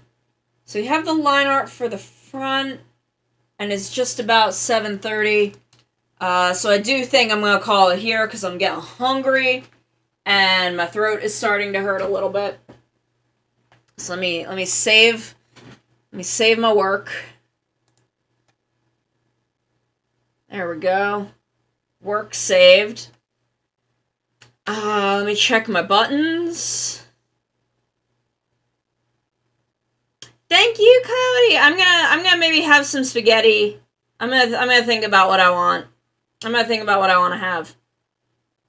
But I'm gonna try and go for a couple like 2 more minutes because I want to get over 4 hours and 30 minutes. Let me see what Ichi's doing. I would love to cover this, but I do not think I can hit these notes correctly. Dot hack GU. Okay. Oh, using the PNG mod. Okay, we're gonna raid Ichi. We're gonna raid Ichi. Let me get to my stream manager. But I wanna go for another like minute. I wanna go for another minute and a half. Another like minute and a half so that I can hit 4 hours and 30 minutes. I like having nice round numbers. I like getting like slightly over. I don't like rounding up. I like rounding down. So I want to go a little over instead of being a little under.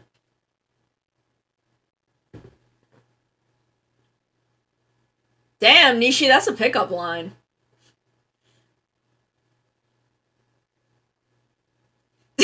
Yeah, Cody, you get me. You get me. I got 60 seconds left. I got 60 seconds left on the clock. God, I need to start working on the set list for the karaoke stream.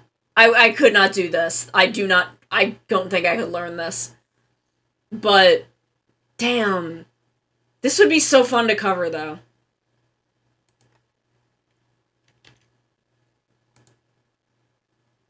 This would be such a fun song to cover.